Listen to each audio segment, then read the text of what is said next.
In certain extreme situations, the law is inadequate. In order to shame its inadequacy, it is necessary to act outside the law, to pursue natural justice. This is not vengeance. Revenge is not a valid motive, it's an emotional response. No, not vengeance. Punishment. Tonight we have a chance to say, yeah, you're right. We're too extreme, we're too wild, we're too out of control, we're too full of our own shit. Or we have a chance to say, hey, fuck you, you're wrong. Fuck you, we're right. Because you have all made it to the dance. Because believe me, this is the dance. Start the show.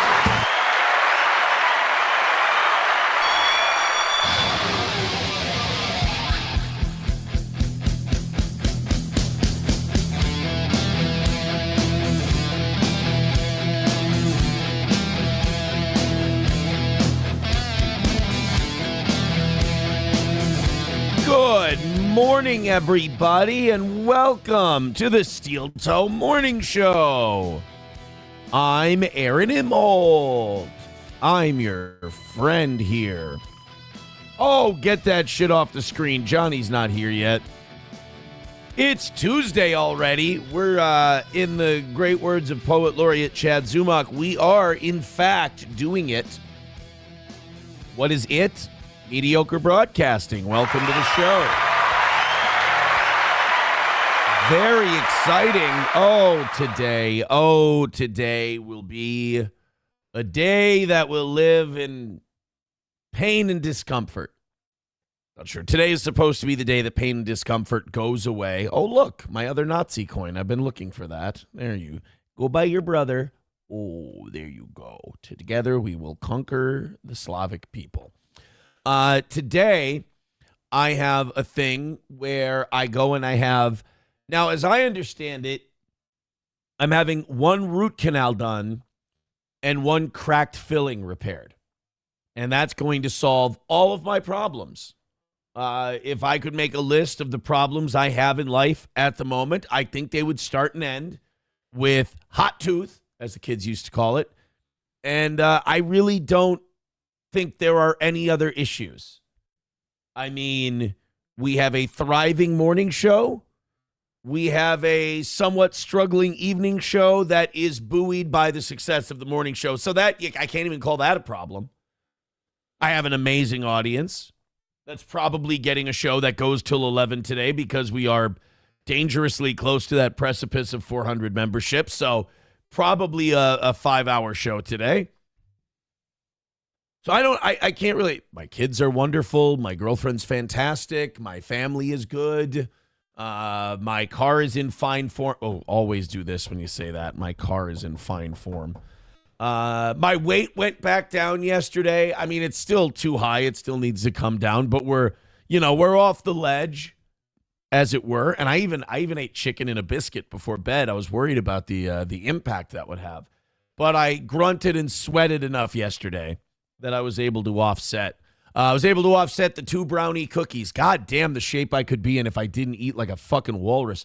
And that's really it. I don't have to eat clean. I don't have to drink green juices and shit. I really don't. I just have to not have 3 cookies and chicken and a biscuit in a day, and I'm going to be golden. Here's the problem. I really like cookies and chicken and a biscuit. As I go at 12:30 today to have a root canal done and a cracked filling replaced. You'd think if there was any stronger message, hey, fatso, chill out for a second, that would be the message. But it's me. Welcome to the show. Welcome to the program. I'm glad to have you. So, yes, I'm very... Knox Proud Boy says looming defamation lawsuit. Do you really... No, Knox Proud Boy... Because I laugh every time I see someone cope with that. Do you really think that's going to happen? Do you really think so? Like, in your heart, I know you have to cope because you guys, you tried something, it failed, and here I am.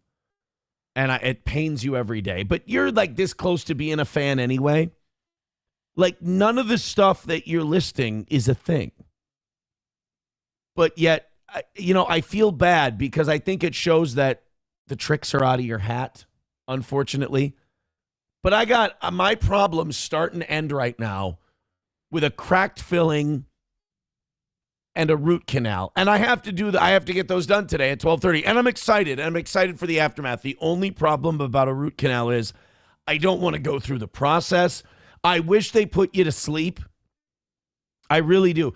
I wish they put me to sleep during the root canal. They're not going to. They numb you up for a root canal. When I lost this tooth playing basketball, when I broke it off essentially at the gum line, they had to go through the little stump of a tooth that was left.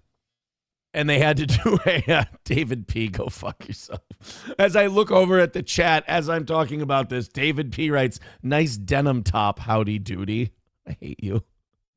Anyway, they had to go through here and do the roots on the front teeth. Now, those famously go up to like almost your nose. So they were scraping around in my brains pretty good.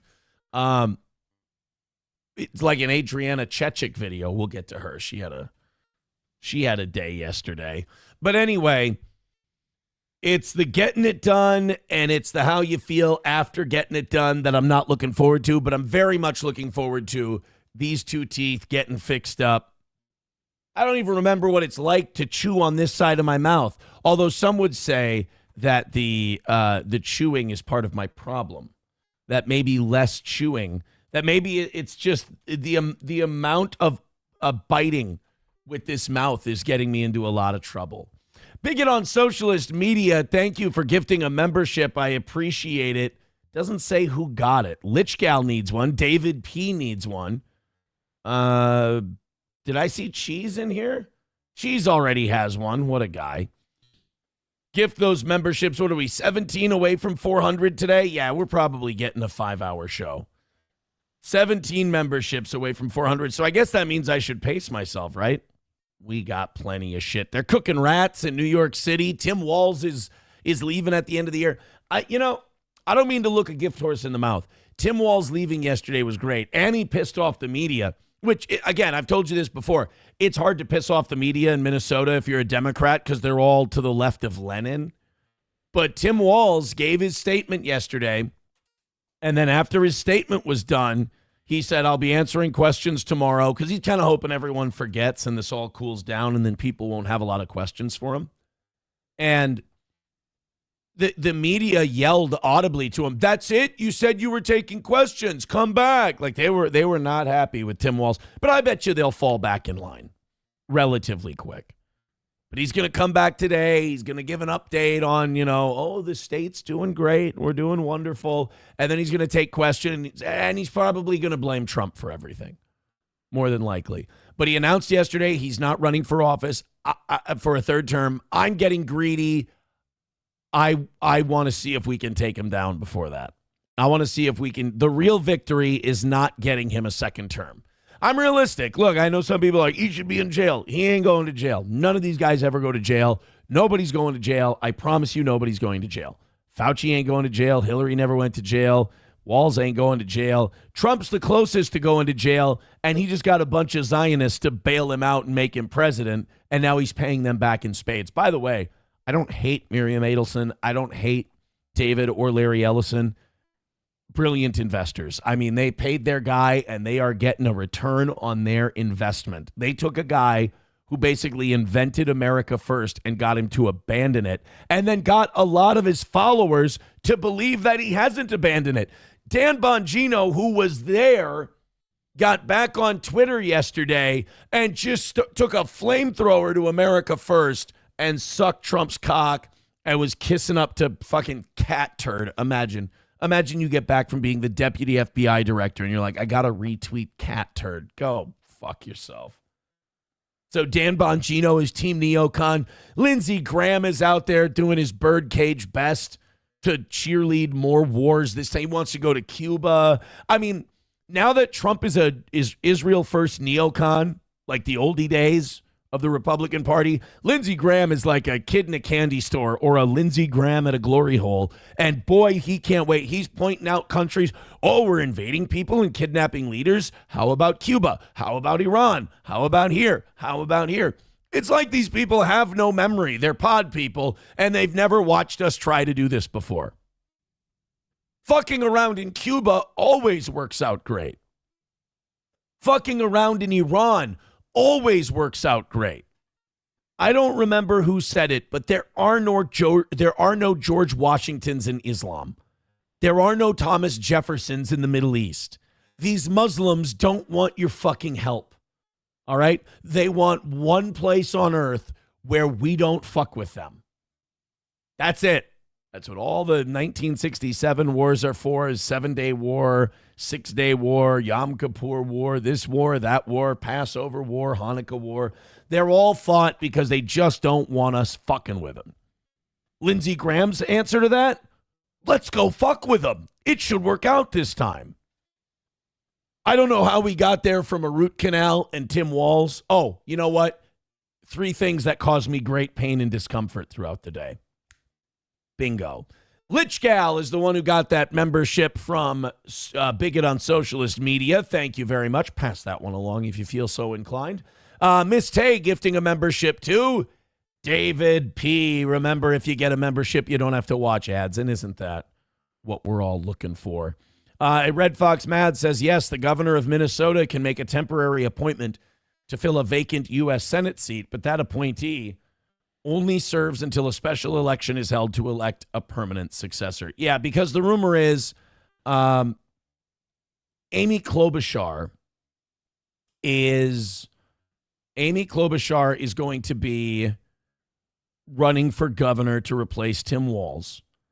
And then obviously you're going to need somebody to run for Senate to replace Amy Klobuchar. So Tim Walz has put the Democrats in a real dog shit position because before they might lose the governorship. Okay, that can happen. Now, because of this fraud thing and all this shit coming out, they got to move their most successful politician, and she's the most popular by polling in Minnesota. Don't shoot the messenger. They've got to take their most popular politician, have her fill the space that Walz is leaving with the governor's race because she's the only one who can win. And now they leave 2 Senate seats open because Tina Smith is leaving and Amy Klobuchar is leaving. So now you've turned we might lose the governor's race into we might lose the governor's race and our 2 federal Senate seats. It's an interesting time to be here in Minnesota, but I think the victory can be measured in, does Tim Walz get to finish out his term? Now, you got to remember, he's got until the end of the year. That's a long time. I really don't know if he can survive till the end of the year. Because I don't think they're letting go on this because we're Monroe doctrining all over Central America. Venezuela isn't going to be the last country we hit. Venezuela swore in Maduro's successor yesterday, the communist one. Their government is still intact. They're still doing their thing. We don't run shit in Venezuela right now. The oil is not open for business in Venezuela. It's still nationalized. Maduro didn't start that. He kept that going. Just like Hugo Chavez kept it going. So we're not even done in Venezuela, believe it or not. Because if you believe that was about narco-terrorism, I got a root canal to sell you. So they're going to, and plus there's the West Bank, there's Gaza, there's Somaliland. There's a lot of shit the neocons have to distract us with. This Somali fraud thing goes really deep, and they're going to be able to use this as a legit distraction, and it's going to work. So Tim Walz is going to be the punching bag they keep coming back to. I don't know if he's going to survive it. And again, I think that's the victory, is getting him out of office. Veldrain with $1 says, would Trump have remained America first if not for the political witch hunt before he got elected? Maybe not. Maybe not. And I'll tell you why. I'll give you the timeline as to why him getting charged with all those crimes brought him to Israel first. So you had Trump, who was Trump in 2017. There's no doubt that first-term Trump is way different than second-term Trump. Now, first-term Trump was killing Iranian generals on the tarmac in Iraq. He was doing Israel's bidding, but it wasn't so overt, you know? we weren't committing so many assets to protecting it, especially the Epstein stuff. So with the first term, he could do whatever he wanted. He was the billionaire president who owed no man. Then after he was done, there was January 6th. There was the election stuff. He got charged with all of these crimes. He got convicted of the real estate forgery shit or whatever, which I'm not even sure that's a crime. I mean, God. He and the bank did business together. Everybody got their money. Everybody was happy. It wasn't even the bank that brought the case forward. It was Letitia James in New York. But he got convicted of 34 counts. He was facing jail time. Maybe not a lot, a year or two, but a man his age, that's a long time. And the only way he could stop that case from being prosecuted, because you have to stop prosecution once a guy gets elected president, which, we don't have any kings. He needed to get elected president. And to do that, he can't just bankroll it himself. He needs the big guns. He needs lots of money. Miriam Adelson, $250 million. The Ellison family, even more. Lots of money. I mean, almost $1 billion coming from the pro-Israel camp. You don't get that money because people like you. You get that money because those people want something. And they're going to get their way, and you're going to pay them back. And he has, and that's what he's doing. So, Veldrain, that's a very astute point. If the political witch hunt never happens, if they never go after him for all this stuff, we probably don't end up in a lot of this Israel, Iran, Venezuela situation. That's a fair point. Thank you, Miss Tay, for gifting a membership. Thank you, David. Look at David P. passing along his membership. What a guy who got QAnonymous. Oh, QAnonymous got the membership from David P. Thank you guys very much. So now where does that put us? 15 memberships away from 400? Now, this is interesting. Chips and Diff says Amy will appoint Peggy Flanagan as senator. I hate Peggy Flanagan. That's the thing. If you can get Tim Walz out of office by the election, the people of Minnesota will get to know Peggy Flanagan as she serves as lieutenant governor, as governor, as she moves up to governor. And that'll probably kill her chances at the Senate because she's a certified Looney Tune, Peggy Flanagan. So if Tim Walz leaves, they're not going to be able to pick Flanagan for the Senate. They're saying that Amy Klobuchar will get to appoint her successor as senator for 2 years? Because her term's up in 28, I believe. And that she might put Peggy Flanagan in there. Look, there was some kind of backroom deal made. I mean, Tim Walz met with Amy Klobuchar on Saturday or Sunday. And then that same day, it was announced that he's going to be dropping out of the governor's race. Amy Klobuchar made a deal. Thank you, QAnonymous, getting gifted that membership from David P. Increase Immigration says we need boots on the ground in Venezuela. More hicks eating IEDs for oil money. Hey, at least this guy gets what it's about. By the way, narco-terrorism is not a thing. Stop repeating that line. Well, this is about narco-terrorism. That's gang violence. The Bloods and the Crips were not in narco-terrorism. It's gang violence. But we needed a reason to go and kidnap a foreign leader. So we called it narco-terrorism. Fentanyl, by the way, is not produced in Venezuela.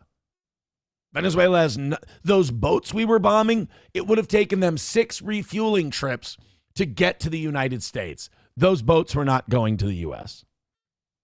So no, I don't. I don't believe that we were going to be that we are fighting narco terrorism in Venezuela. A million miles away with American blood on their hands. You know that what is that group called? American Blood. Reckless Kelly. That song, that old Iraq War protest song. It's come back again. That's what sucks about America. We make all the same mistakes over and over. So all the protest songs keep coming back in style. Here, this song. Now that we've invaded Venezuela, this kind of works again. Here, let's see what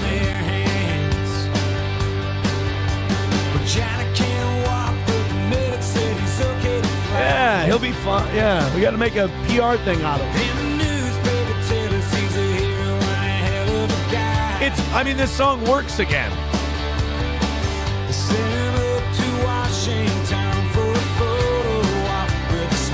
I can see Lindsey Graham in this song.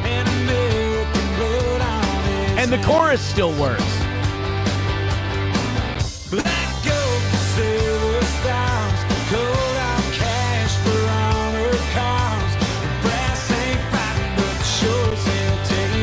This is making me sad.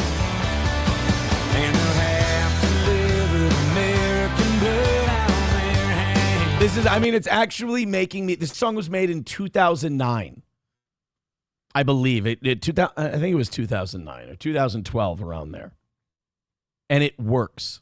It still works because of Venezuela and Iran and all of that. I hate having to tell my uncle that Real Raw News was wrong. That's going to hurt him the most, I think. I think that's going to be the hardest thing, is knowing that Real Raw News called it wrong. Brett McCart says, exactly, Aaron. Narco-terrorism was the cover classification so that we can bomb drug boats without wokies flipping their shit. I guess I'm on the wokie side on this one. I'm sorry, guys. When I say I don't want any more wars, I mean it. I didn't vote for Trump saying no more wars. I voted for Obama for the same reason. He fucked me over the same way, almost like all these guys are controlled by the same people. Knox Proud Boy says cocaine and gangsters come from Venezuela. Well, cocaine and gangsters come from America, too. That's not a reason to go to war. I'm going to need something a little more concrete than cocaine and gangsters. Although that would be an awesome song title, Knox Proud Boy. Write it up. We'll produce it together. Bigot on Socialist Media says, will be pretty difficult for every American to be as rich as the people of UAE, even if they're stealing oil. Well, there's not as many people in UAE. But we do have, on this side of the globe, believe it or not, we do have more oil. The tar sands in Alberta, Venezuela, the stuff that we got that we're not pumping out here in the United States, the shit we have offshore in the Gulf. Got a lot of oil over here. A lot of oil. Increase Immigration says, we need boots on the ground. IEDs for Hicks. I get what you're doing. I appreciate it. Yeah, Brett McCart says, we have cocaine and gangsters at home. Yeah, we got lawyers, guns, and money. It's we got our own problems to worry about. And that was kind of the whole point of electing Trump, was acknowledging, hey, we got our own problems. Let's fix those. How's housing doing? With hey, the Epstein list on Friday, the day we went in to get Maduro, was the day that Trump was supposed to explain why they redacted all the Epstein files. They were supposed to either unredact everything or explain why the redactions were made. We never did that. And that's the law. It's fun how it's just kind of it's a law question mark, if you will. Art says, who wants to bet Aaron has a clip from his favorite show, The View, today? I don't want to give up too many spoilers on today's show, Art, but I don't have any View clips. I'm sorry. And I'll let your guys' money speak for whether or not that's a good or a bad thing. Thank you for the nice start to today's show. 15 memberships away from 400. I appreciate you guys. You fucking killed it yesterday. You guys, unbelievable yesterday. Do that again. Holy shit. You guys planning a cruise anytime soon? You planning a vacation? I can't recommend Caracas at the moment, or Tehran, or Havana, Unana. I can't recommend any of those destinations, but what I can also add to that list is, judging by what I've seen online, if you guys are a cruise family, if you want to get on the boat and sail to Bermuda, Bahama, come on, pretty mama, there's a lot of companies out there. You have a lot of choices to make. You can go with the Norwegian Cruise Line. You can go with Royal Caribbean. I think there's one called Viking or Odin's Piss or whatever. There's all kinds of different cruise ship options that you have. do me a favor. Whatever you do, and this is just based on what I've seen online, because I'm not a cruise guy. I don't want to be on a boat. You know, I know they pull into ports and you can go places. Then you're on their time. You're at a port and, oh, fun. We get to be in a port. We get to go inland, you dirty sea, you land lovers. And they go, all right, everybody get back to the ship at this time. It's like, what am I, in fucking kindergarten? I don't want to do it. I don't want to go on a cruise. I'm not interested. But from what I've seen, the spirit of the sea, and I mean airline, not like the word, Carnival Cruise. Carnival Cruise is a blacked.com shoot come to life. It is. I have seen videos of Carnival Cruises on Twitter, and I know people say, oh, Aaron, come on. That's done for effect. They're just focusing on the worst examples. I know, and I understand that, and I get it. But at the same time, if those instances exist, if they're not AI and they're real, which I have no reason to believe they aren't real, the fact that this happens on Carnival, like, I know that there's not a battle royale on every Spirit Airlines flight, but I've seen enough battle royales on Spirit Airline flights to know that my odds are better on Delta. Same thing with cruise ships, Royal Caribbean, Norwegian, whatever the different, I got to brush up on my cruise ships because I only know like 3. But I know, based on what I've seen online, my odds are better of not catching an ashy elbow in my bicuspid if I go on something other than Carnival. I saw another one yesterday. I had to share it with you. If you have good Carnival Cruise videos, please let us know. By the way, this is not a club. This isn't like there's not Lil Jon playing in the background and this is a giant dance floor on the ship. We're just blacking. That's all we're doing. We're just walking around the ship with our phones out, blacking around.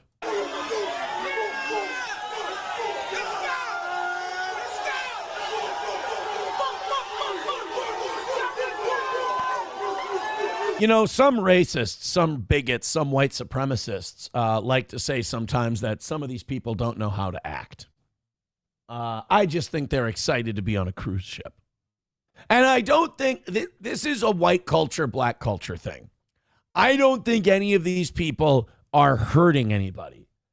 But I also don't think in the black community, when they get together in groups and they're on something that they perceive as fancy-pantsy, I don't think they really give a shit how things look to other people. Because like this, you're not hurting anybody, you're not hitting anybody, you're not physically assaulting anyone. That's true. This is remarkably obnoxious behavior. This isn't how we act in public. This isn't how we act in polite society. We don't go around with our phones out in large groups yelling and shouting and screaming. You ever been to a place that has an overabundance of white people, like a nice casino or something, not even someplace really upscale, just like a nice casino? If somebody walks down the halls and they're going, yeah, baby, here we go, security's going to be on that guy and they're going to go, sir, you need to fucking chill. I know this is a cool place and everyone's having fun, but you need to calm down. It would never occur to a group of whites to go to a restaurant or a casino or an event and walk 50 deep, yelling at the top of their lungs and filming it. It's a cultural divide. I can't explain it.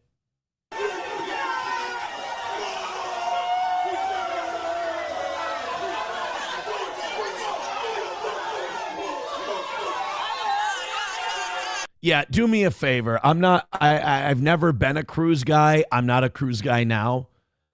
If I ever become a cruise guy, just make sure I never become a Carnival Cruise guy. That would be my recommendation. Oh, by the way, oh no, this is still from 2 days ago. I saw today's news. Trump freezes $10 billion in child care funds to 5 Democratic states over fraud allegations. That's the thing where they announced you're going to have to send all of these files and forms in order to get your money so we can verify you're a real daycare. And, of course, you guys saw over the weekend the Minnesota guy who totally faked a break-in so he could keep getting his fraud money. There was a Somali guy wearing like $2,000 glasses and a Yankee cap, and he runs a daycare. He's a daycare owner. And our media is so left-wing and scared of blacks and Somalis that they would not call bullshit on this guy, and it was embarrassing. He said, oh, yes, our daycare was broken into. And the white supremacists who broke in stole our employment records, our enrollment records, and our statistics about how many people are here at the daycare every day.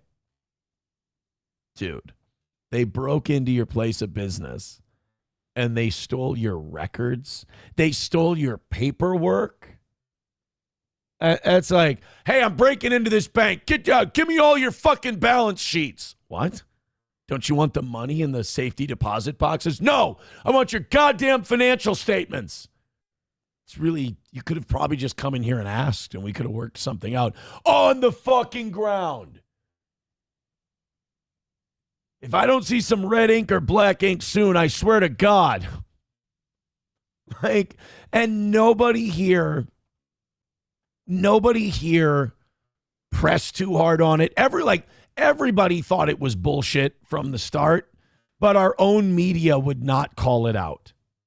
And instead of calling it out and following up on this, our media just kind of let this story die. They reported it and then they went, we did our jobs. We told the story. We're not going to get any further into it because you can't defend this retard. You'll look so stupid.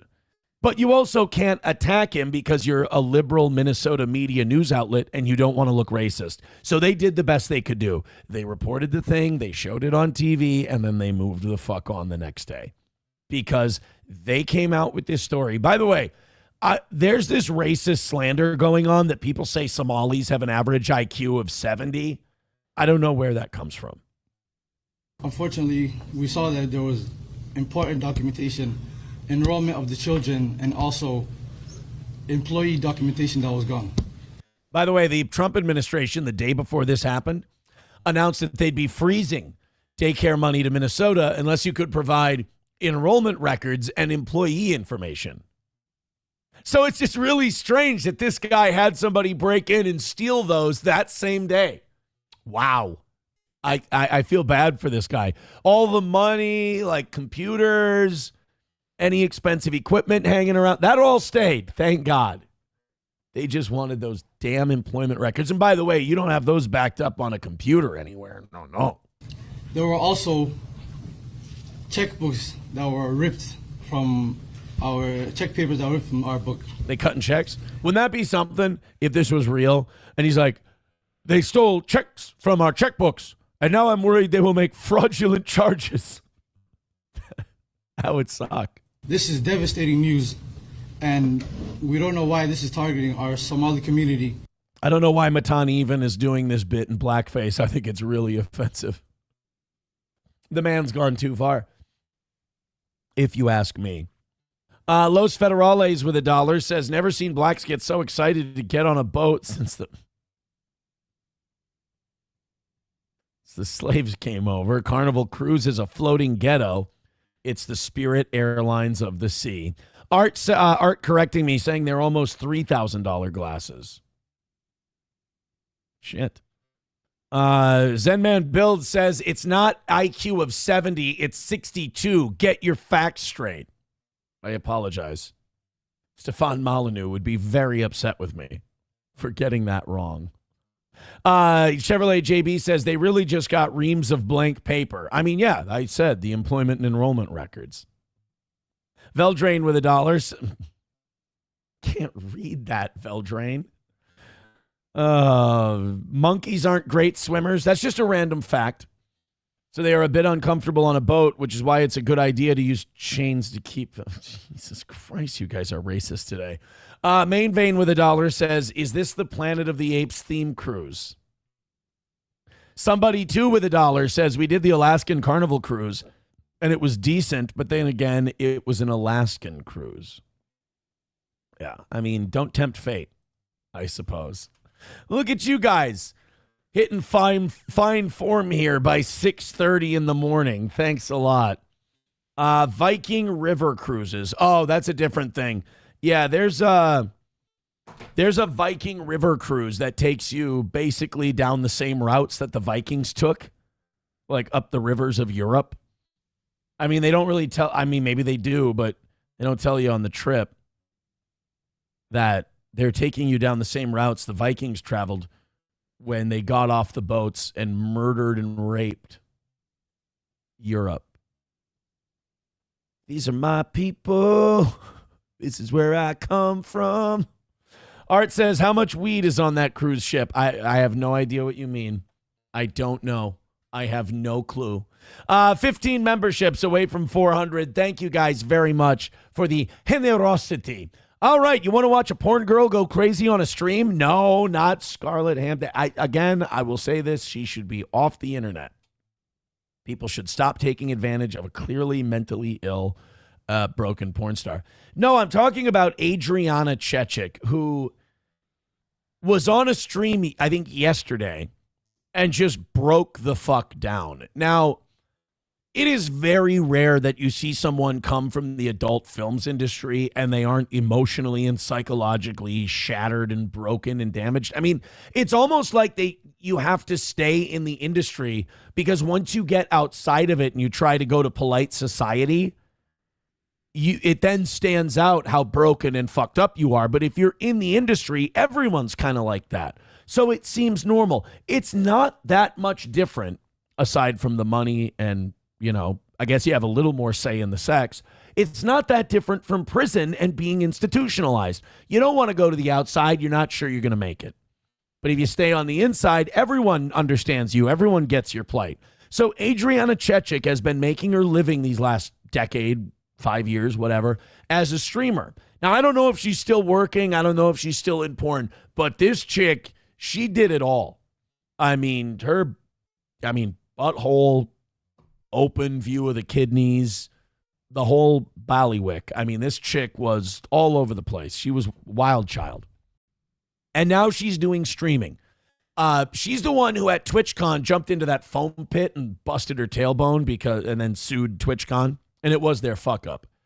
But she was on a stream recently. She was doing one of her streams, and she just had a psychological moment, if you will. And, you know, I like that these porn chicks try to get out of the business, because it is toxic, it is damaging, and it's bad for the people who consume it. It's really, if it were banned, I wouldn't be upset. If they just said, no, as humans, we're not making this kind of content anymore, I would be fine with that. The older I get, and the older my children get, the less concerned I am about certain types of freedom. And degenerate freedom, I really don't value. You know, and when that's their only argument against you, I feel fine just dismissing it. When you go, I wouldn't mind if we banned porn. What about their freedom to make it? I don't care.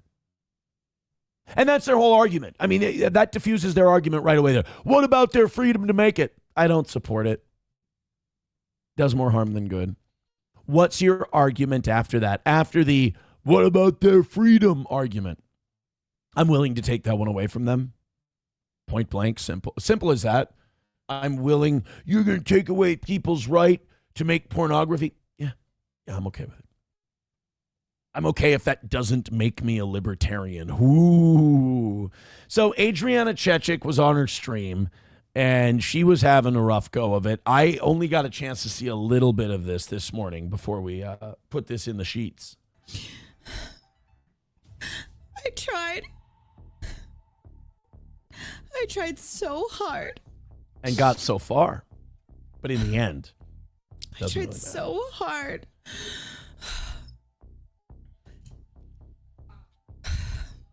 To do what?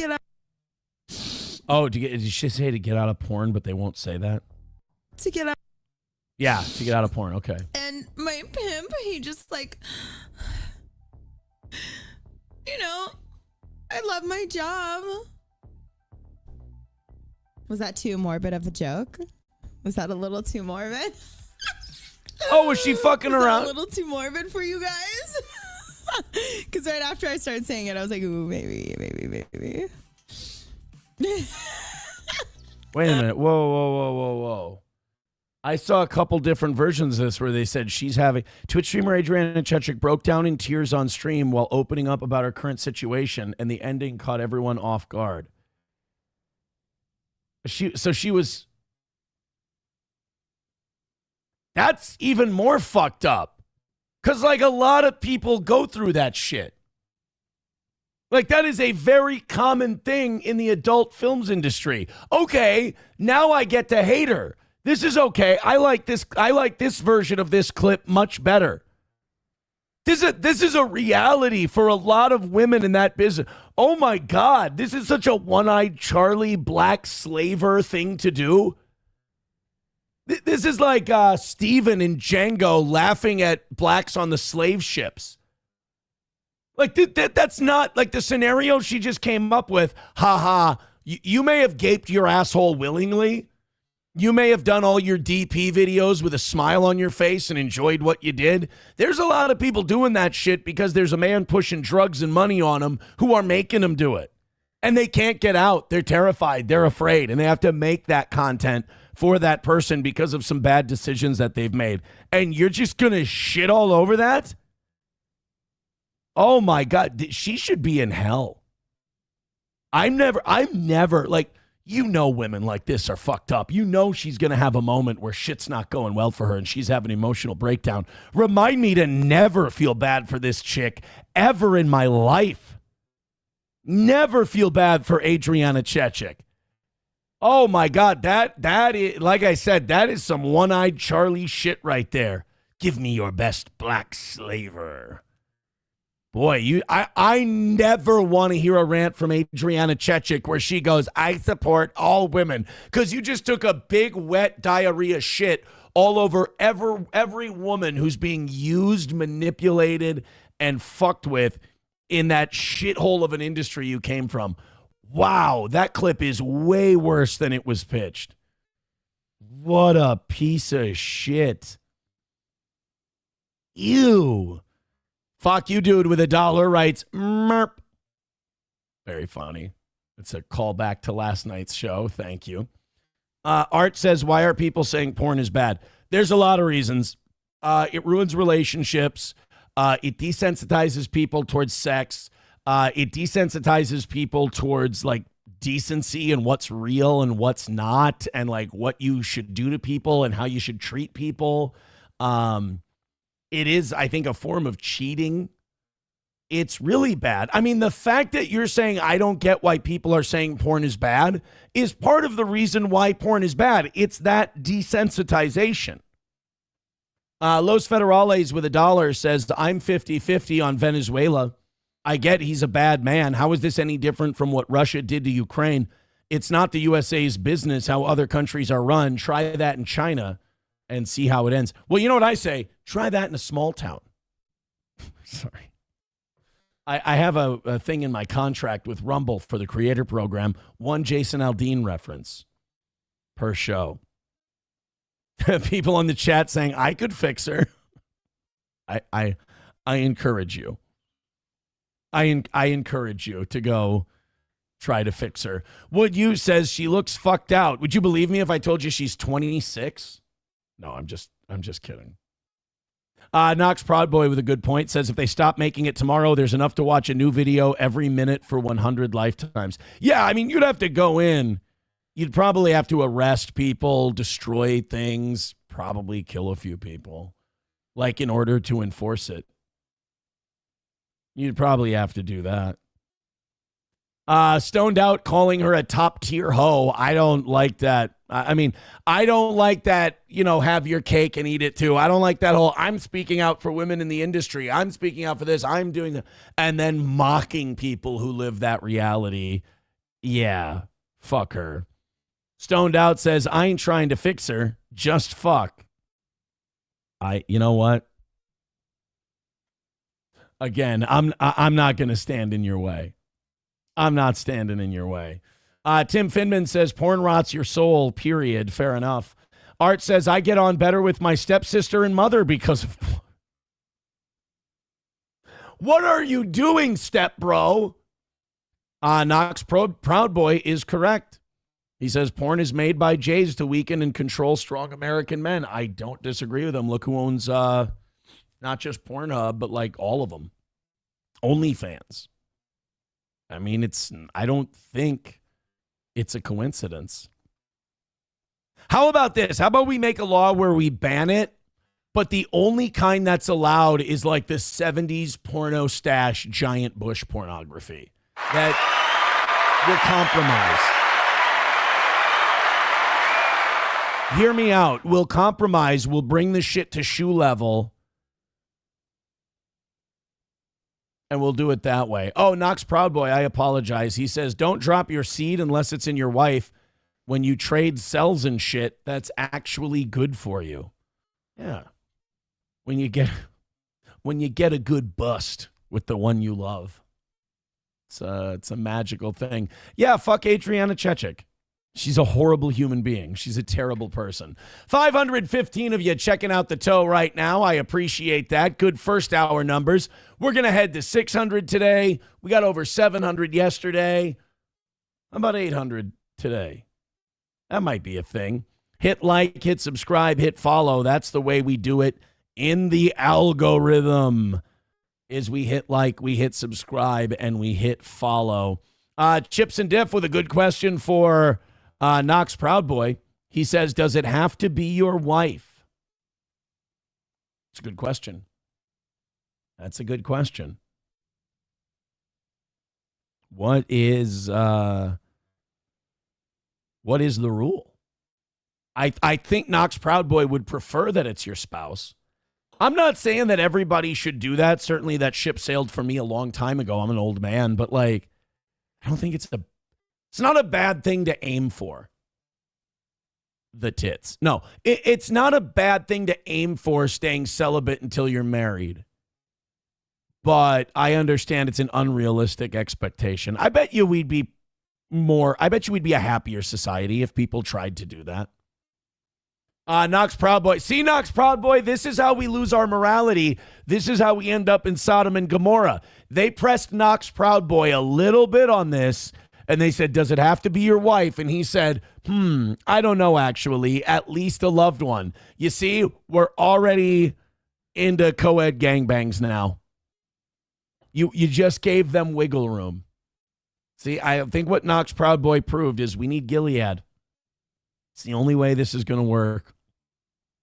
The audience is making rules. Only internal cum shots. See, again, there's rules to this. Art says, I have lots of cum to share. Well, you're only supposed to share it with one person, my friend. Art, Mild, and Stoned Out all need memberships. Thank you, guys.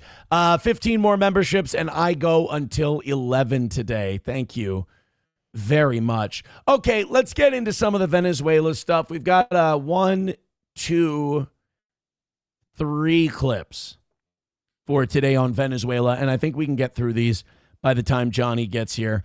Let's go to this first one. This is a Venezuelan who's literally wrapped in the flag, and this is supposed to pull at your heartstrings and get you and I to support what the United States is doing in Venezuela. Now, look, I don't like that we went in and got Maduro. I don't think we should have been bombing these boats. I think we should have left Venezuela alone. It's not our pig, not our farm, none of our business. I don't want to commit any resources to it. But we've now went and kidnapped Maduro. If it ends there, there's nothing that's happened that can't be walked back or forgiven or whatever, you know? I just don't want to see nation building. I don't want to see regime change, but I think that's coming. So the neocons are trying to sell this the way, and that's why, you know, the return of the neocon is the title of today's show. The neocons are trying to pitch this like they always do. Oh, look at all these foreigners happy about their freedom. These foreigners are happy that you've got Kristi Noem on TV saying that they can all fill out refugee visas and come to the United States, as if that's not something intentional from foreign influencers trying to weaken the United States. But anyway, or a certain version of the United States. But they'll throw these people out there. They'll go, look at these people in the streets and how happy they are to see Americans here. I wish I was that happy to see my American leadership as these foreign countries are. That's the reason we voted for Trump. That's the reason we got rid of all these fucking people, is we were tired of watching other countries go, yay, America. Well, we sit here in this country while our economy goes to shit, income inequality goes crazy, housing prices are out of control, jobs are disappearing. We're tired of saying, goddamn America, while other countries get the best of it and go, oh, we love America, we love America. Well, we ain't loving it so much here. Glad you guys are happy. You know, you come here and rip off our daycares, you take all our welfare, but we're supposed to be like, hey, look at this third world foreigner who just ate a fucking onion root for breakfast. He thinks we're great. Yeah, that guy has no standards. We all have streaming service subscriptions. You got to do a little more to wow us than arrest a gangster dictator. So they're showing us all these things. And some of the things they're showing us about Venezuela aren't even from this week. Some of these things you're seeing of Venezuelans in the street are from a year ago, and they're just recycling them. So this shit's supposed to pull at our heartstrings. This is a guy literally wrapped in the Venezuelan flag, telling us how great we are for helping them out. Venezuela. People are criticizing Trump for what he did in Venezuela. They say he bombed and kidnapped our president. Well, he did. I mean, they're not just saying that. That's just a statement of what happened. No. Let me be clear. That man was never our president. He's a dictator. We didn't vote for him. Our elections were stolen. Hey, asshole, what do you think we're going to do?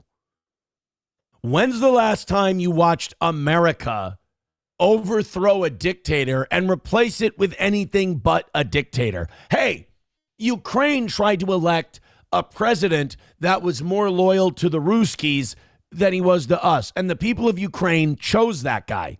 You know what we did? We used our soft power and influence to lead a revolution in Ukraine to overthrow that guy and install Volodymyr Zelensky. So I don't know where you get this idea that America is going to uproot your dictator and install anything but an American puppet dictator. Hamid Karzai, Ahmed Chalabi, Volodymyr Zelensky. And by the way, it always works out for them. And when we protested, our kids were sent to prison. Minors were tortured. Girls were forced to prostitute themselves in prisons just to get food, to get a piece of bread. So this is the part where you're supposed to feel bad because, well, Trump is helping them out. Trump is... I think you need to be cold about this. If you really want America first, if you really want what you voted for, when shit like this comes out, you have to go, this is not my problem. That sounds very sad. That sounds awful. And if I lived in your country, I sure would want to do something about it. But I live in America. Vision division. I live here. You got to get cold at some point, because if you don't get cold, it's kind of like the banning pornography thing. If you allow for exceptions, we have enough blood hungry, money hungry, and oil hungry jackals in this country where they will take that exception and they will run with it.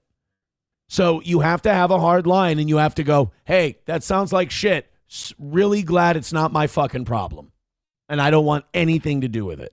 Oh, but they're starving. Hope they find some food. By the way, we care about Venezuelans that are starving, and stay with me on this. When Maduro is starving his people, we got to go in there and we got to get Maduro because his people are under occupation and he's treating them like garbage and people are forced to prostitute themselves. Okay, I have the same situation. There's a part of the world where people are starving to death. They are being occupied by a foreign power and a dictator. They are being bombed at will. 71,000 women and children have been murdered in the last 2 years in this area by an occupying force that is also stopping shipments of aid so that they can't feed themselves. Let's go in and let's kidnap that dictator, because that's what we're here to do.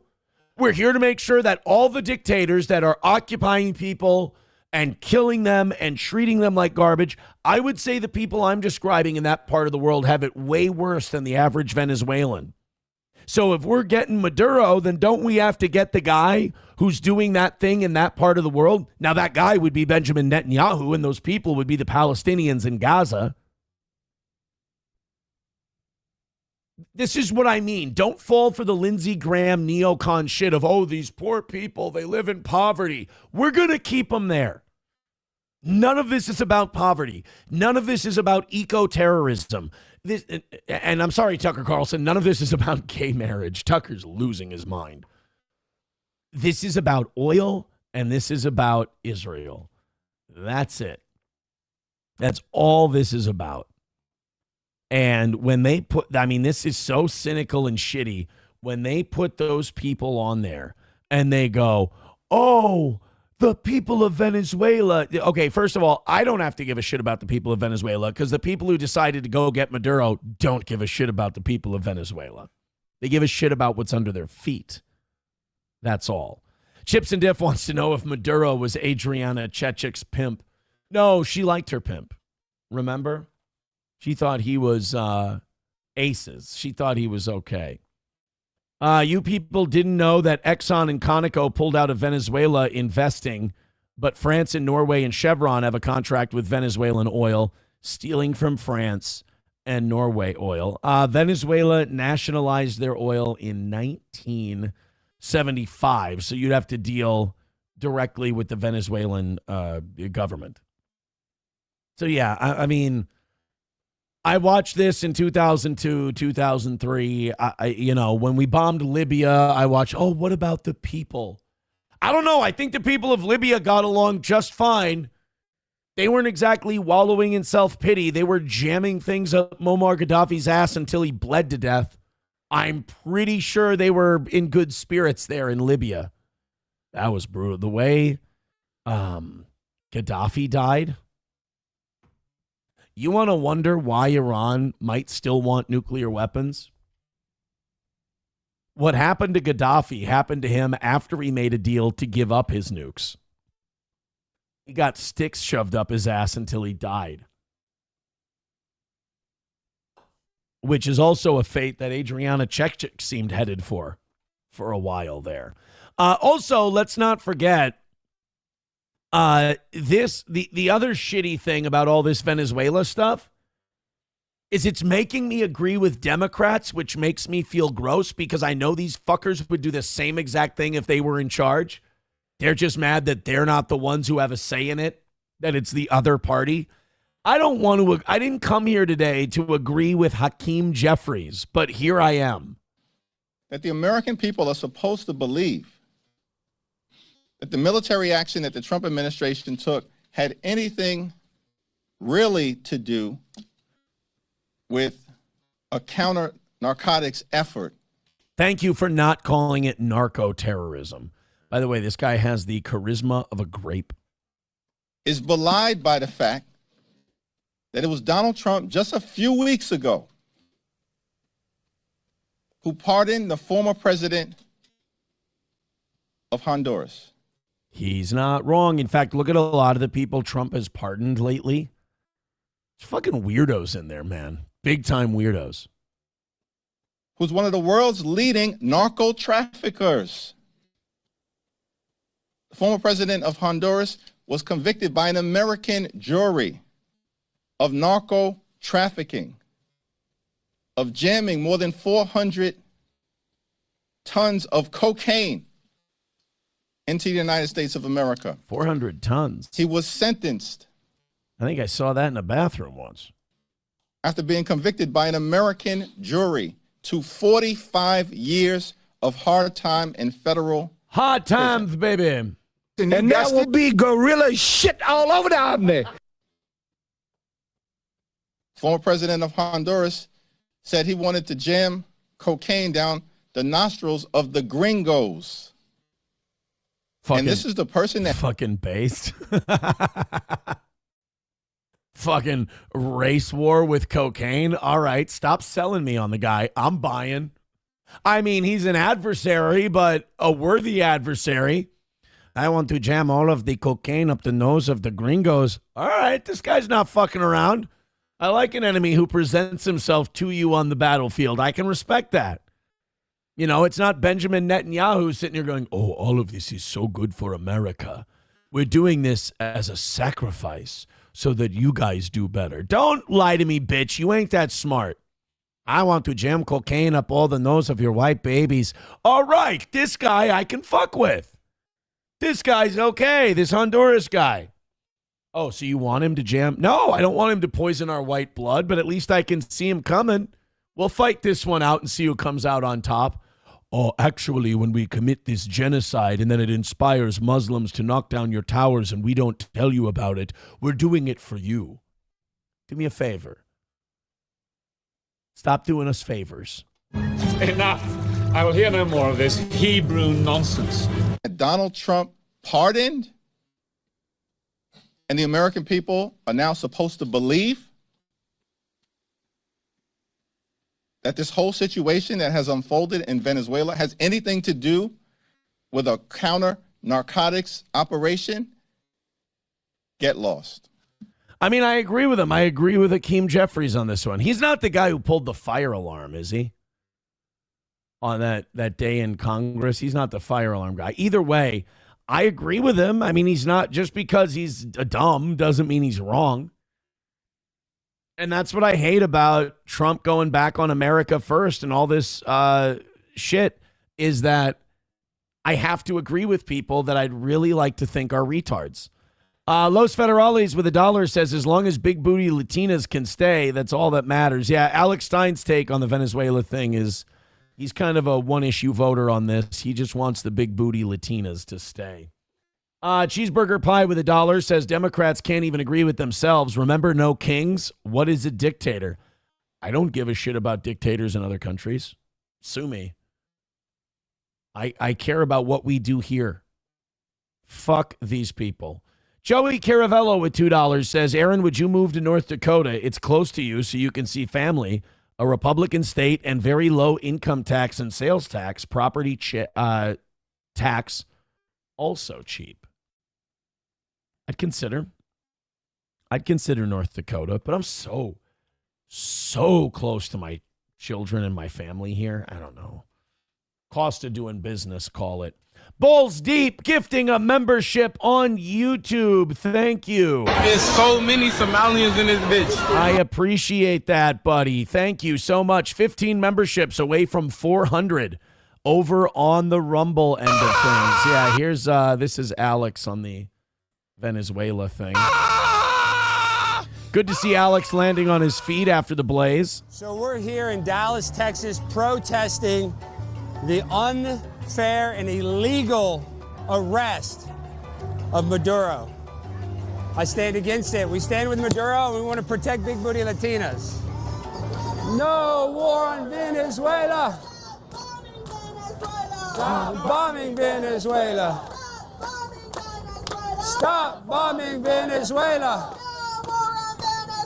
No war. So he's walking through the streets with a big booty Latinas can stay sign. Alex is such a twat.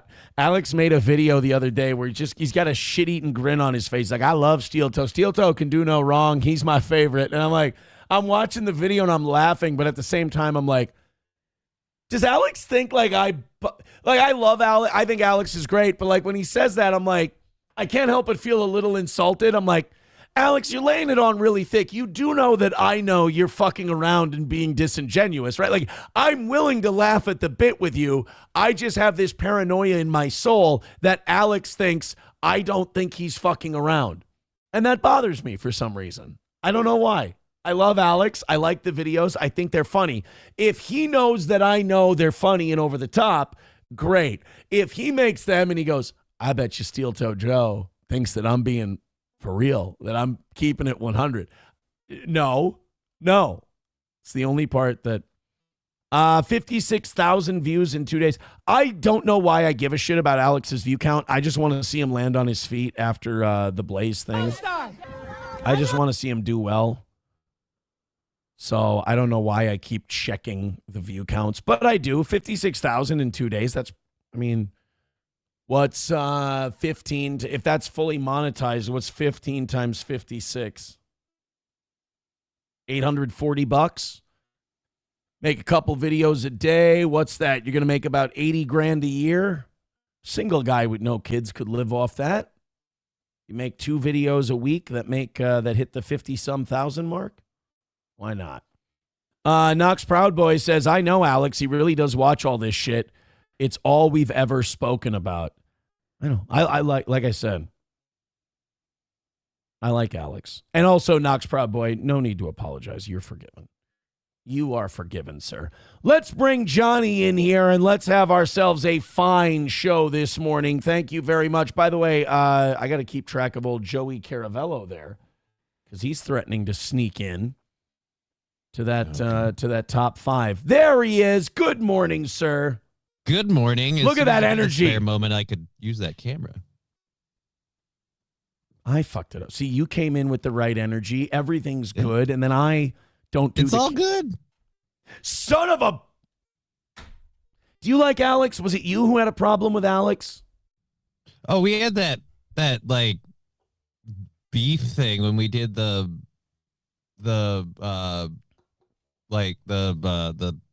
compound stuff. We did a compound show where we butted heads. That's it. I wouldn't call it a beef. It's just I don't know. He said something that you didn't like. Something that he said. Yeah. What was it? All it is. I don't remember off the top of my head. Was it something like? Because I don't want to say it because I could be wrong. It could be something else. Was it something like he preferred April to be on the compound shows or something, or like why is Johnny there? Okay, no, there was a personal thing that got to me because of my stuff, but that's it. I can talk about that later. I don't want to talk about that on air. But. Boy, Beef and Johnny, you got Alex, Mersh. You're just pointing them out, picking them out one by one. I don't care for the most part. That's okay. Mersh has fallen on hard times. I saw a clip this morning before the show. He's fighting with the pretty antisocial lady about who can use a cartoon dinosaur on their show. Oh, Jesus Christ. Not being able to shut down Steel Toe, I think, really got to these people. They're fighting over cartoon dinosaurs. They're fighting over cartoon dinosaurs and who worked really hard to make the cartoon dinosaur. And should somebody else be able to call and use the cartoon dinosaur if the other person worked really hard to make the cartoon dinosaur? What the fuck? Hey, man. You don't want them using the work you made, then like copyright it or something. When your show is based on drama and there's just not that much trauma in a community of retarded people, you got to go to cartoon. The flow chart ends up at cartoon dinosaurs at some point. There's a plumber who talked to me about drilling deeper for a well who had a good analogy for this. He's like, look, you can hit at that thing as hard as you want, but the best you're going to get is mud. At a certain point, you've reached the bottom. Right, and I think they've been at the bottom for about a year now. I think 2026 is the year that whole thing kind of they've already supernovaed. The star is already dead, but this is where it collapses into a black hole, I think. Interesting. We're fighting over.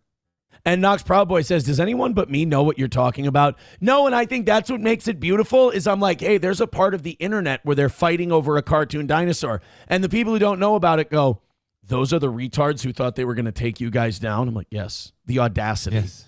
The fucking audacity to think that you had what it takes to take down something that nobody, left-wing censorship groups, boycotts, advertiser boycotts, things like for you retards on the internet to think that you were going to take this down, you deserve to pivot to cartoon dinosaurs.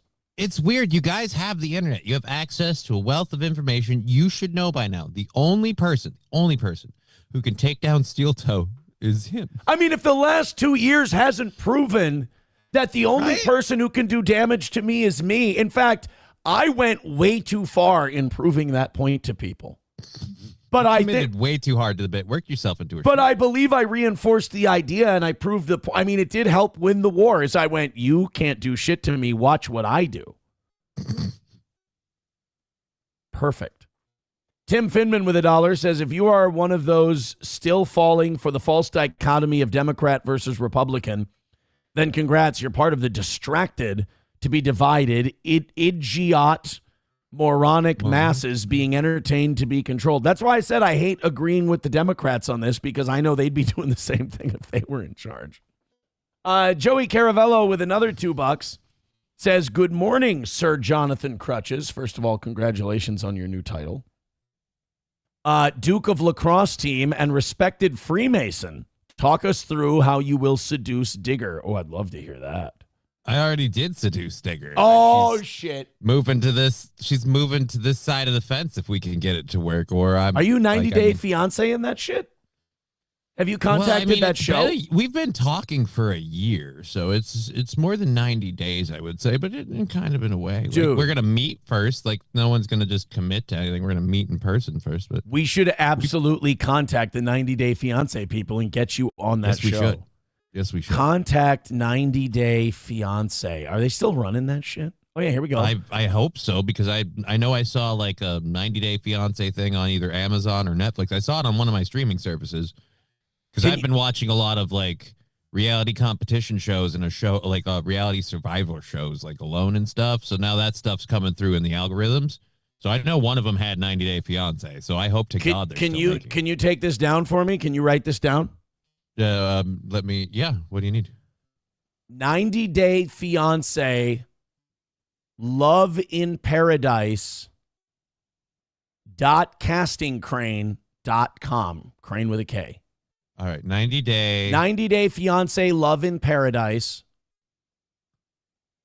We're going to get you and Digger on 90 Day Fiance. In Paradise. .castingcrane, CRANE, .castingcrane. CRANE. .com. Yeah. And there it is. There we go. And then you fill this out. And mean, and you got to get photos. How did you hear about us? The whole thing. Feel free to lay it on pretty thick. Oh yeah, dude. I'm going to pull I am a disabled, handicapped cripple who can't get out of his house and has found love on the internet, but it's so far away. Like, we have to meet and see if this works. Like, they pay you pretty nice too. SPI. Yeah, dude. SPI and I looked it up. I got a kid to set a college fund for. I'll do it. 90 Day Fiance payment. All cast members earn $1,000 to $1,500 per episode, and there's 15 episodes, so you're going to make 25 grand on that. Plus more for tell-alls, $1,500 to $2,500 per episode, and there's 2 of those every season. But foreign partners often can't get paid until they have a U.S. work permit, so you guys got to make good on that. Oh yeah, well, that won't be a problem. All right. Well, look. Get you a payday there with the 90 Day Fiance. That's why I hate when I watch that show and they're like, we're struggling to pay for the wedding, this, that, and the other thing. I'm sure they pay for it. And I'm sure you're making enough money to pay for a wedding. So kind of that part of it's kind of blah. T. Duden with $2 says Mersh planned on monetizing Scarlett, but Melton beat him to it and he is salty. I really do think Mersh was simping for that chick legit. And yeah, Melton, Melton, you have to feel bad for him. He can't do a show. He doesn't know how to do a show. He tried. He had 30 viewers. He has to find people to exploit. He has to find people as sad as he is to exploit. So don't expect anything better from him. That's why people are shitting on him for it. It's like, it's the scorpion and the frog. I mean, that's what he's garbage. And he's most comfortable when he's around other garbage. That's, if it weren't for exploiting people, he couldn't exist. He'd be dead. So you gotta, if you put that guy in the low standing that he belongs in, you won't get so upset. Trust me. Jelly for the Smelly says apartment first, Johnny. Baby steps. No. The 90 Day Fiance people are going to like it way better. Without trying to find an apartment and get everything. It's more dramatic this way. Exactly. And you and Digger got to have problems. You got to have fights. We've got to have all kinds of issues. All right. I like I said, I'll talk with her about that. We'll see how she feels. Got to get your ass. I feel like she has to give some sort of consent in this, otherwise it doesn't work. Potato. Well, does she want to come to the United States or not? That's what it'll ultimately come down to. Technically, no. Oh. Fuck. She like she's doing it for me. Like that's how well this is going. Conflict for the 90-day fiance thing. She doesn't even want to be here. Yeah. I like this. All right, guys, hit like, hit subscribe, hit follow. We are lacking in both the Rumble and YouTube aspects this morning, but it's still early. Let's go ahead and keep knocking it out and calling it a win for the toe. Professor Tie-Dye with $1 says, Aaron, as a man with numerous sexual partner crash outs, can you let Johnny know his family-style porn problem is freaky for most people? Despite being a Canuck, Digger privately won't be into an audience. What the is he talking about? I don't know. Like I this is one of those where I almost want to know what he's saying so I understand the message, but at the same rate, I don't know that I want to know what he's saying. I certainly don't want to know. I blanked out halfway through reading it because I don't want to know that any of it's true. I'll be honest. Oh, no. Archmagus Tim with $5 says, Johnny, you need to make sure Digger is not a centaur. A cripple and a centaur do not mix. Yeah, but that if is she true. No, don't see her from if the waist she down. bites you, you become a centaur and you get a horse body and you get legs. Yeah, but do all 4 legs work when I get a horse body, or do I just get 2 legs that work and now I'm still? Do horses? I suppose we can work with it though. It's better than nothing. It's an upgrade. Horses can't have MS. Like if 2 of my legs don't work, I can just like rickshaw it, I suppose. Check this out. No, horses don't naturally get human multiple sclerosis, so you'll be fine. You'll be A-okay.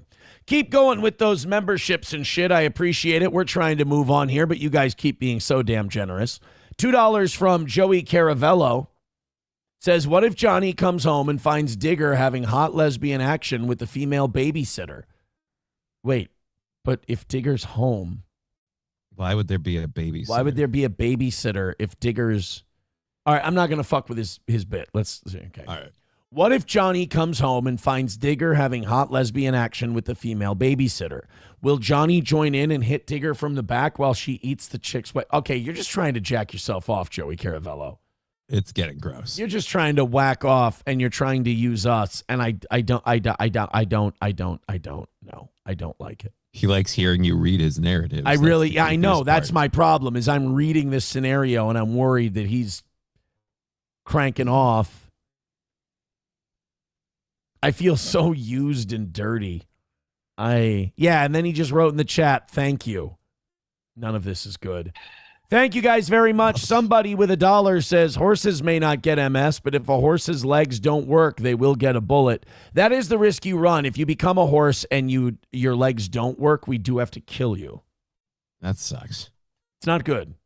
Professor Tie-Dye with $1 says, Johnny has a problem of cranking it while playing World of Warcraft and while on Discord. So he hears people talking and it helps him get going by thinking he has an audience. I didn't know that, Johnny. I didn't know that about myself either. I'm learning so much today. You learn shit about yourself all the time. Thank you guys very much for those contributions. Keep going with the memberships and whatnot. We do appreciate it. It's what this show runs on.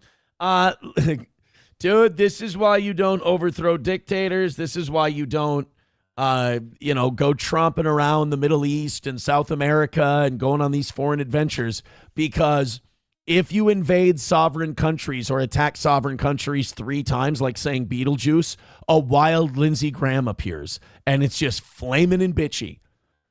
Lindsey Graham is back and he's bitchy and wild, and guess what he wants to do? Invade Venezuela? Already done. Oh, so what's nearby that we can go at? Let's see if you get this. You might have opened the prep sheets already.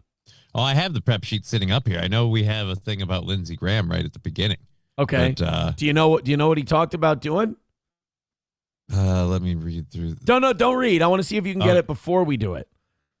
Probably setting up some sort of regime change system in Venezuela, but if not then going to like Guatemala or Mexico or Honduras somewhere. Those aren't bad guesses. I don't hate those guesses at all. Those are actually really, really good guesses. However, Lindsey Graham, the bone up his ass today, is about an oldie and a goodie. You might have even forgotten about this one as far as America wanting regime change goes, because it's been so long since we've talked about doing it. Nicaragua? No, Lindsey Graham wants Cuba. The old Castro bit. We're pivoting to Castro. You can take the guy out of 1963, but you can't take the 1963 out of the guy. Lindsey Graham says, Cuba, we coming for you, nigga. That's where he's at with this whole thing. What? Nothing. What? Nothing. Jews be Jewing. Niggas be niggaing. What do you want from me? Anyways, we're a Rumble show, bro. Like, YouTube is so our second platform. Don't you worry about it. I'm cool with it. I'm here. I'm on YouTube for the membership money and the ad revenue, and the short views. That's what I'm here for. Hit like, hit subscribe, hit follow. You YouTube guys, you're not even at 200. We're at 576, and if you guys were pulling your weight, we'd be at 700 by now. I'm tough on you because I love you. So Lindsey Graham, you start bombing places, his boner starts going up. He doesn't need the blue chews anymore. He starts running around. He's like JoJo, the happy Indian boy with a pretty new pet. And he's like, Venezuela. He's like that friend who, like, you start joking about something when you're all in a group and, like, it's really funny, haha, and everyone kind of tags it. But then you have that one friend who goes, yeah, it's like, why don't we just rape and kill him? And you're like, dude. Fucking calm. You took it up way too high. Like, we were all having fun. You didn't need to go that Read the far. room. It's like when I get drunk with my friends and I'm the one who drops the N-bomb. They're like, dude, my wife has a black nephew. You gotta fucking watch that shit. That's true. I've done that before. I thought we were all having fun, my buddy and I. And I haven't said, like, the actual N-word, but I'll reference a joke and be like, what's he going to do next? Drop an N-bomb? Ha, ha, ha, ha. That's kind of like a funny little thing. I'm showing restraint, right? But I forget that my buddy's wife has a black nieces and nephews. It's not good. Yeah. Anyway, so I understand when Lindsey Graham starts talking about bombing other countries. It's what he wants to do. He can't help himself. And when somebody, that person who really wants to talk about an ex or someone they were beefing with. And, Lindsey Graham is the Dabbleverse and other countries are me. He desperately wants to talk about it, but nobody's opened the door yet. So he'll just look as obsessive as he is. But the minute Trump goes and takes out Maduro, all of a sudden here comes Lindsey Graham going, Mr. President, I have a list. And we could start with Cuba. It's nearby. He's going to drive Trump insane. Like, Trump one day is going to be like, all right, Lindsey has been following me to the bathroom. He's telling me about all these countries he wants to invade. So many countries. There's too many. I didn't even know some of them were countries. But Lindsey Graham is now, I think if you look at this video, I think he's following Trump to the bathroom here on Air Force One, trying to tell him about all the countries he wants to invade. So when he first got elected. Now, wait a minute. Notice that he just said, can I say something? So they weren't even talking to Lindsey Graham. He just wanted. He had to interject. He wanted to interject with, I'd like to talk about the countries I'd like to suck off. I mean, invade. Can I say something? So when he first got elected in January, we met, biggest comeback ever. We talked about so really? I didn't feel it was a comeback, actually. So, because the first one was. They were going to throw you in fucking prison. Yes, it's a comeback. You were persona non grata after you basically inspired a riot at the Capitol. Yes, it's a comeback. Jesus. Do you really think it's a comeback? I think it's the least bastardized version of the word comeback ever. The bottom line is, we talked about a drug caliphate in our backyard. Oh, God. Listen to this. Narco-terrorism. A drug caliphate. Oh, my God. It's like a cocaine Third Reich is what it is. I mean, I was so mad, I spit out the load I was holding in my mouth for breakfast, and I said, we need to do something about this. By the way, that was a Lindsey Graham impression, not a Haley impression. I know they're both confusing. We had Venezuela. Lindsey Graham is not like Haley. He doesn't like the black ones. He's pure in that sense. I spit out the white load I had in my mouth. I'm a bad bitch, too. We have Cuba. Haley wants to invade Niger, but for very different reasons. or wants to be invaded by. I can't remember which one. Point is, somebody's getting occupied. The point is there's going to be an occupation, and it's going to be a rough transition. It's going to be growing pains. All right, so I'm sorry. Lindsey Graham, and by the way, fuck this guy and his Hitler haircut, because Lindsey Graham is one of these guys who was a never-Trumper. Again, this is where this second term is such a failure. Ben Shapiro, Mark Levin, Lindsey Graham, all these guys love Trump now. What they all had in common was that they were all never-Trumpers. And now, right. Do you think all these people, like Trump is such a great personality, he pulled all of them to his way of thinking? These manipulative media and politician types? Or did Donald Trump start doing their bidding and now they love him? I'm probably going to go with the second one, given what I've seen. And here's what I respect about the MAGA crowd. The MAGA crowd doesn't have this, at least the ones critical of Trump, I should say. They don't have this slave-like commitment to Trump, whereas Lindsey Graham and these guys, if you go neocon, they'll have the slave-like dependency on you. Oh, we love you, Trump. Oh, you're the biggest comeback ever. Meanwhile, Elon Musk, Tucker Carlson, Nick Fuentes, like people who were on Trump's side, if he pisses them off, they'll be like, fuck you, dude, I'm out of here. This isn't what I voted for. Dan Bongino left the FBI. It's like, I'm tired of this bullshit. He left the FBI, but we're going to talk about Bongino a little bit later on. He's definitely getting his boys back, that's for sure.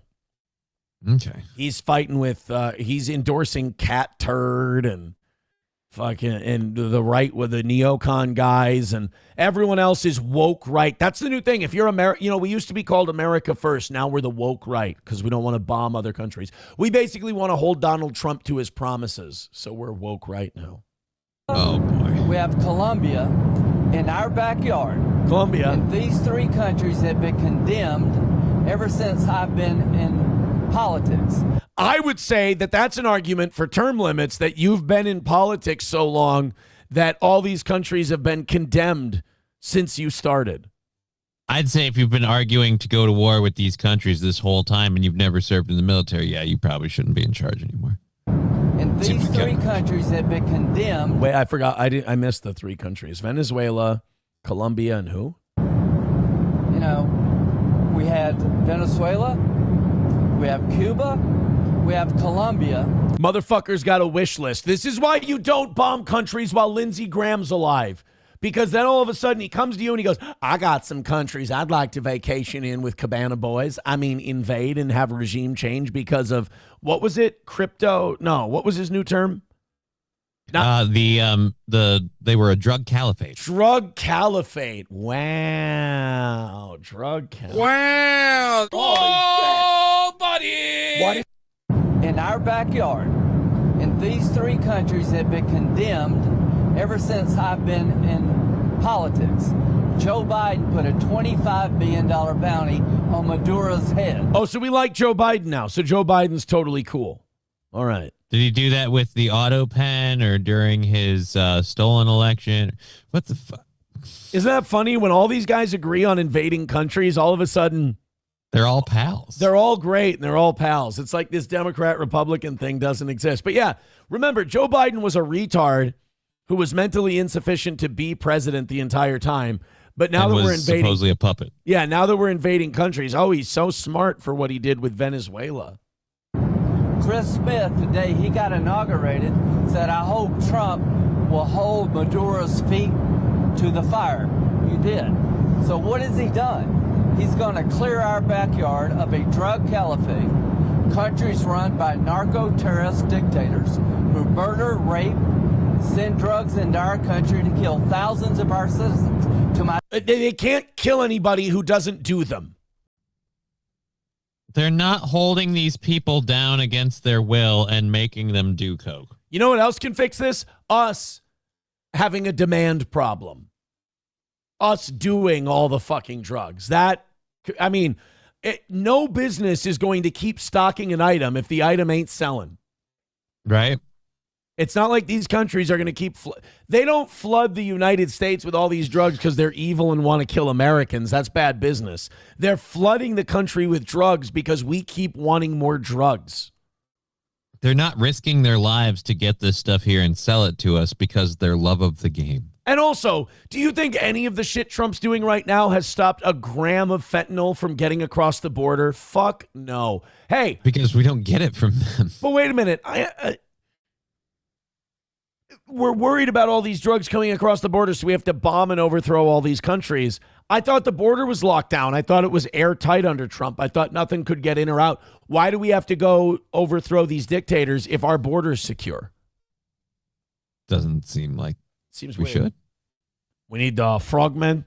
We need the CT2s with the fucking scanners in them.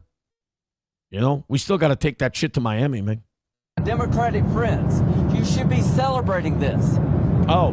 When bin Laden went down, I was the first to applaud President Obama. This was one of the most sophisticated. And then I went to President Obama and said, I have 4 other countries that I'd like to sodomize. I mean, invade and regime change. Thank you. Sophisticated military operation. How is this motherfucker not in the Epstein? You know why he's not in the Epstein files? No, why? There were no boys. Oh. He's a gay. In the history of the country. What they were able to do was amazing. They knew we were coming. We had part of a good part. They always know Lindsey Graham's coming. He's not quiet about it. He's not. He's daddy makes a lot of racket in the sack, old Lindsey Graham. Part of the Navy. And they were able to capture this man alive. The barbaric yop of Lindsey Graham's orgasm is what warns countries that B-52s are on the way. Or as he calls them, BBC 52s. The guy just can't really, he can't reach his destination without heavy artillery. You hear a shout. You remember Superman's death yell, and it reverberated and vibrated across the world? Yeah. That's when Lindsey Graham screams out in orgasmic pleasure. That is the shockwave you feel before an American bunker buster bomb hits your country. Believe it or not. No military in the world could have done it. And as to this, Lindsey Graham has his roof redone every time the United States invades a country because he shoots a power load right through his architectural shingles. You didn't know that, did you? I did not. I don't know that I want to know that. I think I was happier being ignorant. And can I tell you something? The insurance claim never gets denied. It's remarkable. The guy's got WAD insurance. I never even knew it existed. Commander-in-Chief. Just a messy cleanup job. He did something people talked about doing. You just wait for Cuba. Cuba is a communist dictatorship that's killed priests and nuns. They've preyed on their own people. Oh, are we going after countries that are occupying other nations and killing Christians? I know one. Johnny, I know one. Okay, what one would you like to I go know after? a country that bombs churches and kills religious figures and occupies people and starves them. Starving is bad, right? We don't like it when the dictators are starving their own people. That's a weird use of I powers. know Yeah, a country that's occupying 2 spaces. And in those spaces, they're starving the people and they're killing them and they're leveling their infrastructure and they're killing Christians and bombing churches. I mean, that's really bad, right? That's really bad. We want to go for Cuba for just that reason. Well, I was going to say Israel was the country I was talking about. Oh. So I can't wait until we roll on them. Lindsey Graham's got to be, this is what I mean. Just say what you want. Don't give me these bullshit reasons, because every bullshit reason you keep giving me, I can go, time to bomb Tel Aviv. Just come out and say you're a butt puppet of the military-industrial complex, and you really love when we get to spend some money on blowing up other people. And who wouldn't like to hear the term butt puppet come out of Lindsey Graham's mouth? It'd be a taste of honesty. Yeah, right. Their days are numbered.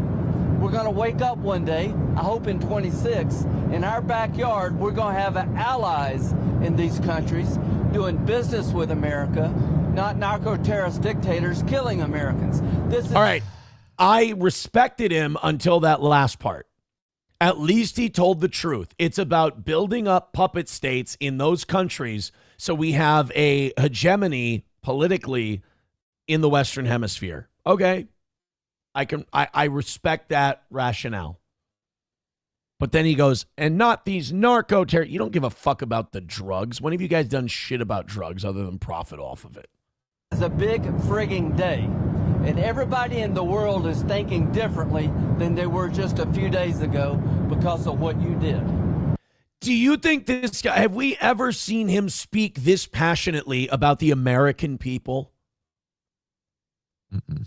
Have we ever seen Lindsey Graham speak with so much fire haven't. and fervor about getting home prices down, about getting people's wages up, about bringing jobs to America, about ending H-1B visas? Have we ever heard him with that much passion talking On a about national us? stage? No. Maybe he did it at home with his he had to do it with his constituents when he's running for election. I mean, the guy's been in office forever, so Right, has to say something they like. Yeah, I mean, it's possible, right? But I've never seen it. I've never seen it. It's like Bigfoot, you know? Whoever really saw it. Social Observer, oh no, $10 from Social Observer. Here's our new $10 drop. Enough. I will hear no more of this Hebrew nonsense. Thank you very much. Social Observer with 10. You like that one? That's nice. I didn't realize it was from a cartoon. Holy Jesus.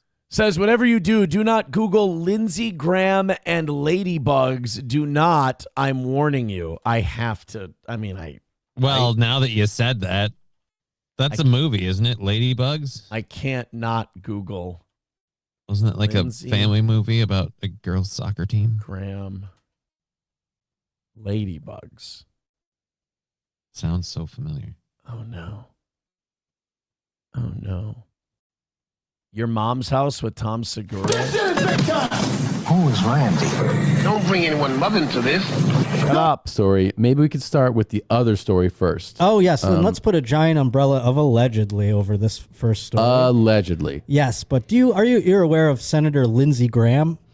I have completely turned off the news. You don't know Lindsey Graham? Lindsey Graham. Take women off of podcasts, please. If you've completely turned off the news, why are you here talking about current events? There's Right. One is related to the other. This is what I hate about women on podcasts is they just feel entitled to be a part of the show. It's like, no, you got to do the work. Like, I don't mind it sometimes because then if it's something I know a lot about, I can explain it and set it up and everything. But there's doing that once in a while. And then there's literally stopping the show to hold your fucking hand because you think, I'm just here to be pretty. You're not that pretty. Like, you got to do the legwork. You got to know shit. I don't have a problem if women don't want to follow the news or anything. I think that's great. You'd be a lot mentally, more healthy than I am. Certainly. If you didn't follow, you'd have more hair. Like, SP doesn't want to follow the news when I talk about Israel and stuff. She's like, oh, God, the Jews again. And I'm like, I'm sorry I'm following the news. I wish I didn't talk like that. But I'm just following what is happening. And she's like, well, I don't. And that's good. I think that's great. But I also wouldn't recommend she do a podcast. Because you got to know what's going on. You got to kind of know what's going on. All right. An evangelist? Well, no, but I can understand why you might consider that to be his job if you heard him talk. He's from South Carolina. You definitely recognize him if you see it. At the Kavanaugh trial, he'd be like, this is an abomination. See, now, because she doesn't know, this clip went from 2.5 minutes to 8.5 minutes. Oh, boy. All right, let's do the... To polygamy and other things like that. You would think that would mean he's like, the straightest bachelor there is. But there have been accusations, perhaps... Maybe Lindsey Graham is a gay man. No. And these have followed it. By the way, I just want to be on record. I don't want to be mealy-mouthed about this. I don't want to be halfway about this. Fucking sue me, Lindsey Graham. You love cock. Did you see his face and the way he talks? Yeah. That dude's gay. Lindsey Graham, make me big, Jules. I want you to sue me. Lindsey Graham is a fucking gay guy. Lindsey Graham is a homosexual, somewhat probably more aggressive than your average homosexual. Lindsey Graham more than likely is a bottom. Lindsey Graham is not a guy who throws dick. He gets dick thrown to him. Fucking sue me. Lindsey Graham has had sex with a man in his life. And Lindsey Graham prefers the sex of a man to the sex of a woman. Fucking sue me. There. It's just that the show's going really well the last few months and year. So yeah, I get you. I want to see if I can sabotage it. Does that make sense? I get you. Time for a wrench to be thrown. Yeah. Him throughout his career, you understand. And in 2018, he actually addressed it one time. He's like, I hate to disappoint y'all, but there is no clandestine relationship with Ricky Martin happening. I'm Okay, faggot, what's next? sure hundreds of gay men are jumping off the Golden Gate Bridge when they find out that I'm straight, but I'm sorry, I'm not gay. And he went through all That's a funny joke. You know, a lot of gay people do throw themselves off the Golden Gate Bridge every year. They built And you know who would think of that as an example? A gay guy? A gay guy. A gay guy would think that. Yeah. By the way, they had to build suicide nets. Really? The Golden Gate Bridge, yeah. So that when people jump, they don't. You talk like a fag, and your shit's all retarded. It's trouble to explain. And recently, and I don't know what the catalyst for all this was, recently male sex workers have decided that they are going to speak out despite signing non-disclosure agreements about their relations with Lindsey Graham. And one such... NDAs are not difficult to get out of. Yeah. People, All you have to do is prove what you did was something that you were like a victim of, right? I can't remember who told me this, but I said, well, what if so-and-so had to sign an NDA? And the guy said, yeah, those aren't worth the paper they're printed on. Instance was published and then deleted at one. If you sign one with a big company or a really, really like wealthy billionaire, all they can do with it is tie you up in court. They can't win. Okay. They can't win their NDA, but they can get it into a courtroom and they can drown you in costs, which is a fucked up part of our system that needs to go away. But it was commenting on Lindsey Graham and a sexual encounter, and they were in the hotel room. And here's the actual image that's taken from it. You want me to read it? Oh yeah, you can read the story if you'd like. If you want to. Wait, is this? It well, just you can describe it, or if you want to read it. I mean, photos? Sure, read it. Yeah. Literally, it says that the man goes. He went to the bathroom. He pulled up the image just to be sure because he thought the guy looked familiar. He went by the code name Lady G. Lady G. Oh. And Lindsey Graham. He's Lady G from now on. That's the worst Ollie G spinoff character I've ever heard. Yo, I be here with me main man, the Ladybug himself. Big up to Lady G. I'm just glad to be here. You is be, for real, one of the most wicked senators in the whole United States of America. I'm just a proud, red-blooded, heterosexual American. What it Believing in Jesus. What it mean to be all wild with that regime change? Because one time I was with me mates and I was banging me Julie and I was worried that I had caught something. And I thought maybe I need a regime change. No, sometimes you just have to try something new with the lights off. Don't even need to know who it is. Big up yourself. This has been me main man, Ladybug, Lady G. He pulled up the picture. Goes, "Yep, it's Senator Graham, all right." And when I came out of the bathroom, he was on the bed, naked, on all fours. I noted that there were dark marks around his anus. Oh God, dude, you literally called it. If this is true, well, I'll take the dirt road. It's all I know. I've been traveling for years. It gets me where I need to go. It ain't easy. It ain't supposed to be. But I'll take my time. Life won't pass me by. I ain't hard to find on the dirt road. Sorry. Asked if he had showered. He said yes. I asked if it was okay if I wiped him down. He said sure. I wet a face towel and I wiped between his buttocks, but nothing was coming off. Then I realized that his taint wasn't dirty. It was just full of moles. Dark moles in dense clusters up and down the length of his taint. Oh, dude, he's got a taint like a Somali kid's face when it's infected with bot flies. That's what Lindsey Graham's asshole and balls looks like. Never been happier that I didn't eat breakfast today. I didn't want to Wow. eat. I didn't want to eat before my root canal today. This is gonna fix that. This is gonna help that a lot. He said, "Hope you don't mind." When I say the next line, those are just Them just my little butterfly. What did he say? My little ladybugs. That's Them are right. just my little ladybugs. He's got ladybugs on it. You know what? She is the face of everyone right now. Yeah. So Lindsey Graham has a worn out taint with moles all over it, and he calls it his ladybug. That's how you know, by the way, that guy's not lying. Because that's very easily disproved. That's some weird shit to make up. Oh. You. Veldrain with $1 says, "Hi, everyone. I'm Lindsey Graham.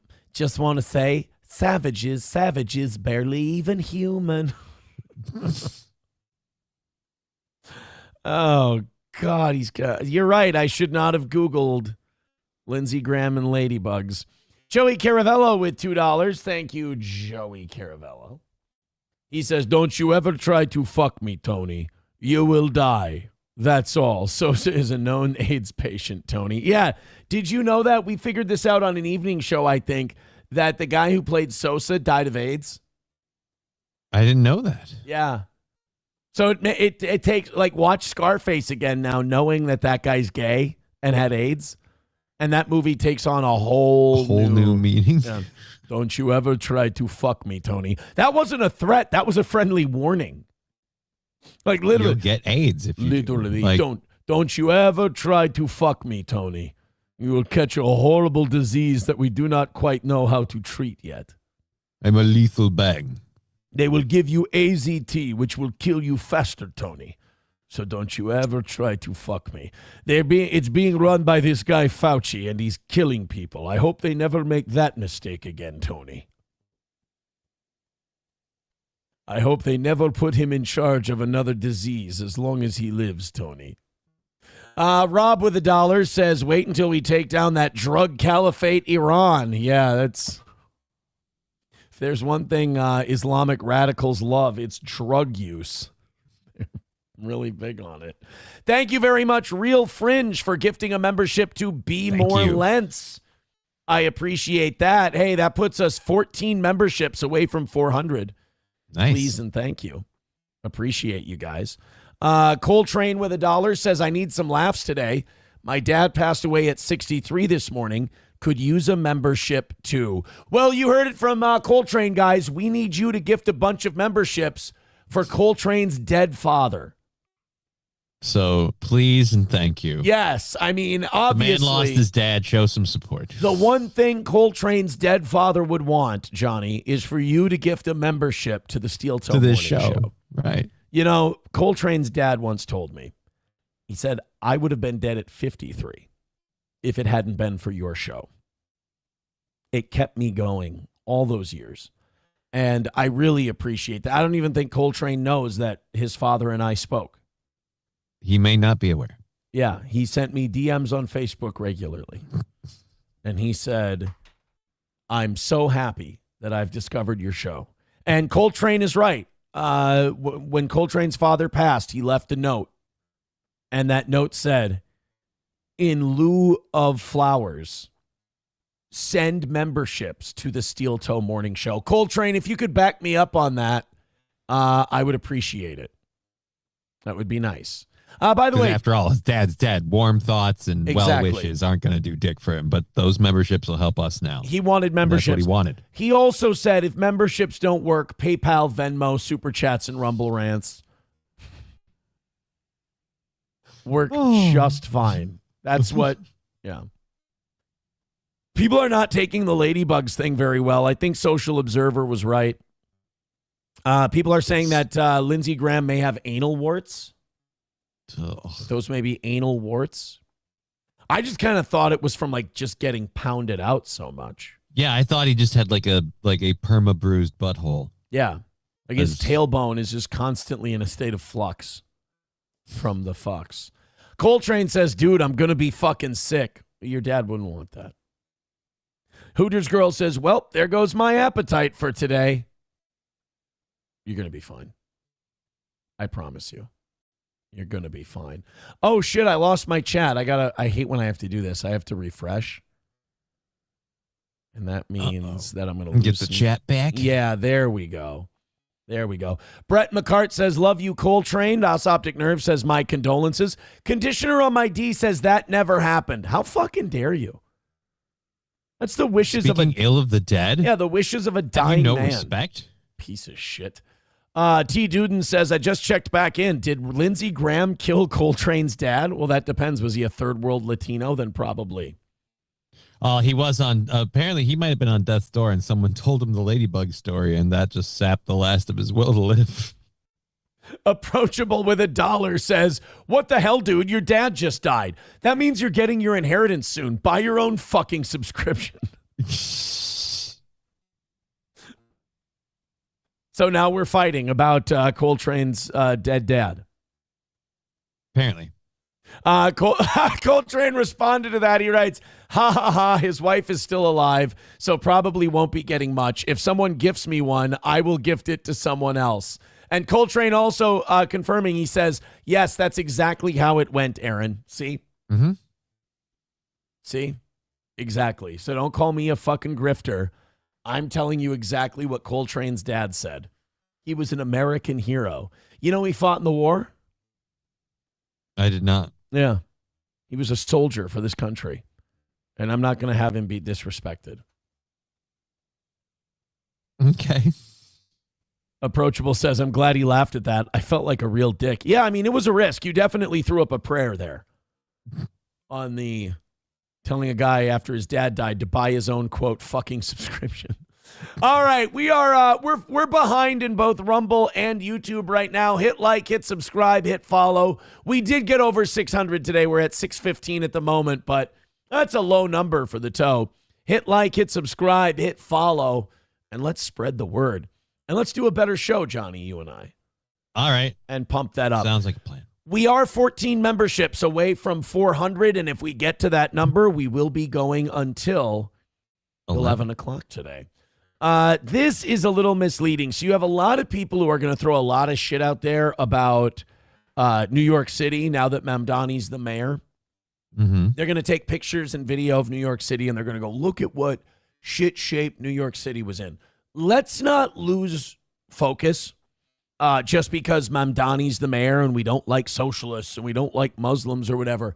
Let's try not to forget that New York was already a shithole when this guy inherited it. Like, let's not pretend Mamdani's going to make New York a pit. Part of the reason he got elected is because the people there went... It's in a pit situation right now.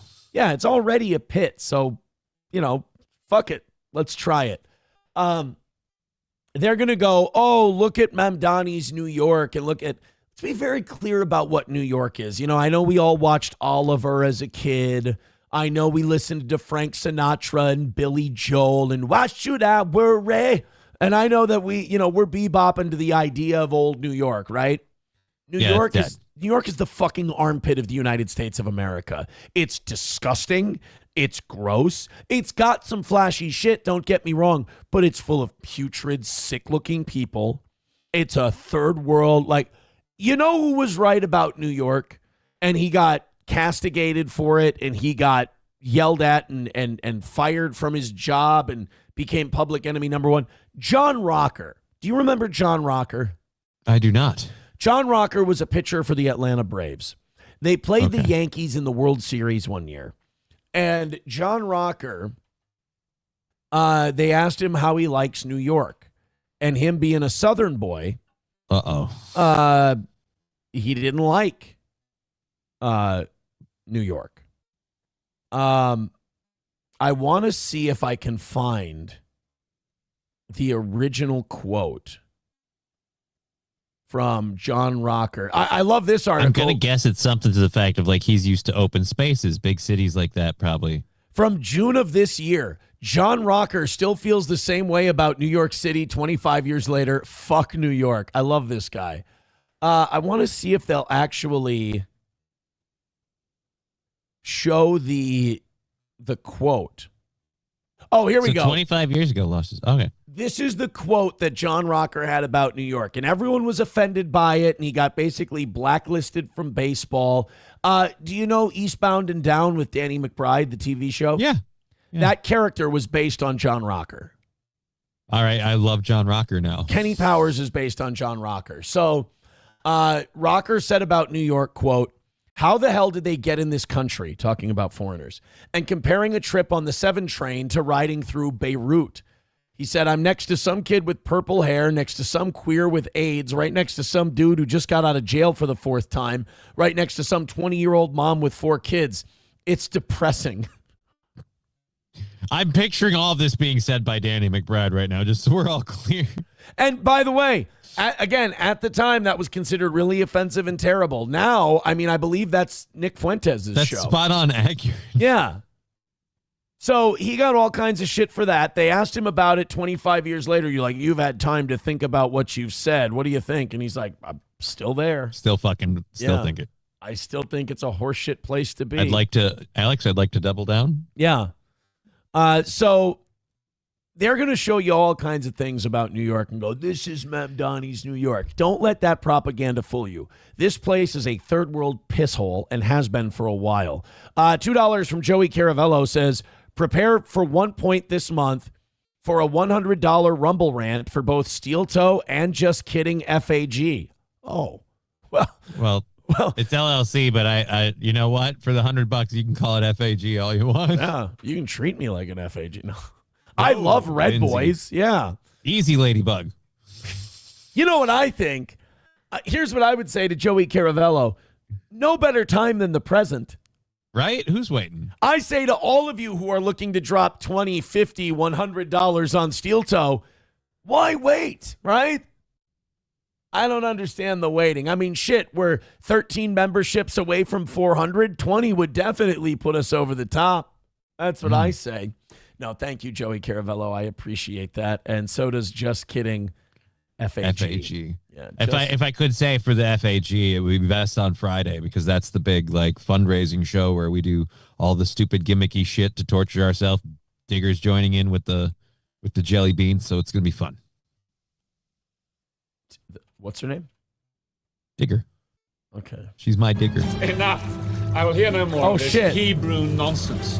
I played the wrong clip. She is not, sir. I meant to do this I looked into that. Jews be Jewing. Niggas be nigga-ing. That's what I meant to say. And I apologize. So, yes, no better time than the present for hundreds of dollars to fly into the pocket of the toe. Oh, my God. See, this is what I love about Rumble. When people do just hit like, hit subscribe, and hit follow, it really does boost you in the algorithm. You go up like fucking crazy. Thank you, guys. 635. I think if YouTube gets their shit together, we'll be in the 700s today. Thank you. Beautiful. So somebody put this on Twitter yesterday and goes, "Oh, this is Mamdani's New York." And it's basically they were doing that before. Right. It's basically the Demolition Man Ratburger bit. And I'm sorry, but do you remember years ago we had that video where a guy had a giant street rat, not an Arab, a street rat just on a spit rotating? Right. Wasn't it right after there were a bunch of, it was during the Biden administration where we were talking about the influx of immigrants, they were getting bussed and stuff.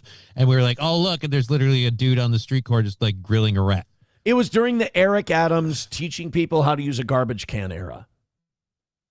When he went out and he goes, this is how you use a garbage can, guys. It's not a bad Eric Adams. You just got to think of the dumbest black person you know and try to talk like them. Don't go full, how's you doing, boss? But you're on the right track. You're kissing the edge of it. Right. So go, oh, Lordy, I was in New York. And then just take something off it. And all of a sudden you got Eric Adams. And New York is a killer dynamite place to be. Basically, you can start by doing Tracy Morgan. And then just kind of back it off a little. And then you got Eric Adams all of a sudden. You see, I'm an artist. People don't understand it. I'm they don't understand. There's a mixing to this. Exactly. When you learn to use your voice as an instrument. You know what's amazing that I can do all these voices, but I can't fucking sing? Because you would think if you can do voices, you should at least be able to do the singing part. Yeah. Can't I do an impression of a really good singer? Nope. Or just a decent one would be a start. One who can hold a note.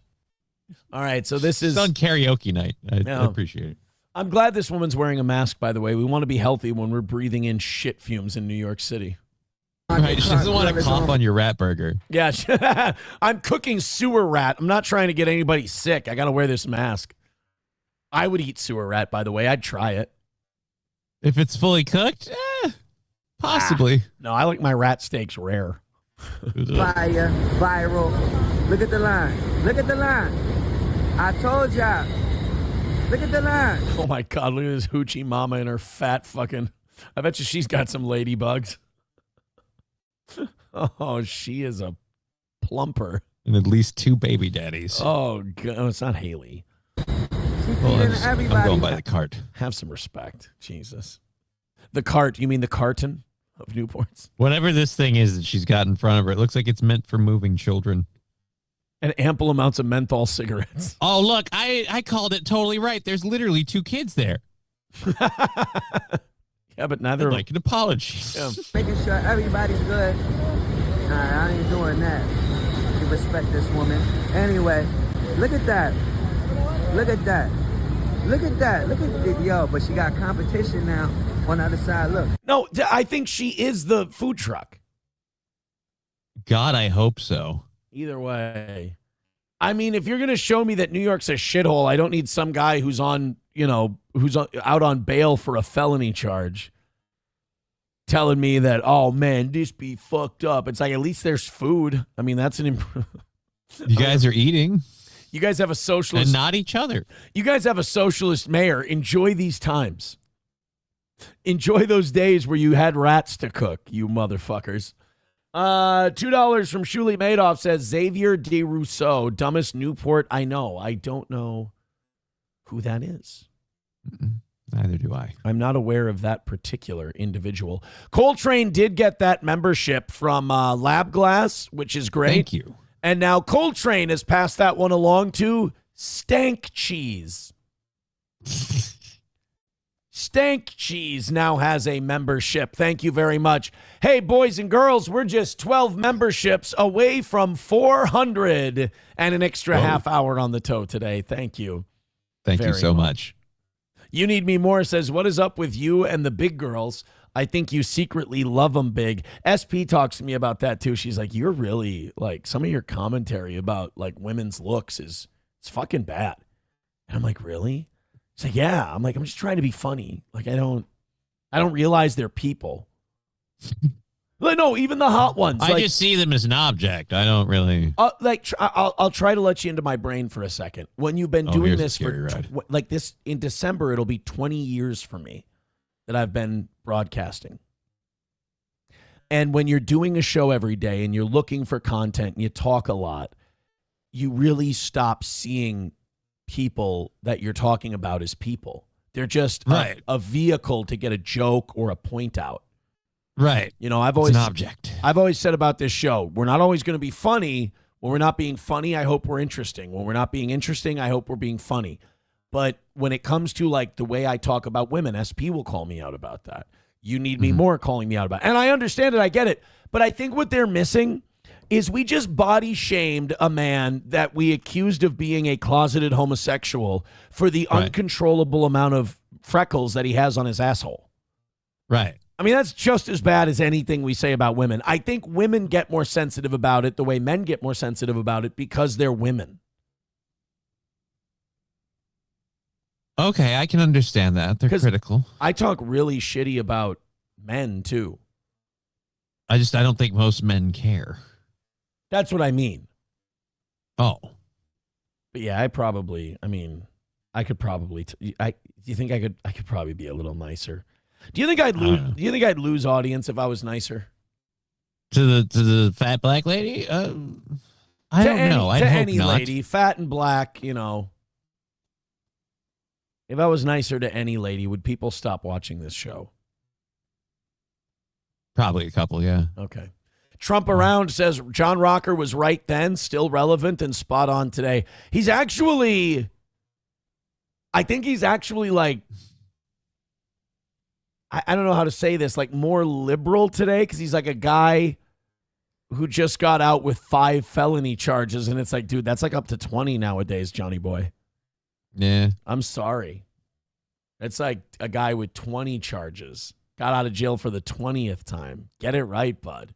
All right. Speaking of which, let's hear from Zoran Mamdani. Okay. I'm willing to give this guy a shot, and I'll tell you why. I don't live there. That too. If this works, politics is going to get really interesting in the United States because this guy's not Democrat, Republican. This guy's socialist. Like, he believes it to his core.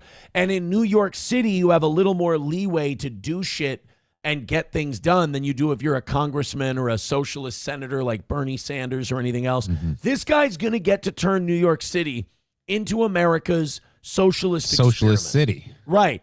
If it works, it will show that we were so fucked that something like this could come in and work. And then you're going to see more socialist candidates. You're going to get more candidates on the national level talking about income inequality, talking about all this shit. And that could get really interesting, and that could force the conversation to the left. And then in response to that, you're going to have to get a lot of like right-wing nationalist type people, not these Trump wannabes. And that'll move things further to the right. We're going to get a lot more contrasting choice in this country if Mamdani works out. I'm excited for it.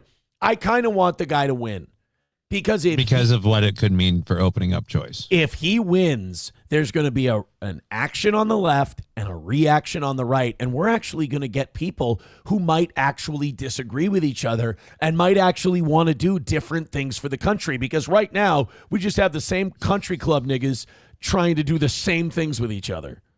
And just when they do it, it's cool. When the other guy does it, it's wrong. Sorry, I said that. Jews be Jewing. Niggas be nigga-ing. So this Mamdani, we're a Rumble show. This Mamdani, I kind of want to see it work. And again, there are so many places in New York City that he inherited that are absolute shitholes. It could either work or really not make it'll things stay the same. Yeah, exactly. He's kind of in a can't lose situation in a way. Well, I'll say this. I'd hate to see it get worse from here. All right, you want to see I'm him? just very glad I'm not in New York. You want to see him go after the landlords? This is a group of people that, right or left, you might be pretty popular on this one. I wouldn't mind seeing him go after the landlords, depending on who they are and how they're running their properties. I feel like a lot of them are shitbags. Well, here we go. Maybe you'll like Mamdani. Rented an apartment in New York only to find yourself not just paying rent, but application fees, amenity fees, credit score checks. In a city filled with old buildings that could use some tender loving care, some landlords are taking advantage of the housing market to gouge tenants with outrageous fees, all while leaving them trying to survive in homes with collapsing ceilings and sinking floors. It's time for that to change. We need a citywide crackdown on rental ripoffs. We need to take on the indignities from those landlords who demand more than their fair share. That's why our administration is organizing a series of rental ripoff hearings in every borough. This is a chance for you and your neighbors to speak directly with us about how you're getting ripped off. Dude, we're going to have fucking landlord tribunals in New York City. This kind of rules. It's going to be interesting. I don't think anyone's happy with their landlord in New York. And not only that, like, you know how... Like, remember when Gary Oldman said, like, Jews run Hollywood, and if you say that, they won't give you work? And then Jews went, hey, you apologize right now, Gary Oldman, or we're not going to give you any work. Right, and then he apologized. There was also somebody recently, God, I wish I could remember. There was somebody recently who said something critical about Israel and about how they influence our media. And there was a Jewish lady who was in media who said, you need to apologize for that or they need to remove you from the air. And it's like, this isn't a good way to prove that you don't run the media. Now, that doesn't look good, guys. I could definitely see like, oh yeah, they run all the properties. They run all the rents. They raise all the rents. I could see Mamdani doing these tribunals and then Jewish people going, this is an anti-Semitic thing. And we're like, we never said Jews. We just said landlords. We never said Jews. We just said landlords. Yeah, you guys... It is ironic, though, that now you're claiming we're coming after you for your race. You guys are the ones controlling all the property. Seems like. Yeah. Who's the victim here? We're just treating you like you've been treating black people for the last 60 years. That's all. For the first time, our city is bringing this discussion directly to you. And it's only just the start. We're excited to share more information about these hearings soon. In the meantime, start taking notes so you can share with us how you're getting ripped off. Yo, my landlord be coming to my apartment and shit, every month on the same day, and he be asking me for money, and I think that's fucked up. I'd love to see a landlord come and go, well, I was running a building and we allowed one of our tenants to rent a space. He was having a lovely gathering for people for the victims of that horrible event in Gaza. But all we asked is that he pay a cleaning fee, and he seems to be refusing, and we feel we're getting ripped off. It's a very fair fee. I've been experiencing a lack of Rabbi Shmuley content lately. Yeah. And I think I'm feeling it a little bit because that guy is so awesome. Like, he goes on shows and he is dude, it took me like 3 or 4 times watching Rabbi Shmuley for me to be like, because honest to God, I was like, I think this guy is like a Nick Fuentes guy. And I think he's doing this Rabbi Shmuley character to like turn people against Jews. Like, I felt like he was an I really did. I felt that Rabbi Shmuley was like a anti-Semitic character. Plant. Yeah. I really, but that it made it way better when I found out that he's legit. He's like, this is the way he is. This is what he thinks. And he's just a really piece of shit. I want to see. And every stereotype is his life. It's weird. You don't normally see that. I mean, a few stereotypes, fine, but every single one. Oh, you want to see Rabbi Shmuley's thoughts on Hitler? Oh, I'm sure he loved the guy. Yeah. Great guy. Someone you go fishing with. Great guy. I mean, Hitler, of course, was the symbol of evil in the world. I'd say, if you're saying was, I would say there's a particular country that I feel like at this point in this day and age, with how they've behaved, how they've carried out their actions, no regard for the other people that they take down, innocent or not. I would say there's probably at least one other country that has no regard for anyone other than what they want, and their desire to get it would probably be more evil. Hitler was the symbol for evil in the world. Who'd he replace? That you can have Tucker Carlson, and how much is Qatar paying him, allegedly? How much is... I don't know. We don't have any figures. How much is Israel paying you? Yeah. How much? Well, I think he does this for love of the game. I really do. I know, but I'm just saying. But Israel has admitted that they paid influencers $6,000 per positive post about them on social media. So why is it okay that you guys get to pay people, but Qatar can't? Now, there's no evidence that Qatar pays Tucker Carlson a dime. There's absolutely zero evidence of it. But if they did, so what? If your side didn't pay people to talk nice about them, by the way, never a good look about your social skills when you have to buy your friends. Right. Never a good look. But if they are, you're not the one who gets to call that shit out. For him to have to... Here's what I do. I'm bought and paid for, true. But I'm bought and paid for $5, $10, $20, $50, $100 at a time from people who want to make me say fucked up shit. Right. Or thank me for doing a good show. Right? Actually rehab Hitler. Let's just remember that a lot of our Arab brothers and sisters, did you check the audio? A lot of our Arab brothers... Don't edit that out, by the way. Brothers and sisters actually wanted to bring Hitler's solution, the final solution, to Europe. They wanted there to be actual gas chambers. That was Haj Amin al-Husseini. He was the Grand Mufti of Jerusalem. Yeah, they don't like you guys. You were trying to take their land. And you know what? You really, really proved them wrong when the world forced everyone to give you a second chance on how you weren't just out to steal their land. Right. How's Gaza doing, by the way? Hey, we didn't put the Arabs didn't get to put us in the gas chambers, and they wanted to put us in the gas chambers because they thought we were going to steal their land. Thanks for making us a country for us going through this difficult time. No problem, guys. What are you going to do now? We thought we would go steal a bunch of Arab land. What the fuck, dude? We're just going to bomb them out and starve them out. Don't worry. They killed a couple of our people at a music festival. It's totally legit. I thought your border was locked down. One of our guys fell asleep, like those security guards at Epstein's prison. Mark Robinson with $4.99 says, I hope they televise the landlord hearings. I do too. That could be very interesting. What do you want your punishment to be? Death or exile? Well, then I sentence you to death by exile. By exile. Oh, man. No Rabbi Shmuley content makes me a sad boy. Thank you very much, Mark Robinson, for the $5. 12 memberships away from 400. Let's go to work on that.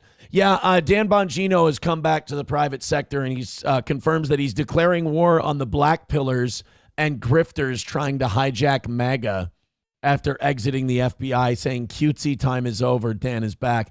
You know, that's adorable that Dan Bongino thinks he's the torch holder for MAGA. That's cool. I don't ever remember, like, wasn't he just a podcaster who got into the FBI? I thought that was all it was. I mean, my thing is, you worked on the inside of the administration that actively doused the flame of MAGA with water on a daily basis. You were in the Department of Justice that took back everything you said on the campaign trail about the Epstein files and lied about all of it. And now you're going to come back to the private sector and serve these fucking people? Dude, this is your chance to clear your soul. This is your chance to have a clean slate. Unburden yourself, man. And you're going to go after the people who are criticizing and have the audacity to point out that Donald Trump is not keeping his promises. Well, I guess we got our answer pretty quick on whether or not Dan Bongino was going to come back and do tell-alls. Or at least just not be a boy. Good God. He's still firmly in the pocket, my friends. He's firmly in the pocket. I don't get how why did he leave if he's sick of all these people who are doubting MAGA, why did you leave the administration? Like, no offense, you're the wrong person to be like, look, I'm tired of all these doubters and all these people who don't believe in what we're doing. I mean, I quit because I believe in what we're doing. He said it was having a bad impact on his marriage, was his take on it. I mean, completely betraying your values will do that. Yeah, he should be used to breaking vows at this point. Right. Did it to us. But his wife isn't. That's the problem. That's a good point. All right, guys, hit like, hit subscribe, hit follow. We're barely over 600 today. What a nasty, nasty day for the toe. Gift those memberships. Throw in a couple of bucks. We do appreciate it. I love these guys, and they love our show. Emerald Med. I want to share a quick story about a family supporting this channel. Their father had a rare form of cognitive decline due to his military service that made him unable to work. Their mother had to stop working too so she could care for him. Their sons discovered how new U.S. Library of Medicine studies on various mushroom blends could significantly support cognitive function.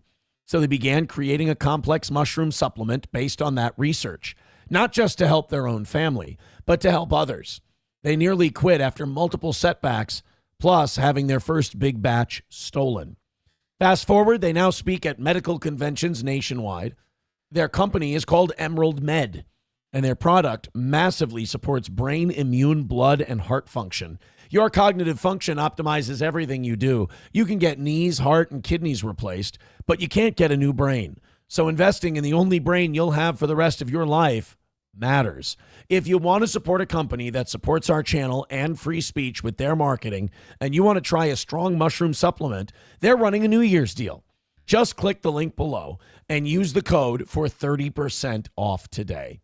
It's currently the most concentrated mushroom gummy in the U.S., and it has up to 400 compounds and is rich in vitamins and minerals. With 6 formulas in one, it's like getting 6 supplements for the price of one. You can click the link below to try Emerald Med's mushroom gummies, 30% off today. That's Emerald Med. There we go. There we go. Thank you guys also for hitting like, hitting subscribe, hitting follow, especially on Rumble.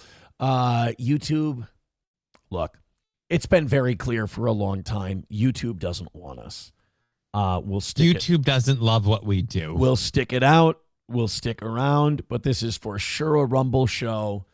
And YouTube does not want, they don't want to send it to anybody. They don't want to show this show to anybody.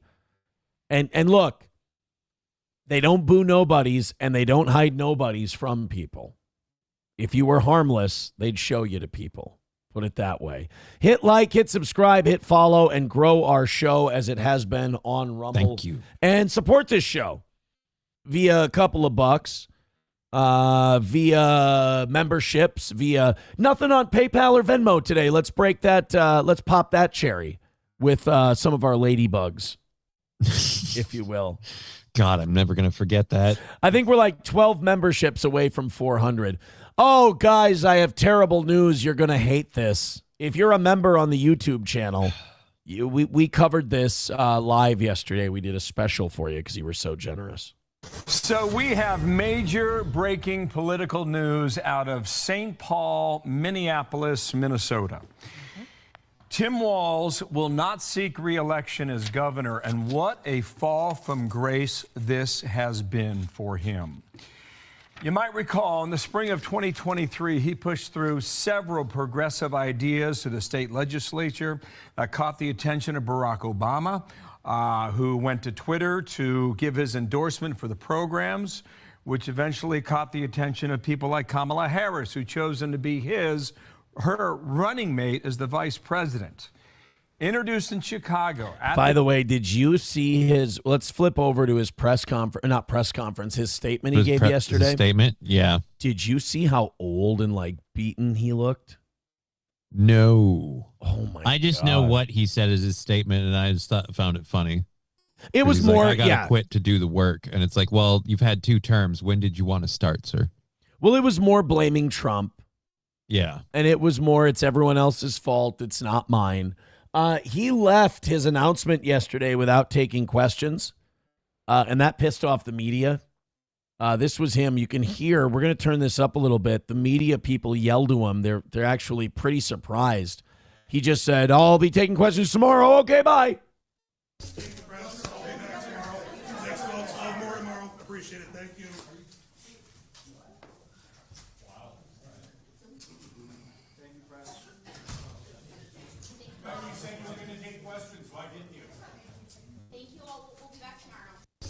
Yeah, I heard people saying, okay. I thought you were going to take questions. You said you were going to be taking questions. Why didn't you? Yeah. I mean, he's going through it. And again, I think that I don't think there's a victory for the right in him not running for a 3rd term. I think that's like a neutral. That's like a draw. You know? I think the win is to continue to push this guy on the fraud, because they're going to throw as many little tokens at us as they can to get people to stop looking into the fraud. Keep looking into the fraud, keep pushing this shit and see if you can't get him to leave office before his term is up. I think that's a win. Get it to the point where there might be legal consequences for this guy. And he's got to bail before he's on trial. Now, the thing is about these politicians, normally when they say they're going to step aside, all of the legal scrutiny stops. Right. And they've probably made deals with whoever's going to be stepping in to make sure there will be no scrutiny going forward. Yeah. And I do believe that Amy Klobuchar is going to take over. Oh, boy. I think Amy Klobuchar is going to be next here in the lovely state of Minnesota. But, yeah, he looked old and worn down and beaten. Approachable, saying he can't, it's because he can't sleep with all the people outside yelling retard at him. That might be it. That might be part of the problem. All right, let me open up these 7 o'clock hour stories. And while we do that, I would really appreciate a good run of memberships here, a little PayPal, Venmo, Streamlabs, a little Rumble rants and Super Chats. If you think we're doing a good job today, please and thank you. I would really appreciate that. Our show runs on your donations, and you guys have been doing a dynamite job here in the mornings. Please keep that up. And again, if we get to that 400, we will do an extra hour. And I'm not allowed to say anything before the 10:25 mark, but we might need that extra hour. Please be generous if you'd like.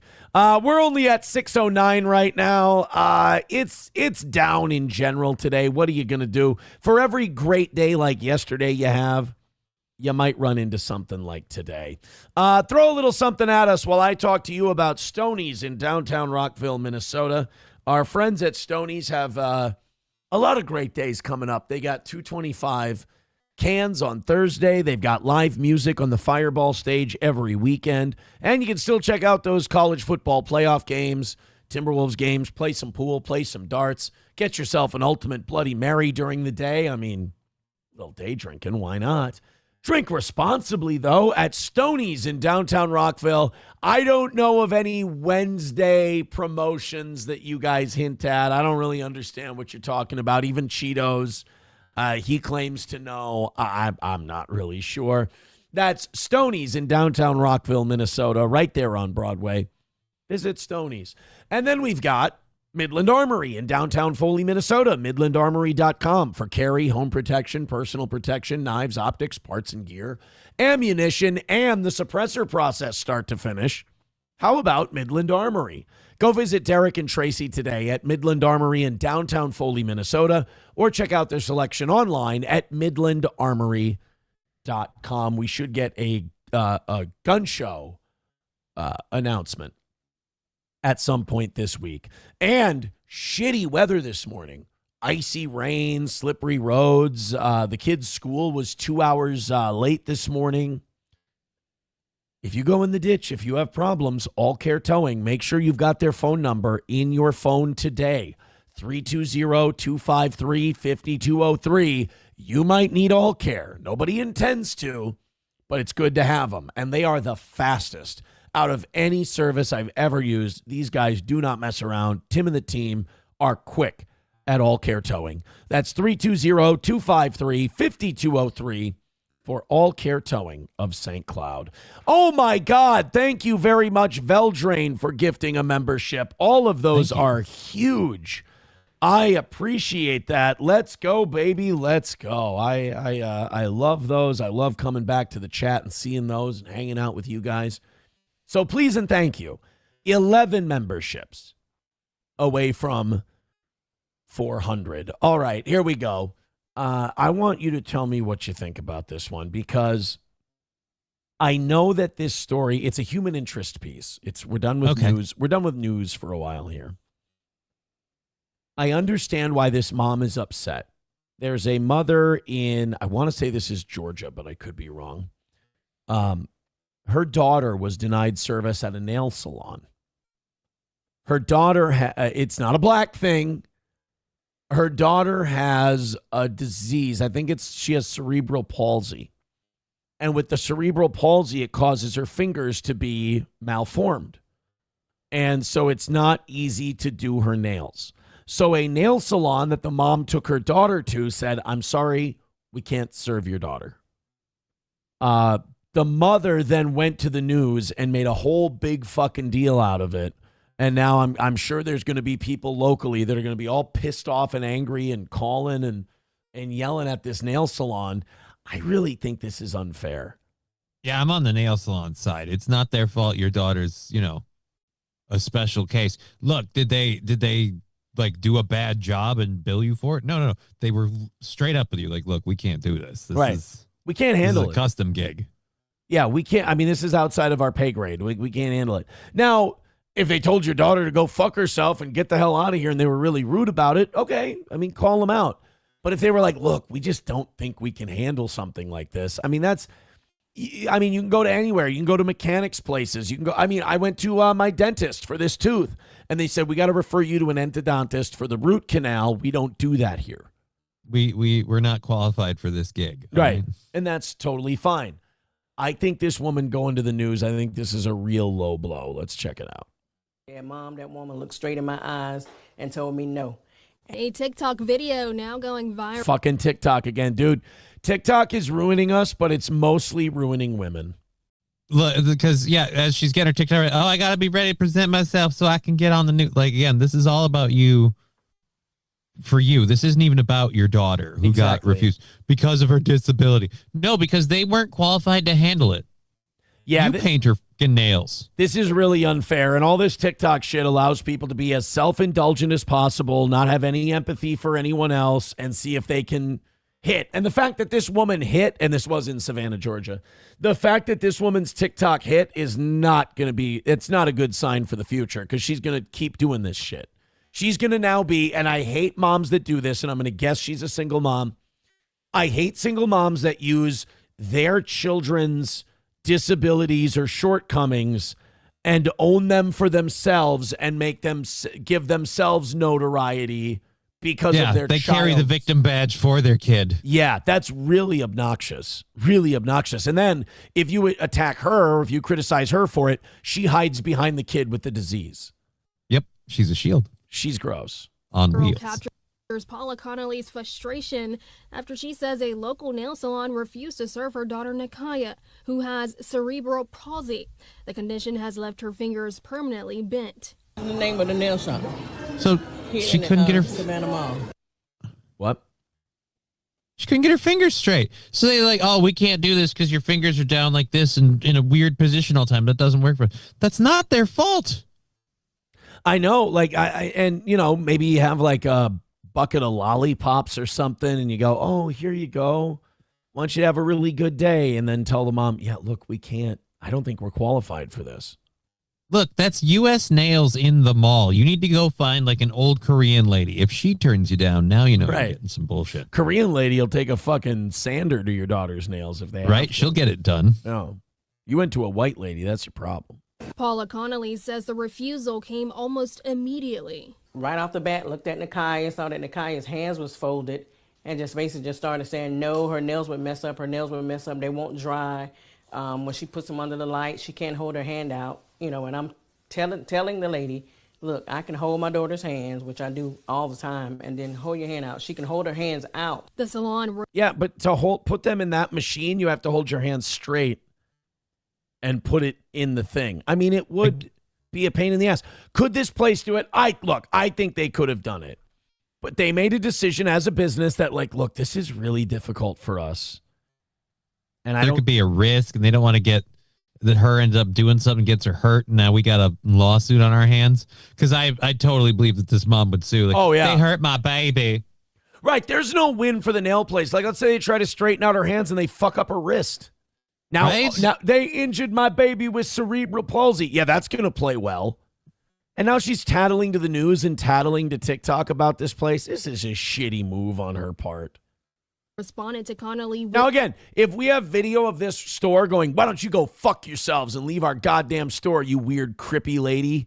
Okay, that would be really mean. But I doubt they did that. With this explanation. Her nail look like you need the nail look like straight like this, but curl like this, the line not make her nail right. As a mom. So you were wrong about the Asians. Even they wouldn't touch this one. I was wrong. I feel bad. But she is right. Like, if your hands are like this and you need to be able to put them like this into that machine to dry and cure or whatever, it's not going to work. And, like, I doubt that a nail technician feels comfortable, like, manually straightening and manipulating someone's fingers with cerebral. Like, I'd be worried I'm going to break their fingers. Because honestly, depending on how bad they're locked up, there's a chance you could. At the very least, you can do some possible muscle damage and stuff. You could pull something or tear something. And like you said about this woman, if she's willing to make a TikTok about them not letting her daughter in the nail salon, imagine the TikTok she's going to make if her daughter's fingers hurt afterwards. Yeah. Now you hurt She's gonna, a kid. now you've hurt my child. Yeah. It's her Chow. Chow. Yeah. Sorry. Dr. Chow. Hit the like button. You know, and then seeing my daughter knowing that she was frustrated, and me trying to hold back tears and trying to be strong for her. You know, I see often where people with disabilities are going in restaurants and different places like that, and often can't be serviced due to their wheelchair, can't get in. The video has now racked. You ever seen a restaurant not take someone because of a wheelchair? I don't. No, I haven't. But one thing I've seen a lot of is assholes like this who love to jump out in front of handicapped people. Be like, I've seen it, and I would like to advocate for these people. And I'm sorry, with possibly the exception of your daughter, most of us can speak up for ourselves. Yeah, man. right. Up more than 28,000 likes and nearly 300,000 views, sparking thousands of reactions online. I did not expect this video to blow up as it did, but I yes, you did. That's why you went back and filmed it. Says dozens of traveling nail technicians reached out. One local nail tech stepping in to turn the experience around by giving her daughter a manicure at home. Wow. So you could have called a place, explained to them the situation, made an appointment, and it would have worked out. Also, let's not forget, she went up to this place and said, can you get my daughter in for a manicure? She didn't call ahead. She didn't make an appointment. She just showed up. Right. She didn't say, I need special accommodations for my daughter who has cerebral palsy. I mean, that would have been If a nice she had thing called to do. first, they might have still told her the same thing. We really aren't comfortable doing that job. Yeah. The nail tech, Monica, came over. She had all of the equipment, the same equipment that they had at the nail salon. And we did it, like I said, in less than an hour. And Nakaya loves her nails. Connolly telling me the experience is shaping how she moves forward. Our theme is the year of perseverance. So it has definitely They have taught a me in theme. these first 2 days of the new year that I definitely have to continue to persevere for my daughter, not only for Nakaya. See, this is what I mean. Like, of course, it's a personal victory for you because Yeah. you overcame the adversity and you put your daughter on a pedestal and shove. Like this would be like if my parents made me go on this 90 Day Fiance show and just went, and we're so victimized by everything that he goes through. Right. And it's like, no, you have to choose to do these things yourself. Did your daughter want to be exposed like this? Did she want her nails did? And does it really fucking matter? Yeah. Overall, I took the time out of my day. My daughter got denied, so I just rolled her out into the middle of the mall and then walked back with my phone out so I could get a video and post it on TikTok. I hate that we've seen so much of like stories like this that we can go, here's what's going to happen. Here's what she's going to do. Here's what she's going to say. And then when it ends up happening, you just kind of go, fuck, I knew. I knew it. I didn't want to know, but I knew. Veldrain with $1. Thank you so much, Veldrain. I appreciate you. He says, I have a question about Stoney's White Power Wednesdays. Are Italians okay? I don't think there is White Power Wednesdays. Send your questions to Cheetos. But I mean, technically, if you go back far enough, I can see why they wouldn't count. Los Federales with $1 says, I don't believe the black's daughter is fine and cerebral palsy is just a front. See my example in this video, Justin Act. Oh, God. No, I believe that the daughter has cerebral palsy and the mom uses it to her advantage any chance she gets, like this TikTok video. You know? Hey, guys, we could use you. Memberships, Venmo, PayPal, Rumble Rant, Super Chats, etc. We could use you. We'd appreciate your contributions if you'd like, if you think we're doing a good show today. At the very least, hit like and hit follow. Please and thank you.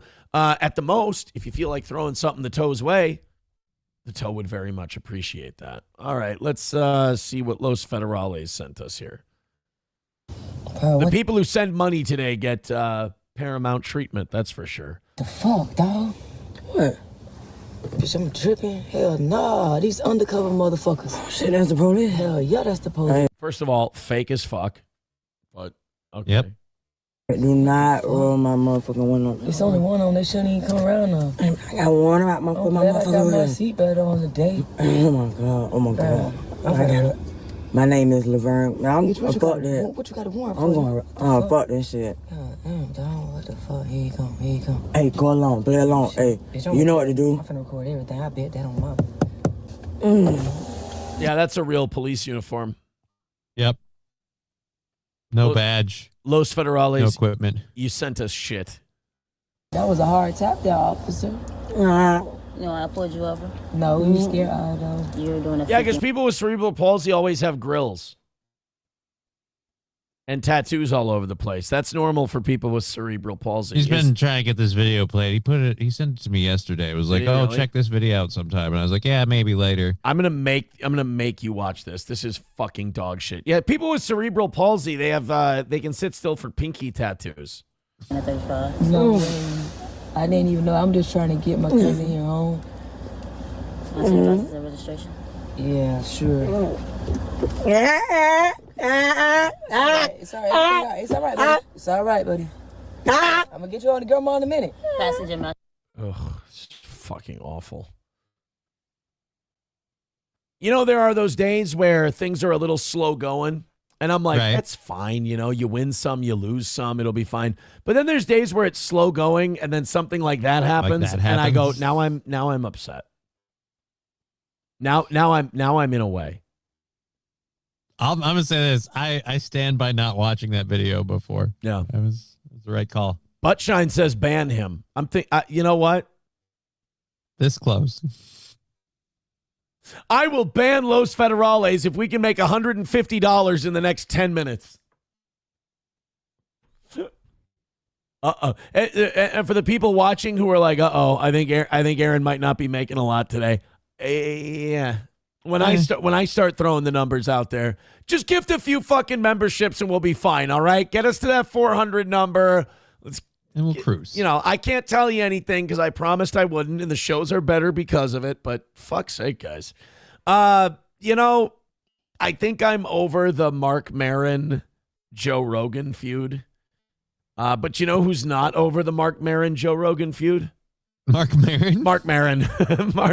Mark is not over the Joe Rogan feud. And look, neither would I if I were Mark Maron because it's good business for him. Right. I mean, the fight with Joe Rogan has not been bad for the Mark Maron brand, as it were. It's gone better for him than the Liver King. Oh, yeah. Oh, yeah. By the way, Maduro did January 6th in the chat, says donate some crude oil to Aaron. God, I would fucking take it. Please and thank you. So anyway, Mark Maron is still going on podcasts, still talking shit about Joe Rogan. I think what happened was Rogan did that thing where he finally did hit back at Mark Maron, and all that did was kind of extend it. Right. Now Mark Maron's got another fucking breath in him because he got second wind when you threw some more shit at him. Exactly. So this is Mark Maron continuing to talk about, because here's my thing with Mark Maron when he gets in one of these feuds, is Mark Maron always does this thing where it's the same complaint. And like at some point you go, we get it, Mark. You don't like these guys. Do you have something new for us? No, I just really want to let people know I think he's an asshole and a meathead and a conservative right-wing douche fuck. We got that the last 6 podcasts you were on. Anything new today? He's killing comedy. We know, Mark. And look, there are certainly things about Joe Rogan when it comes to Mark Maron that I agree with. I mean, we watched it yesterday. Joe has ceased to be funny. He started huffing his own farts. Yeah. He got the president on. Remember the old Joe Rogan who said, I'll never have Bernie on, I'll never have Trump on, because once you do that, then you owe these people something and you know them and it's harder to criticize them. That was his reason for not bringing them on. And then he broke it. But he has no idea, tragically, how right he was. Yeah. He was right about that. It absolutely did wreck his show because he does feel like he has to defend these guys now. I can say this, though. I can understand kind of how he got there with the whole, like, he moved to Texas and he started building comedy clubs out there. And he's got kind of this not quite kingmaker thing, but like people he's brought up with him have blown up around him. So it's understandable where he can kind of feel like, I am a guy. I do things. I make things. And then when you add the presidential stuff with that, like, well, of course this guy was president because I was there. I would say kingmaker is fair. Yeah. I would say that's accurate. Yeah, when you surround yourself with people who say you can do no wrong and you don't get criticism, how are you? I mean, it's easy to get lazy or it's easy to rest on your laurels. And I do think he's done that. That's why watching Mark Maron continue to go after him, it's like, Mark, they hung you a curveball. You whacked it out of the park. Stop swinging the fucking bat, bro. Let's hear something else. You have our attention. Now give us something other than Joe Rogan. But here's the thing. He wouldn't be Mark Maron if he let shit go. That's not a Mark Maron trait. The man can hold a grudge. I just didn't think that Offstage. comedy was for the jocks, you know? Yeah. He came in as a kickboxing champion and then the whole fear factor thing. It's just like, to me, and then he co-opted, this idea that he was somehow, representing Hicks, and that bothered me. That, but look, he paid his dues. Joe Rogan ever acted like he represented Hicks? No, I think that's just what anyone who feels he's a dumb meathead likes to assume. Yeah, let me tell you something about these MMA guys. None of these MMA guys are Hicks. In fact, a lot of them are downright metro. They're almost gay. Like, a lot of the MMA guys are not what you think. I don't know what people think, but like, I'm in gyms with guys who do boxing and guys who do MMA. And I'll tell you this, the ones who are closest to Hicks or whatever you would call that would be the boxers. MMA guys are kind of fruity, and I think you have to be to cuddle and roll spoon around with a dude, yeah, aggressively for at least 3 rounds. MMA guys are not like these "don't fuck with me" badasses. And I'm not saying this. I feel like it sounds like I just realized it sounds like I'm shitting on them. I'm saying they're usually really nice guys. Like MMA guys are usually really respectful, really nice, kind people. They're not like, hey, motherfucker, I'll kill you. Those are the fake motherfuckers. Those are the guys who don't know shit. Those are the new fish. Same thing with boxing. The guys who know shit, like the nicer a guy is to you, like if he says, I box or I do MMA, the nicer he is to you, the more he can probably hurt you. Because he's not afraid. Right. He's a real comic. Yeah. Mhm. But the sphere of men that he attracted to were the opposite of me. Yes. Yes. And I never got into comedy to be hanging out with the bros. My feeling was like this. But like, okay, that sounds like a you problem, homie. Right, I was just gonna say that's fine. You don't have to. Trust me, the bros don't want to hang out with you either. We find it depressing. But like one of the things, and this is the curse of Opie and Anthony, is I believe Opie and Anthony hurt comedy the way that like a lot of these documentary shows hurt pro wrestling, because it let too many marks behind the curtain. And now you hear marks use stand-up comedy words, and it's fucking gross. Like you hear people go like, yeah, the table at the cellar. Shut the fuck up. You're a fan. You don't need to talk about the behind-the-scenes shit that the comics do together. Just watch the fucking show. And Mark Maron is one of these guys who's like, Joe, he, brought all this bro friend energy into it. I'm like, I've done comedy for a long time, and the socialization is very much a part of the gig. Like you have drinks, you talk, you cope about the fact that you're not making it in comedy. I mean, it's all part of your insecure, all of it. This is not my audience. Yeah. And there's too many of them.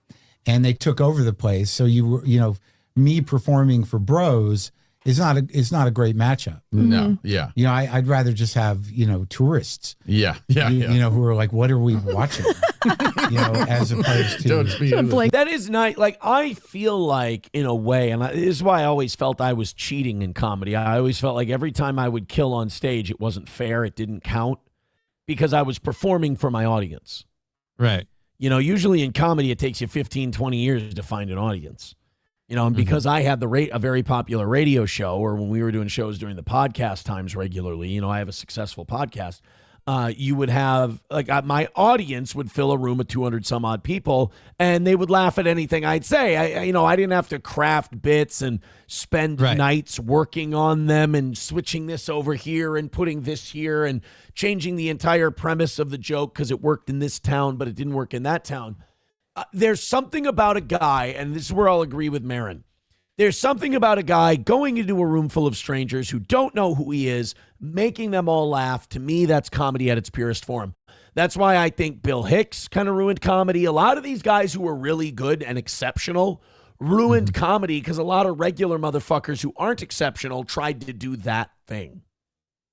But I feel if you're Mark Maron going into a room full of bros or whatever, like you need to develop that. So what's your complaint is that Joe Rogan decided to throw his hand at comedy. He attracted an audience to the point where that audience came to venues. Yeah. I mean, if that's not telling you that he is quote unquote funny or whatever, I don't know what is. Well, but if he's attracting that audience and it's cramping your scene, like, I'm sorry, either adapt or move. You don't have like this weird thing where people like, oh, I own this. Like I performed at this open mic for how many years? I'm not happy with these new people. Like you don't own it. Well, that's not your thing. That's called gatekeeping. And alt comics, by the way, alt comics are infamous for gatekeeping. There's a certain intellectual level that comedy has to be at. There has to be this rule and that rule. And those rules aren't designed to make comedy better. Those rules are designed so that those guys get all those guys get all the stage time. So I'm sorry, Marin, it's sour grapes now. This kind of defined personality, malignant masculinity that was inhabiting the place. Sam Kinison. And didn't Marin, like when he was starting out, party with Kinison? Kinison didn't bring an aggressive masculinity to comedy. Oh, like screaming and shit. Like that wasn't an aggressive masculine form of comedy. Eddie Murphy saying fag every fifth word. That wasn't like bringing a toxic masculinity. I mean, Marin had a great run, and he's still doing shit. I think Marin's mad that his run wasn't bigger and longer. Yeah. And he got annoyed when someone did the same thing he was doing and they eclipsed him. Yeah. And again, this isn't an endorsement of Joe Rogan. I think the guy's completely, I don't think he's a great stand-up. I don't think he ever was a great stand-up.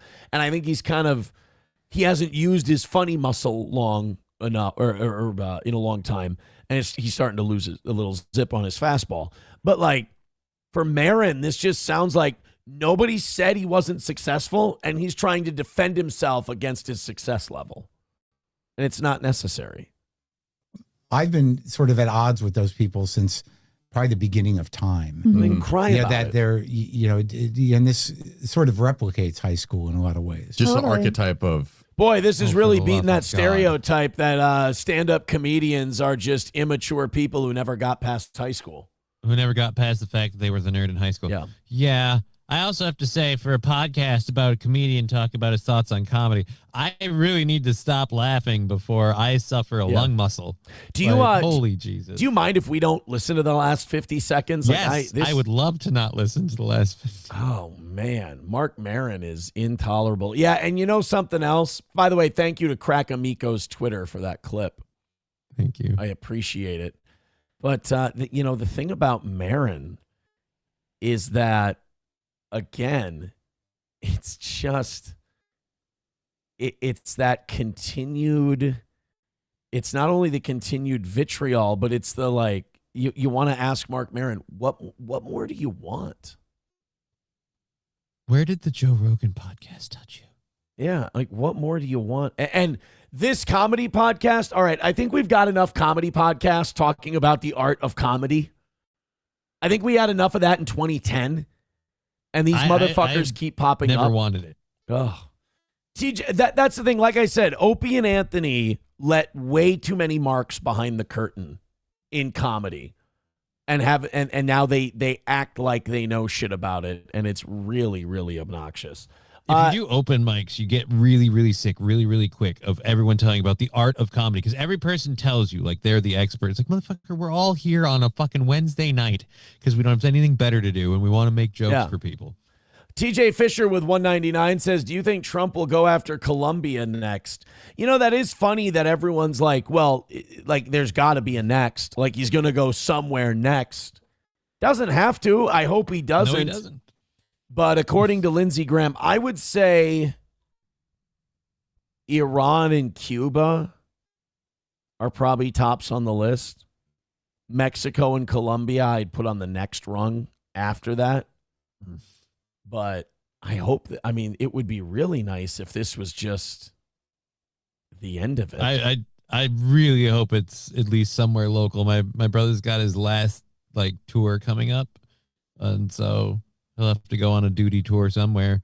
So hopefully inside the U.S. But if it's Cuba, at least it's close. Shit, they might invade Minneapolis next. Sweet, he can drive there. They might come after us. Guys, we are 11 memberships away from 400. I would really appreciate a rally. I'd appreciate a run here pretty quick. If you're enjoying our show, consider Venmo, PayPal, Rumble Rants, Super Chats, gifted memberships. Consider throwing something in the middle if you enjoy our program, if you like what we're doing today. Numbers bad. Everything, look, there's a yin and a yang. There's a balance to everything. As great as yesterday was, today's a bit of a collapse from that. Yeah, we went over 600 for a little. We're right around it now. Help us out. Pick up. I'm not going to sour the mood, but pick up my inner mood if you could, and you won't see me press for the rest of the program. I have a fucking root canal. Now I just remembered that too. Yeah. Can't have an unsuccessful show and a root canal today. It's a painful day. Oh, I hate that because the morning show's the good one. And I like doing the evening shows, but the audience has collapsed on the evening shows so bad that I'm like, the morning is the super fun one. The morning's the great one, especially the last 3 months since we dropped the G word. It's been really fun to do. The evening show is the one where I go, oh God, how about the fortunes turn around a little bit? You know, when the evening show used to kind of carry the morning show a little bit? When? The morning show has been doing that lately. I've been banking the overages for the morning show, and it's kind of bailed out the evening shows, and I really hope that turns around. But thank you. Things have been going great. I do appreciate it. You know me. I'm just a competitive son of a bitch. So if we could go on a bit of a run, that would be cool. Like Lab Glass gifting a membership to increase immigration. 10 memberships away from 400. Let's keep going, guys. I would like to never have to talk about that ever again the rest of the morning. So please and thank you. Again, Johnny, let's do this. Hey, we don't know if Venmo or PayPal are working today. Only way we can check is if somebody fires a little dono off in there, we'll be able to know. Please and thank you. You'll Be Fine says there's an evening show. Yes, that's right. We have a lot of new listeners on Rumble, especially. We do a program Monday through Wednesday from 6 to 8:30 Central Time. So, yes, show up for that one. Throw a few memberships in. We would greatly appreciate it. At the beginning of the year, I dropped the G word on that one, too. Dropped it. Nice. Brought it down. Because, it's struggling. And also, let's take the extra and let's put a little towards dropping it down. Das Optic Nerve says, come on, guys. Aaron wore his special cowgirl blouse today. Yeah, I don't give a fuck if we shit on me, make fun of me, talk shit. Whatever we got to do, guys. As long as the memberships come streaming in, my friends. Thank you very much. All right, let's talk about this Minnesota Hilton Hotels controversy. Have you heard about this, folks? Is it the hotels that's turning on the ICE agents, or is it just people reporting them? No, it's there's a Hilton in Minneapolis. It's not like the corporation. It's not like privately owned. What? No, it's publicly owned. I can't remember who owns controlling stock in Hilton. Somebody bought out the Hiltons back in 2008. Oh yeah. It was, so you had Conrad was the first one. Then there was Baron Hilton, and then I think after that it was Michael, and he's the one who sold it. Which Hilton sold the company? I think it was like Paris's granddad, whoever that is. Wasn't sold by a single, but rather the Hilton Hotels Corporation.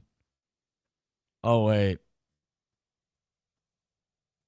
I was wrong. In 2007, for $26 billion, the Hilton Hotels Corporation was acquired by the private equity firm Blackstone Group. Then taken public again by Blackstone in 2013, with Blackstone exiting its stake by 2018. So Blackstone's out of the Hilton business. Well, now who owns the Hilton? Who is the largest shareholder in Hilton Hotels? It's the Vanguard Group. Oh, boy. You want to get into something gross? Sure. You want to know who the largest shareholder in the Vanguard Group is? BlackRock? Hold on. Vanguard isn't Israel. owned by a single entity. It's a unique company owned by its U.S.-based mutual funds. So, yeah, Vanguard's owned by the investors, technically, like all the unions that they control and run the pension of. They technically are run by them. But, what are those pensions going to do? Pull out of Vanguard? Fuck no. There's no way. So, yes, Hilton Hotels, the top shareholder is Vanguard. By the way, every time you bring up Blackstone, people go, "What, you mean the grill company?" Blackstone, it was either Blackstone came out of BlackRock or BlackRock came out of Blackstone. It's one of the two. But no, Blackstone is not the grill company. They are, I believe, primarily involved in real estate. It would be funny if they had a controlling stake in the grill company, too. Blackstone Group is the world's largest alternative asset manager focusing on private equity, real estate, credit, and hedge fund solutions. By the way, I did come up with an idea to fix our debt crisis and our budget crisis in a way that would raise taxes but not hurt regular people. Okay. Tax the piss out of hedge funds and speculators. Okay. I think people that that would are be best. making the gambles. Yeah. Tax the piss out of them because they don't contribute anything. Honestly, I hate to be a communist, but I think futures markets should be illegal. I think we should get rid of futures markets because all it is people speculating and guessing. And what's really hurt is it's really hurt the beef industry because a lot of these speculators get rich on their guesses and their trades. Meanwhile, the beef farmers, the ranchers, they don't make a fucking dime off of that. And if they want to tank if these speculators want to tank the futures market, it can hurt what these farmers get at market. So while the price do all that so they can make a buck on the short sale. Right. While the price of beef is going up, up, and up, the ranchers are making less, and less. They're not getting paid off on this shit. So yes, I would like to see futures markets done away with, hedge funds get taxed to piss. Does this qualify as libto? Because I think it qualifies as nationalist toe. I also want to ban foreign entities from buying United States real estate. I feel like that should be a big one. Yeah, residential real estate should only be owned by single-family Americans. Single-family homes should be owned by single-family Americans. We could pass that one too. Again, a lot of America. Few folks. Airbnb management companies won't be happy about that. Sure. Atomic Ray says taxation is theft. Toe moronic Talmud motherfucker. The buck is from the field, not the office. Faggot. I don't know is Atomic Ray on drugs? I've noticed a marked change in Atomic Ray lately. And by the way, I'm reading this shit for free. I got to stop doing that. We're not making a fucking dime. I'll come back after this story. We'll talk and we'll have a bunch of memberships and Venmos and PayPals and all that shit. And we'll renew our relationship with one another. Hilton Hotels is apologizing for a Minnesota Hilton denying rooms to ICE agents. So this did not come from the top. This was somebody just decided to make a stand. Yeah, some rogue dickheads working at the Hilton in Minneapolis said, we're not going to let the ICE agents in here. Well, I think Minnesota has to come to grips with something. If we would have done our fucking job, ICE wouldn't be here. Right. If Minnesota had just followed the law, done what we were supposed to do, police our state properly, you think the federal government wants to spend the money sending shit here? They'd like it if we just took care of business ourselves. A Hilton spokesperson has given an update saying they have been in contact with hotel management who apologized for the actions of their team, which was not in keeping with their policy. And their policy is this: do you have money? We have rooms. They have taken immediate action to resolve this matter. And, fuck these workers and these employees who will probably have a walkout today or at some point this week. They'll walk out to protest their bosses. Fuck these hotel workers who are trying to make a point we don't let ICE in here. Fuck ICE. We don't like them. Meanwhile, do you know how many oil executives, military defense contractors, people who have done heinous, horrible shit, people who just laid off 2,000 workers, how many times they've given them hotel rooms? Yeah. But they object they didn't to think ICE. Twice about it. You're just a nice guy in a tie. How many people have they checked in who are about to cheat on their wives of 15, 20 years that they have children with? They'll check them into a room. That's totally fine. But if you're here to arrest illegals and deport them, well, then morally we can't abide by that. We can't have this happening. Hilton Hotel executives are investigated claims that ICE agents were turned away from one of their Minnesota properties, but they point out they're always very accommodating to government workers. Well, fuck government workers. You should be accommodating to all of your customers as long as they're not, Tara Reid passing out in your lobby. I mean, but if she pays enough. Oh, I just got the news. They've pushed the 2-hour delay for school to close. It's closed. School's closed. Well, that might help explain some of why the numbers are a little down. Maybe some people are just at home with the kids. Fingers crossed, right? Main Vein gifting a membership to Mild. Thank you, Main Vein. We're now 9 memberships away from 400. Let that light a fire under your ass. Let's do a gifted membership train. Mild, you're on the clock. Go ahead, buddy. Fire it up. So this is what the Department of Homeland Security wrote about the Minnesota incident. No room at the inn. Hilton Hotels has launched a coordinated campaign in Minneapolis to refuse service to DHS law enforcement. When officers attempted to book rooms using official government emails and rates, Hilton Hotels maliciously canceled their reservations. This is unacceptable.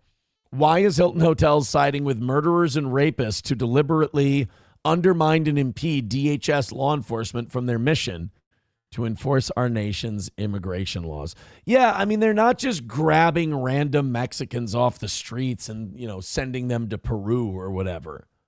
I mean, they got a list. That's what these idiots believe. I know. They've got a list of people that have a criminal record. I mean, again, they're not even doing the fascist shit that I want them to do, which is, are they here illegally, period? Do they have an expired visa, whatever? Yes. Well, then round them up and kick them the fuck out. They don't belong here. We're not even doing that. We're just looking for ones that have a criminal record. At this rate, I'd almost be like, if you've only been here for a couple of years, maybe say a decade at the most, and you have a criminal record, well, then guess who's not an American citizen anymore? Clearly not one we needed. Well, yeah, I mean, it's like, I think Bill Clinton and his immigration policy would call Donald Trump a fucking pussy. Barack Obama, who was the deporter in chief, I feel like he would call Donald Trump a pussy for the way he's done immigration policy. So you have these Hilton workers who are like, I'm canceling your rooms because you guys are jackbooted thugs. No. I want them to be jackbooted thugs. They're not jackbooted enough. Yeah, I'm hoping that they turn fascist at some point on people who don't legally belong here, and then we put them in a fucking cryo prison after and don't let them do anything. But right now, even Tom Homan has said that, like, we're not deporting enough people. We're not going to get the illegals that came here under Biden out of the country at this pace by the time we're done. So I don't know where this idea came from that these ICE agents are fascists. If anything, I think these ICE agents are playing it pretty close to the vest. All I know is, like, I have yet to hear the innocent people that are just getting swooped up and sent away. Like, everybody they've had as a victim, Killabreo Garcia is still here. Oh, that's right. So we forgot about Kilmar. Killabreo Garcia, yeah. Veldrain with $1 says, hey, brother, I need a room tonight. I want to spend time with my girlfriend. If a lady calls asking for me, I'm not here. Yeah. No, they'll give that guy a room. 09 Canyon says, can't they refuse service to anyone for any reason? Absolutely, 100%. Nobody's saying they should legally have to take in these ICE people. We're just saying it's a bad look.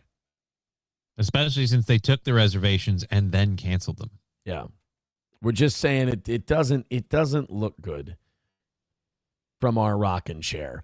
All right, 9 memberships away from 400. Let's see if we can't salvage a day out of this.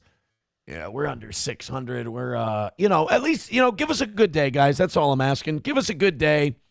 We still got almost 600 people watching the show. That's a lot of gifted memberships and PayPals and Venmos and Streamlabs and all that shit that can come in. Let's make it go. Like I said, Root Canal Day. Because I'm kind of working under the assumption that the evening shows are rough. Mm-hmm. So, like, the morning show is what keeps my day going. Okay. So I'm heading into a 12:30 root canal. I don't want to head into a 12:30 root canal with a bummer of a morning show, especially one as funny as this. There is a clarinet player who's claiming that he's been blacklisted from the Knoxville Symphony Orchestra due to DEI. He is. He's saying that he lost his clarinet spot because of diversity, equity, and inclusion. Now, first of all, how desperate you must be to announce to the world that you're a middle-aged male clarinet player. I mean, I hope he called his parents. I hope his parents know he's gay before he made this announcement, because this is a shitty way to find out. Well, I feel like even if you're this old and you're a clarinet player, like, your parents know. Right? You know your child. You know that guy. Yeah, hopefully. Yeah, when you bought him his first clarinet lessons, you're like, well, we're not going to have to save for a wedding. Then they legalized gay marriage, and you're like, oh, fuck. We never did That was save the for day that your wedding. mom sold all of her really, really good china. Like, nobody to inherit it. Yeah.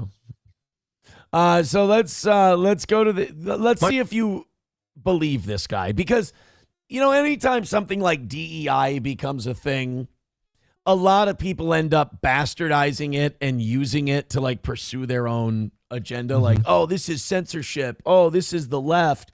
Oh, this is DEI. This is cancel culture. And it's like, oh, what'd you do? Well, I ran over a baby in the street. It's like, well, no, I mean, you do get fired for that. A lot of people wouldn't keep their job. Yeah. Oh, man, my free speech has been violated. I lost my job. Oh, really? What'd you say? Said we should burn gays at the stake. Say, well, you're going to get fired for that. So Gino Bisconti lost his clarinet job. Apparently his bottom two teeth. Well, I mean, you can play the clarinet better. I mean, that just shows he's committed. Built-in reed, I guess. Yeah, that's his. Those are his. He calls those his reading gums. He had those bottom two teeth pulled so he could play clarinet better, amongst other things. Imagine the friction. So this is him saying that DEI stole his clarinet job. Hit the like button. My name's James Zimmerman. I'm a clarinet player. You may not have... Yeah, gay. There's no straight man who can play the clarinet, and that's a fact. So that would make you, again, a diversity. You're a gay... Yeah, he should be a DEI. You're a clarinet player. Yeah. Heard of me, but if you've been to Disney World or played video games or watched Netflix, you've heard my playing. I'm a session player in Nashville, and I also work in big tech. Before tech, I was principal clarinet of the Nashville Symphony for 12 years, but in 2020, I got canceled for resisting DEI. Come on. Wait. I'm willing to hear him out. But if you're a clarinet player, you shouldn't be talking about or having an opinion on DEI at work. Shut the fuck up and play the clarinet. Yeah, no offense, my friend, but you're not really someone to... Look, I got to fight this woke culture. You play the clarinet. Shut up and play hot cross buns, you queer. A long story, easy to Google if you feel like it. So last summer, I took the blind audition for principal clarinet of the Knoxville Symphony, practiced like a madman for 2 months, and won the audition unanimously. Good job. I was very pumped. Until 2 days later, when their CEO called to tell me, we heard some things about your time in the Nashville Symphony, and refused to give me the job, wouldn't communicate with me, and gave the job to my runner-up, an obvious DEI hire who's still in college.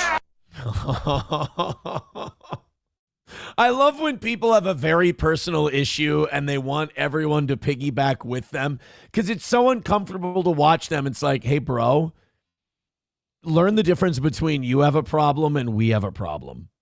I love the fact that in our little slideshow presentation here, he included boo Rachel Ford. Yes, boo Rachel Ford. I'm sorry, sir. I'm nothing Rachel Ford. And by the way, if I'm going to expect DEI to be in anything, it would be the arts.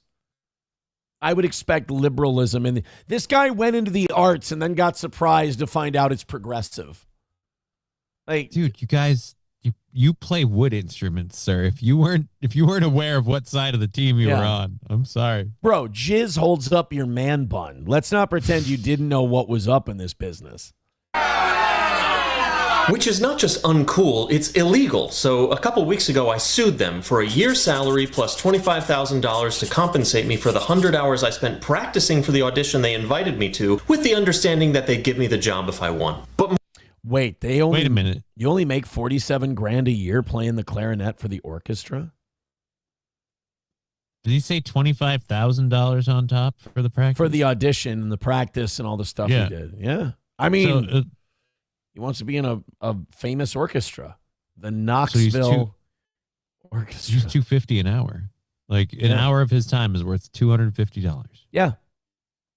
He's trying to get in the Knoxville Orchestra. I mean, I can't imagine that the Knoxville Orchestra is selling a shitload of tickets. Right. But I'm sure you get a lot of arts donations and grants. Yeah, there's usually with those things, there's an entire support group of like rich upper crusty people that keep that whole thing going. Because they don't want to pay taxes at the end of the year. So right. Give it to the fucking clarinet players. More than that, I'm suing because these orchestras can't keep throwing out their best players to make room for diversity hires and putting race and politics above merit and skill. All this does... You know what strikes me as odd? I still have no idea what race this guy is. I have 7 guesses and they could all be right. And here's where I'm landing on this. If we're going about merit and skill, dueling clarinets live on TV. Let's sell some tickets. Yeah.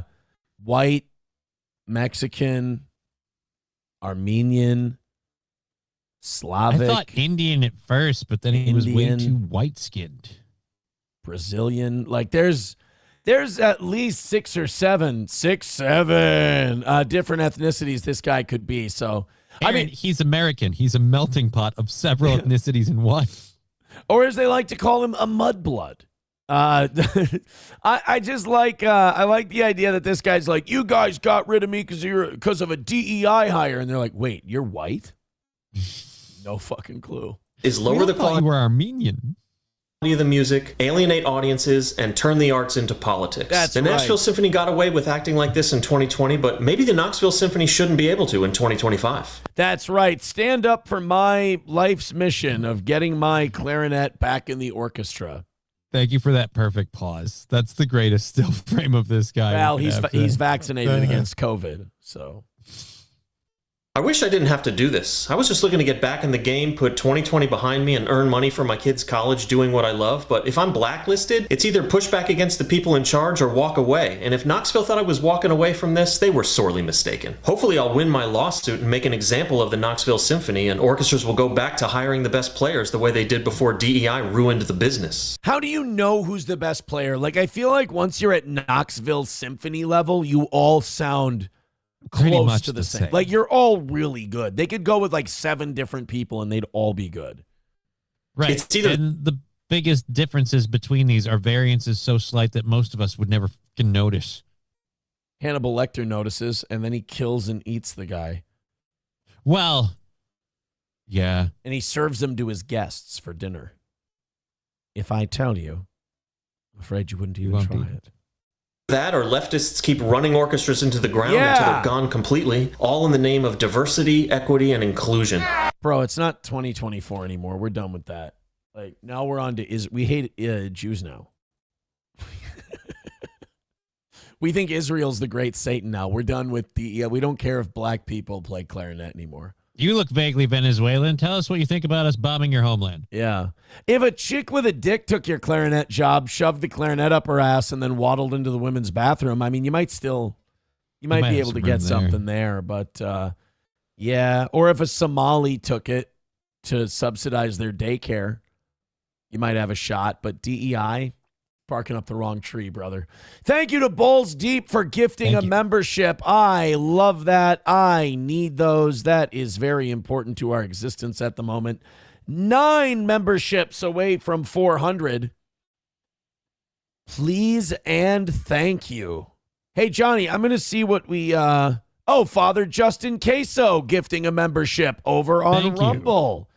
Thank you, buddy.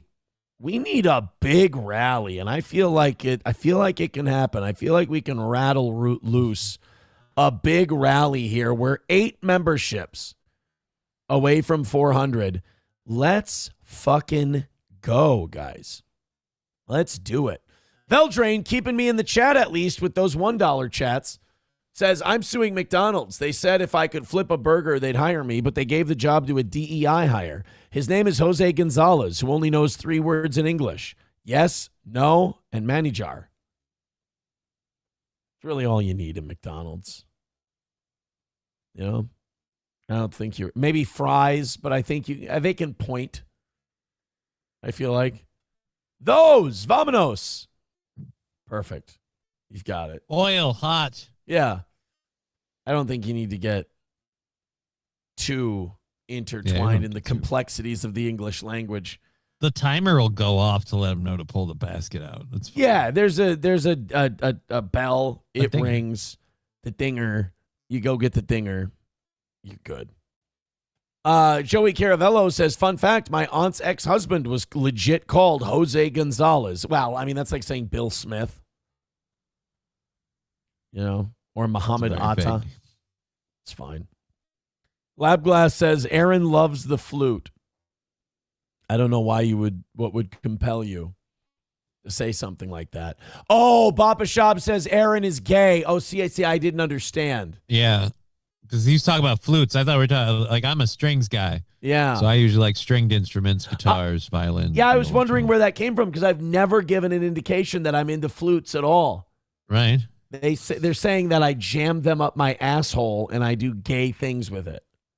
What are you, Mitch McConnell? Apparently. Yeah. 8 memberships away from 400. Let's go. Oh, Johnny, terrible news. I just have awful news I have to share with everyone. What's the terrible news? Somalis in Minneapolis say they are facing harassment, threats, and empty businesses in the wake of the fraud allegations video. Now, let me say this first. It is not because of the fraud allegations video. Stop giving Nick Shirley, that Mossad agent, so much fucking credit. We already knew that the fraud was happening. He just came along so that everyone would get mad. The Mossad and CIA unleashed Nick Shirley on Minnesota months ago and then told him, all right, don't upload it yet. We got a plan to go get Maduro, but a week before we do it, we're going to have you drop that video. And then he did, because we knew that Nick Shirley was in Minnesota months ago because we were playing clips that he had posted on X. So he drops that. And now Somalis are like, oh, no, it's the video. That's why we're getting harassed and threatened in empty businesses. No, the reason that's happening is because you've been exposed for all the fraud you've been committing. It's fucking gross. We're resentful. People who've lived here for years don't like it that people get to come here from a broken shithole that we can't keep our fingers out of. And you get welfare benefits, you get all kinds of head starts, and then you still feel the need to rip us off, take our taxpayer dollars, send it halfway across the world, and then not even feel bad for it, not even say you're sorry for it. Not only that, have the nerve to play victim afterwards. Have the nerve to play victim and then condemn the country, the people, and the lifestyle of the area you're in. Like, what was it? One of the people in Mamdani's thing was like, yeah, you Western people, you have no culture. It's like, right, but that's why you left your shithole dirtbag country to come here, is because we have no culture. It's like, no, you guys are taking it. Yeah. I mean, this idea that you're the victim. You should have empty businesses. Nobody should trust you as a community. It hasn't gone well. You don't contribute more than you take. You're takers, not makers. You really have no place here. I'm sorry to say that. It sounds terrible. You were brought here for a vote. Other than that, you do nothing. You were brought here for a vote, and you really took advantage. I mean, people feel taken advantage of by your community. Not necessarily you as an individual, but your community. Billions of dollars. I mean, even with our local media stretching it, they can only come up with $54 million in economic production every year by the Somali community. And how many of that is seeded by welfare dollars? Exactly. And then how many of those $54 million head on over to Somalia? Or I'm sorry, the $54 million goes to the state, but how much goes back to Somalia? And this is the other thing, too. The empty businesses things. Don't blame that on the video. The businesses were empty before he made the video. In fact, That's the entire point of the video, is that the businesses were empty. If you guys had kids in those businesses, you wouldn't be making any money off the government grants. It would go towards babysitting the kids. Rob with $1 says, Aaron, there is a theory that we are making room for some Palestinians where we had Somalians. There's also a theory that Israel's getting Somaliland ready. To make room for Palestinians. For the Palestinians, yeah. That's the one that I heard. And it's it's a shorter trip. Yeah. And it's on the Gulf of Aden. And so they're kind of close to their religious holy land that they need to stay near. It's a Muslim area, yeah, for sure. It's right across the Gulf from Iran. So you should be all right. Donald Trump is Jesus Christ and art both need memberships. Donald Trump is Jesus Christ says, wake up, people. Are you ready to wake up? I thought I was, but yes. All right. Think. Donald Trump is giving us, the people, back our country from the criminal psychopaths who stole it from us. Israel? We, the people, do not need to be governed. Well, that was a good pep talk, huh? Does he want to start giving back our country to us as opposed to just to Bibi? I don't know which person you're saying we need to take our country back from. We're not sure where you fall on the divide. Also, I hate when people say "we the people" now because I get that stupid, terrible Kid Rock song in my head. Remember when Kid Rock during COVID went through that awful musical period where he's like, I'm just going to sing about the current events. Yep. Do you remember "We the People"? Unfortunately. Now I'm going to quiz you because I think you know that if you don't know "We the People," I'm going to play Oh, God, it. please don't.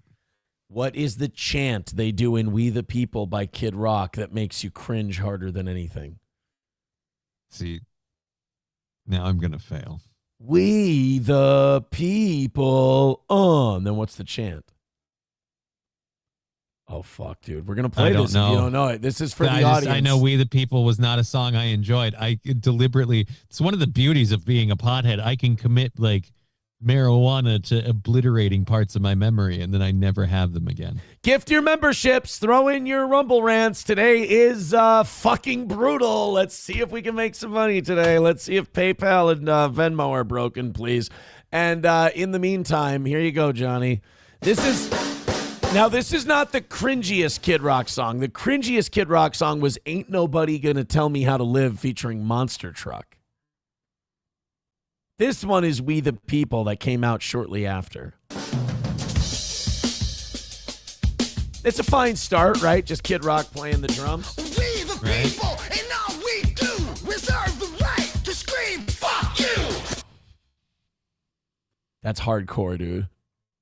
There's nothing I like... remembered what lyric I hated. There's nothing like redneck rage at the wrong thing that gets Americans pumped up. What's the lyric you hated? Fucking COVID thing. Hey, there's a COVID thing. You still don't know what the chant is?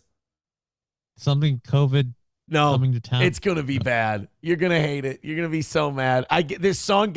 Anytime someone says "the people," I get this stupid fucking song in my head.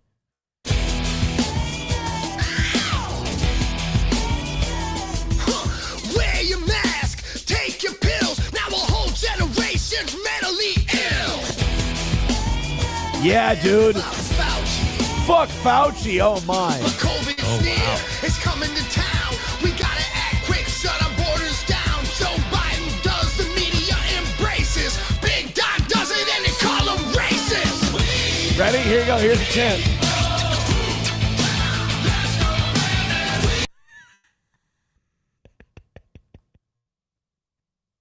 Let's go, Brandon. I don't think you heard it. You want to one more? I don't think Johnny heard it. I think we got to play it again.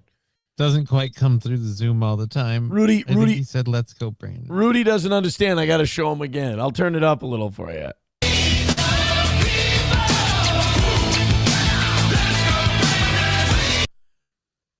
Yeah, no. I don't want to remember this existing now. You don't want to remember this song? No, I could have swore I heard him say, "Let's go, Brandon." He said, "Let's go, Brandon." Well, they're chanting it. I was right. Damn it. They're No. chanting "Let's go, Brandon." They want you to know that they can't Dude, be ruled. That was lame at the time. Bro, if I'm not making any fucking money today, I'm going to do whatever I want. Yeah, go for my it, man. show. It's your show. That was painful. $1 from somebody. By the way, 8 memberships away from 400. Give us a fucking fighting chance of having a success today. Somebody with $1 says this is more of Aaron's song. All right. No, no, this song is not. I don't hate it. Yeah. It's not a bad. It's actually, you know what? I have to admit, it's not a bad song. Gift a membership if you think that's my theme song. Veldrain with $1 says, Aaron, if you had to pick Kid Rock's worst song or Tom McDonald's best song, Kid Rock's worst song. I'd rather listen to Don't Tell Me How to Live than any Tom McDonald song, for sure. For sure. Kyler, thank you for trying to get a rally going. He says, let's go, Brandon. LGBT, Liberty, Guns, Bubes, Trump, haha, MAGA. I like that one. Gift a shitload of memberships. Let's go. Let's get a fighting chance at a W today. We have things have turned around from yesterday. Hit like, hit subscribe, hit follow. I don't know why I said that like Al Pacino in The Devil's Advocate, but Knox Proud Boy. Things have turned around. What are you carrying all those bricks for anyway? That's right. What are we carrying around all this G word for? What are you carrying all those memberships for? Put them down in the chat. That was a terrible impression. You lost it there. I did, yeah. Knox Proud Boy says, this would be funny if Aaron's sexuality wasn't in question, but it's okay. How dare you? Knox Proud Boy, by the way, I have to report, is getting much lighter with his teasing and joking. Mm-hmm. You can tell that he's almost fully transformed into Towboy. You hate to see it. You hate to see it. Let's see if you answer this question correctly. Do you remember Don't Tell Me How to Live by Kid Rock? No, I'll be honest about that. No, I don't. You fucking idiot. All the chat's like, Johnny, why? Why are you doing this to Don't us? Tell Me How to Live. Why are you? I barely remembered. I think we made it very clear. Kid Rock and me took a very, very different. I went different ways with that. Johnny, you could have lied and said yes, and now I wouldn't be putting. I remember that we played it on the show, and I wasn't a fan. Do you know Monster? You remember Monster Truck? Yeah, I remember we critiqued this, I think, on the show at one point. All right, Kid Rock's watching TVs. It's just like a 1982 storefront. RoboCop. Fuck all you hoes! That's always a good start to. I think every song should start that way. Because it's so true, you know? Yeah. Is there a vibe in a song that could ever be ruined by starting it with fuck all you hoes? Like, Hall & Oates, I can't go for that. If it started with fuck all you hoes, song still works. Tuesday's Gone doesn't really have the same as fuck all you hoes. Tuesday's Gone. Like, it's not the same. It's Sunday Morning Coming Down doesn't work as well. By Chris Christopherson or the Johnny Cash version. Neither of them really works. Unless you start it, if you start it with fuck you hoes. Fuck all you. Is he fucking hoes or fuck all you hoes? I can't remember. He's saying fuck all you hoes, but All he's the not hoes. saying whether it's a proposition or a protest. I took it as protest, but that's the great thing about art. You're allowed to interpret it how you see fit. Yeah. Fuck all you hoes! Detroit till I die, motherfucker! All right. Don't you live in Nashville? Why was Rob Zombie wearing lifts in that music video? I don't understand that. And all that bullshit! Don't talk bullshit. Oh. Ain't nobody gonna tell me how to live. How about that guy's not a bit? How about Monster Truck that's actually a guy who thinks that's the look and the vibe, and that's awesome. And he's rocking it. I love Monster Truck. He's the best. I'm officially a Monster Truck guy. I'm a moonshine sipper, straight slipping in the darkness. Far from heartless, I'm more like the sharpest tool in the shed. No, I've never been the smartest. Make no mistake, I hit the fucking hardest. I think I like this better than We the People. We the People. I think I like this song better. I remember Well, hating this and thinking it's the worst. I think We the People might be worse. We the People is definitely worse because if nothing else, the Monster Truck ain't nobody gonna tell me how to live. Still kind of has a hook to it. Enough. I will hear no more of this Hebrew nonsense. Without a cause, you heard me screaming, and 20 years later, bitch, I still fucking mean it. Fucker, you ain't never met a motherfucker like this. Kiss my ass, and you can suck a dick sideways, my way, or the highway. So wait, sucking a dick sideways is your way? Is that what he said? Suck a dick sideways my way? I just didn't realize Kid Rock was gay. Not only gay, dude, there's a difference between being gay and preferring to suck a dick sideways. He's going to play that skin flute like a harmonica. I don't really understand what pleasure anyone's getting out of that. I mean, I call me traditional. But He's got a wide mouth. I don't know what it's saying. Listen up, ain't nothing changed here, I still don't give a fuck. So what the fuck's up with all the backlash? You snowflakes, here's a newsflash. Oh, you guys, the snowflakes are catching strays. Oh. Not the snowflakes. God, 2020 was a weird time. Ain't nobody gonna tell me how to live. I believe that's his only line in the song also. That's his only line in the song. And every time we see him, he's got that really wide legs wide open stance while he lets the guitar hang right by his junk and play it. Yeah. It's weird. That, yeah, I'm going to go with that's not as bad. No, it's not. As We the People. I think that's I mean, worse. I'm not going to remember either of them later, but yeah, it's not. And, there's something endearing about, what's his name? Monster Truck? Monster Truck. There's something. Knows what he is, commits to the bit. You know what he is? He's the Carmen Sandiego dude. Oh, the Carmen Sandiego. that guy. Oh, the way he face fucks the camera. Yeah. The rat tail deep voice guy. Yeah. Hold on. He's got one line and he makes it creepy. It's weird. Yeah, let's play the creepy Carmen Sandiego, the rockapella guy. It is now 8 minutes before 9 o'clock. We've just seen in Denise Richardson's guy. report millions of young The big PBS dude. viewers are learning about The one who looks like a gorilla. By the way, this guy's confidence in his hairstyle is respectable too. So this is them in 1993 performing Where in the World is Carmen Sandiego, which is the greatest TV theme song of all time. I love the show. 2, 3, I am impressed by a cappella quartets, though.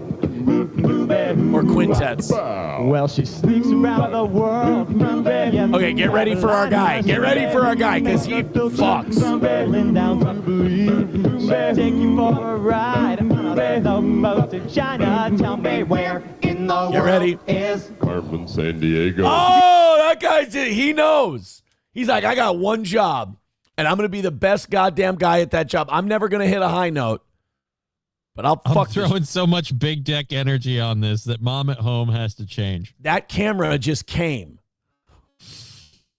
By the way, this guy can fucking go for it.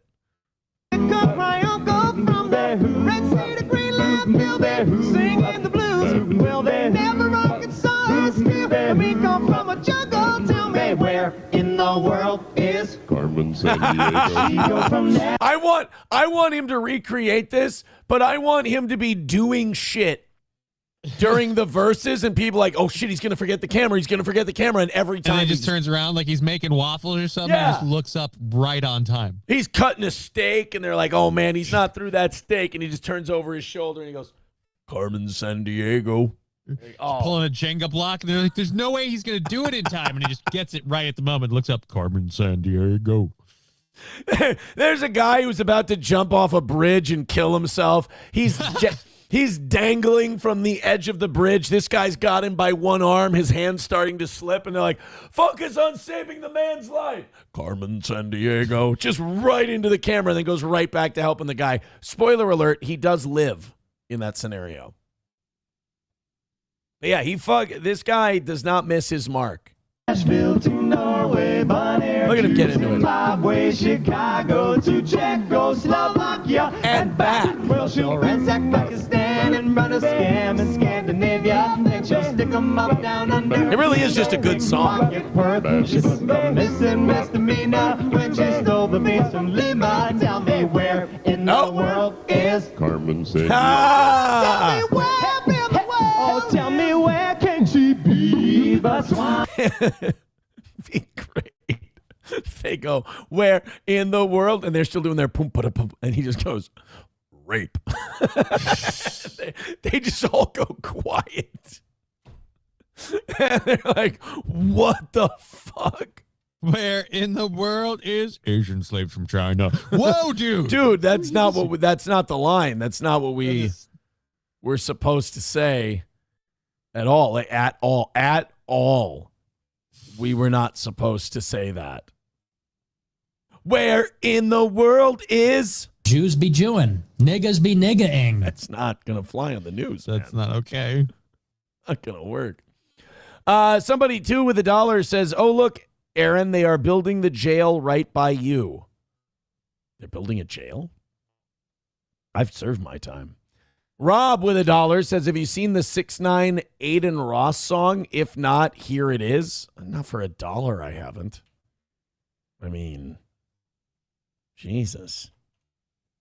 I mean, you understand we're fucking dying today. Like, it's not bad. It's, ugh. Streamlabs, Venmo, PayPal, Super Chats, Rumble Rants, and gifted memberships. Venmo still broken. And PayPal still broken all day. They've both been broken all day. I'm kidding. Nobody's donated. Let's see if we can do something about this and make everyone happy for today. All right. So what's this? Stearns County closes on Justice Center property. Justice Center. What's a I know what a jail is. Yeah, what's a justice center? I don't know what a justice center is. Unanimous vote paved the way. The project is being paid for through a 3/8 cent sales tax. You'll never even notice it. Construction costs are estimated at $313 million for the 482,000 square foot center, which will feature a jail and court tower. So we need more jails. Why? I mean, you've been in ours recently. Didn't it seem spacious? It's fine. It's lovely. I had a fine time in our excellent facility, county's facilities. Yeah, I thought Stearns County Jail is a wonderful hotel to stay at. You know, I don't recommend an extended stay. Right. You're gonna get bored of the amenities, but from what I heard, the bathroom poo the shower stall poo incident was really the only dark mark on your entire. There was a turd, yeah, but that wasn't in my wing, like my But the knowledge of it, I feel like for me at least, that would be unsettling. Finding out about it was a little unique. It was odd. It was odd. Current jail is too small. No room to expand in current spot or something. Oh, so we got too many people going to jail. Sam Show says, how could you do this, Steven? Don't criticize Steven. Steven has done his part. Steven has done what he can for this program. The rest of you. It's now your turn. Let's do this bad boy, huh? Let's not wait. Certainly the numbers haven't been there today, that's for sure. But we'll get there. We'll get there. I'm not going to play. Look, I will edit the show later for the Kid Rock songs because there's comedic value in that. Yeah. I'll do it for the other songs that we played. I'm not going to do it for a 6ix9ine Aiden Ross song. No offense. Chevy fan with $1 says, if Medicare fraud is bad, why did Trump pardon Philip Esformes? Don't Wikipedia him. He's a bad dude. And it is. Yeah, no, you're absolutely right. It's totally bullshit. I mean, a lot of it's distractions and you know what? We're done with that shit today. We already talked about that. We talked about it. Oh, you want to talk about government getting in the way of shit? I've got one for you. Let's go to Wisconsin. I feel like we all know someone who's been in this situation. Do you know anyone who's had a barn wedding? Yeah, actually I DJ'd one. They're fun. They look fun. They're great. I've been to a barn party. It's kind of the same concept, you know? Yeah, it's the same deal. They convert these barns into a big old open space. Honestly, dude, save yourself some money. If you got a friend with a barn, hold your wedding there. Have your wedding at the barn. Now, they do have these places that have their own barns and they'll do your wedding, but it's expensive, isn't it? It's not cheap to do the barn there's a lot of there's places we put a pole shed in the middle, so it's got the barn wedding feel, but we rent it out because it has a nice little kitchenette thing in it, and it's no, you're paying for that. Find a friend with a barn, do it the authentic way. The legit barn. I want to have to check where I walked for animal feces. All right, legit barn. So here's in Wisconsin, we think of Minnesota as the liberal state that kills all the fun shit with taxes and regulation. Yeah. Now we have Wisconsin might be threatening these barn weddings because they want to make these barn venues pay alcohol taxes and food all these different taxes to have events in the barn. Okay, yeah. But these are again the ones that are set up for it to be an event. It sounds like they're going to kill the entire barn wedding industry. I mean, look, every time there's a new regulation or tax, businesses say this is going to kill us, but this does seem unnecessary. Means a new start and new laws here in Wisconsin. One of which will have a major impact on some event spaces and wedding venues. Tonight, a look at the new law and local reaction. Got married here. We have stuck so much love and energy, tens of $1,000s into this place, and it's all being taken away. Brittany Van Newland and her husband own Cambium Barn, an event and small wedding space right in their backyard in Black Creek, Wisconsin. We have owned this venue for about 8 years. The Van Newlands host about 15 events per year between June and October. Oh, I was going to say, like, you can't do that in the winter. You'll fucking freeze to death. But okay. I would hate this. Like, I would hate to have, like, a wedding venue thing on my property. Like, it's like, that's my home.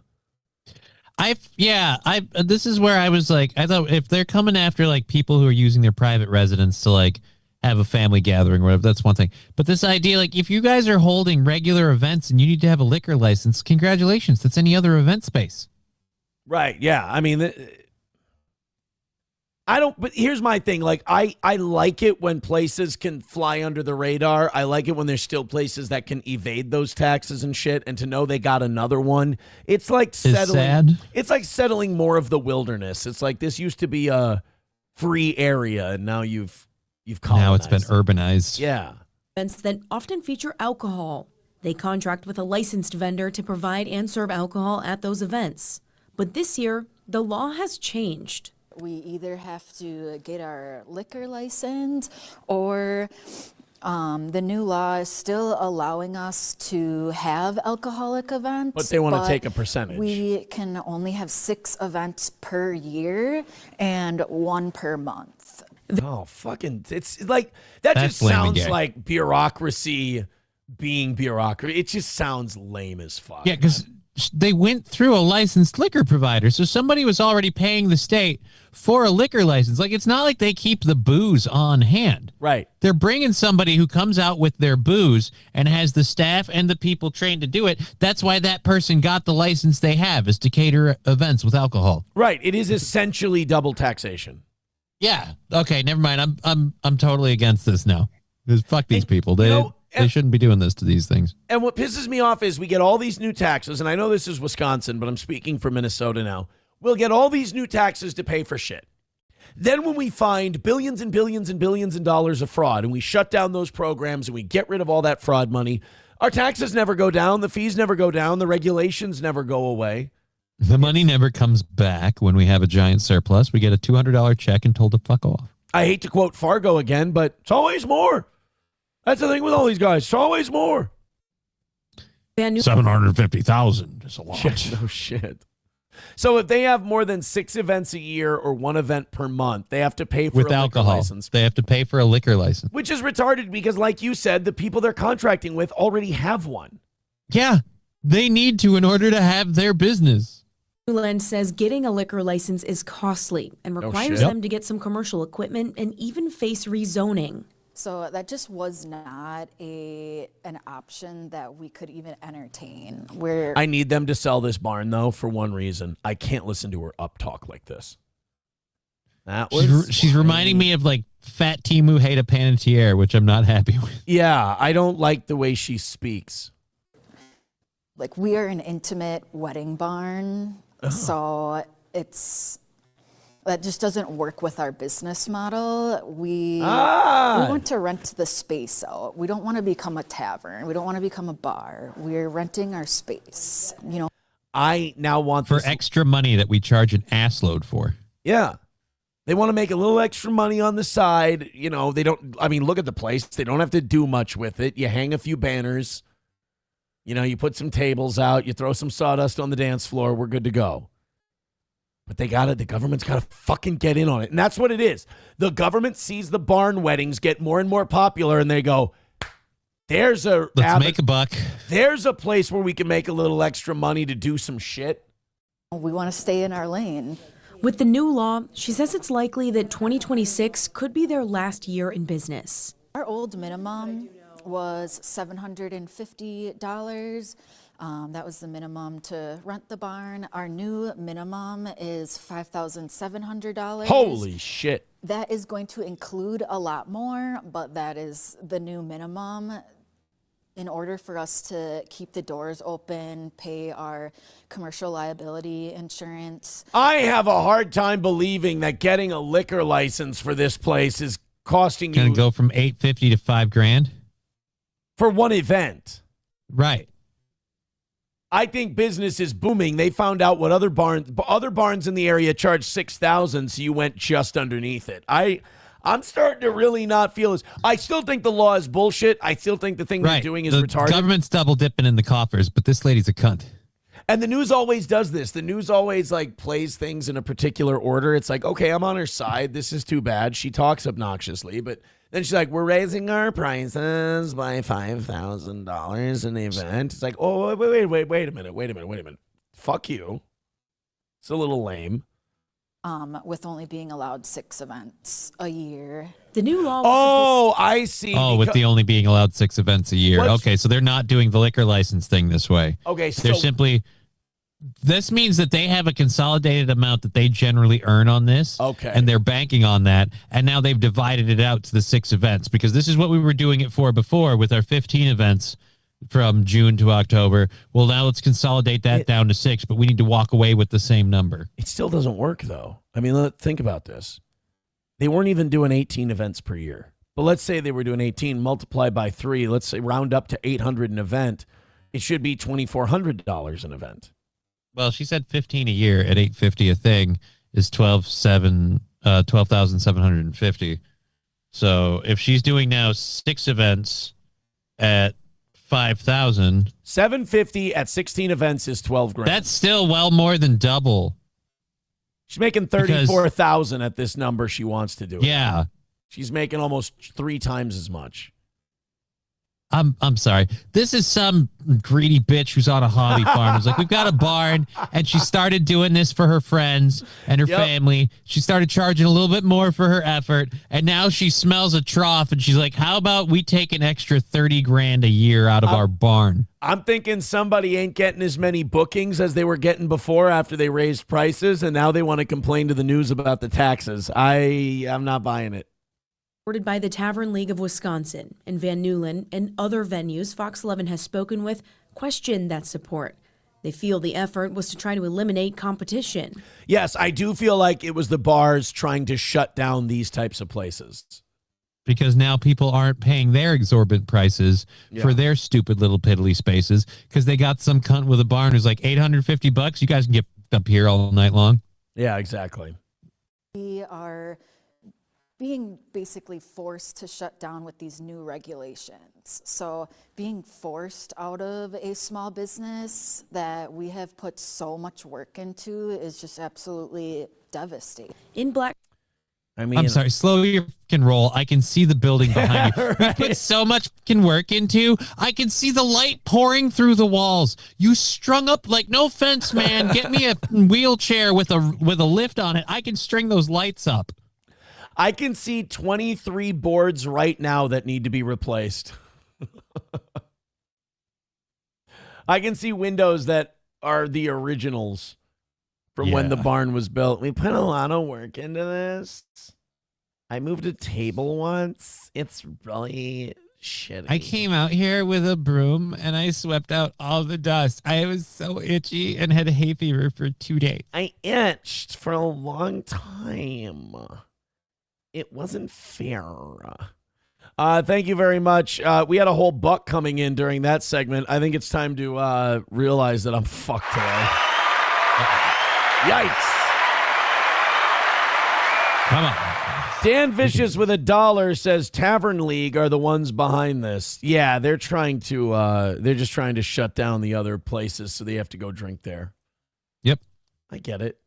I mean, I understand from a business perspective why you'd pull the fucking dirty move like that, but doesn't make it a dirty move nonetheless. Not a dirty move. Hey, I'm desperate for money today. Let's do this.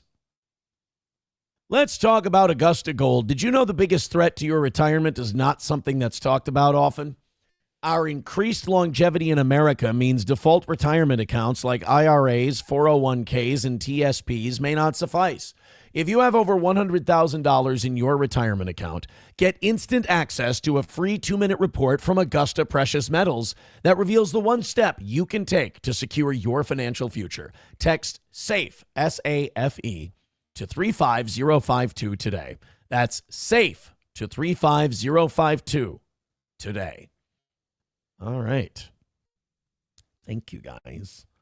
Throw in a couple of membership. How long do we have before I get to extend this out to 11 o'clock so I can maybe have a shot?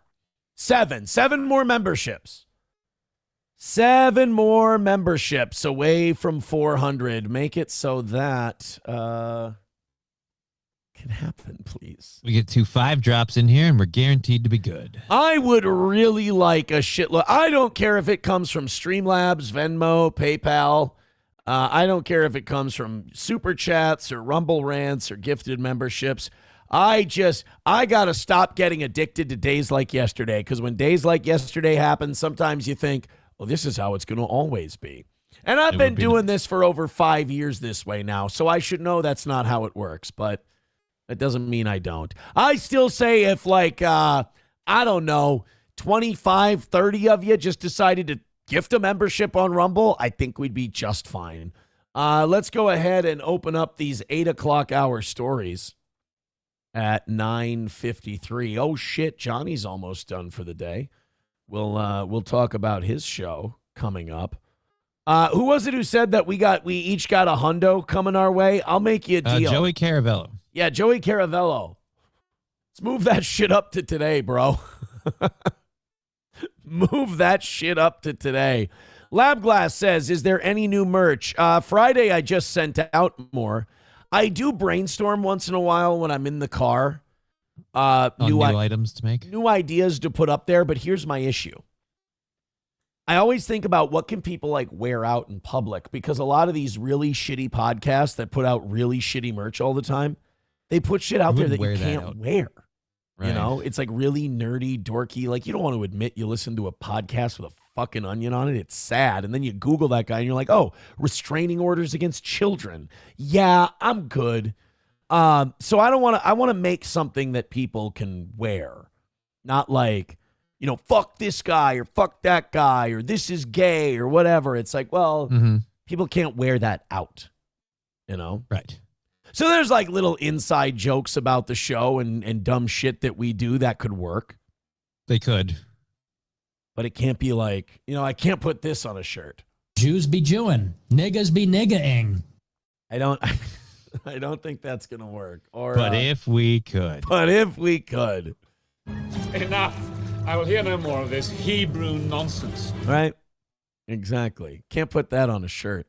Sam Show says, how about trash bags for cripples? That sounds like a nice 501c3. Johnny, you've got a show today at 1 o'clock, correct? Yes, I do. While you're doing your show, I'm going to be getting a root canal. Nice. Who's going to be having a better time? My time's more fun than yours, no offense. Yeah. Just Kidding LLC on Rumble, YouTube, and Twitch. The fancy fuckers still got a Twitch account. Can you believe that? So go ahead and watch that at 1 p.m. Central Time today. Memberships, please. All right, let's do this Owen Schroyer clip before you have to go. Okay. I love Owen. I think it's great that Owen left InfoWars. Yeah, because it seems like InfoWars, it seems like Alex has decided that he's going to finally start going with the path of least resistance. I don't blame the guy. I mean, yeah, right? I mean, his whole life got fucked up doing it his way. Yeah. They want billions of dollars, literally billions of dollars from him that he doesn't have because he talked some shit about the Sandy Hook people. So Owen Schroyer left. And what Owen has said is that one of the sticking points between he and Alex is that Owen wanted to criticize Israel more. He wanted to talk about Israel's influence on the United States more. Alex, for whatever reason, is... Not much of that. I don't know if there's Zionists that are like trying to get him by this tough patch, that he's kind of sold his soul a little bit behind the scenes or what. I don't know. But he and Owen clashed on that, and Owen decided to go his own way, and Owen's been doing a pretty good job. Better than us.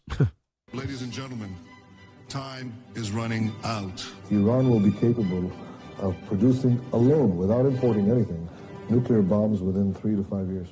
If not stopped. So there's Netanyahu since the 80s has been saying the same thing, the same propaganda to deceive and trick Americans into funding Israel's interest in the Middle East, hollowing out America, destroying America's future, prosperity, wealth, generations of Americans paying the price for these lies. So I'll say this to President Trump. President Trump, if you really sold us out to this rat liar, I can't even believe that you would do this to us. I can't even believe it. It's so shocking. It's so against who you're supposed to be and what this movement is supposed to be. Isn't it like it gets sad to watch sometimes, to like watch people in real time go, we've been had. Like I felt this with Obama in 2008, like his first term. We started bombing people again and we kept the wars going and everything else. So I felt this when I was very young. My very first election I voted in, I got this feeling. But I mean, to watch a smart guy like Owen start to like fall out of infatuation in real time and kind of realize we've been realize that we all bought into it, but yeah, it really wasn't what we thought it was. It sucks. I feel bad for Owen in this clip. It's beyond heartbreaking. Screw heartbreaking. This is just like demoralizing. It's so cold and heartless that you would sell us out to this liar. And you have to know better. I don't know, though. Like, he's a boomer. That's the other thing I think about. Like, Trump's a boomer. Boomers do love Israel. Right. But he also does have a lot of history and dealings with a lot of people of very influential means that are either Israeli supporters or just simply Jewish. So I mean, there's plenty of room for that. Like we said, Marion Adelson. Yeah. Throwing so much at him. I think a lot of these boomers don't see it as America's cucking or selling out to Israel.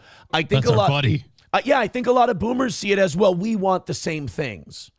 No, we don't. Israel and us want the same things, so let's just team up with them. The younger people in this country don't feel that way. So I'm not even going to question Trump's motives. He might actually believe that this is the right way to go. Or, he's also a guy who likes money, and the money told him to go that way, so he's cool with it. And he's a true blue Judeo-Christian. Well, and a lot of these Judeo-Christian Zionists, I mean, a lot of them know how to work Trump, and that is through compliments. Tell him he's the best. The MAGA America First crowd, they criticize people, even Trump, if he doesn't do America First things. Trump doesn't respond well to criticism. So we tell him, hey, Donald, this isn't what we voted for. And he goes, you're a bunch of traitors. And then meanwhile, on the other end, they're brilliant. The Zionists go, we love you, Don. We think you're doing a great job. And I think all these people criticizing you are secretly a bunch of liberals, Don. We're going to give you a medal for being the greatest president Israel's ever had. So they know how to work the guy, that's for sure. If you're getting blackmailed, I guess that's a different situation. But I'll just say this, because look at results. The result is that the Israeli lobby has never been more exposed. The result is that Netanyahu has never been less popular. And the result is we finally have a serious push from both the left and the right to stop funding Israel. So that's the result of all of this. I'll say this, though, and bravo to Owen. I'm glad he sees things straight like he does. Mm-hmm. I hate to repeat this, but until I'm wrong, I'm going to say the same thing I said with Hillary, the same thing I said with Epstein, same thing I said with Fauci, same thing I said with all of it. Nothing's going to happen. Nothing. The people that want stuff to happen, they're interested in keeping it the way it is. So if anything does happen, they'll stop any opposition. That's what'll happen.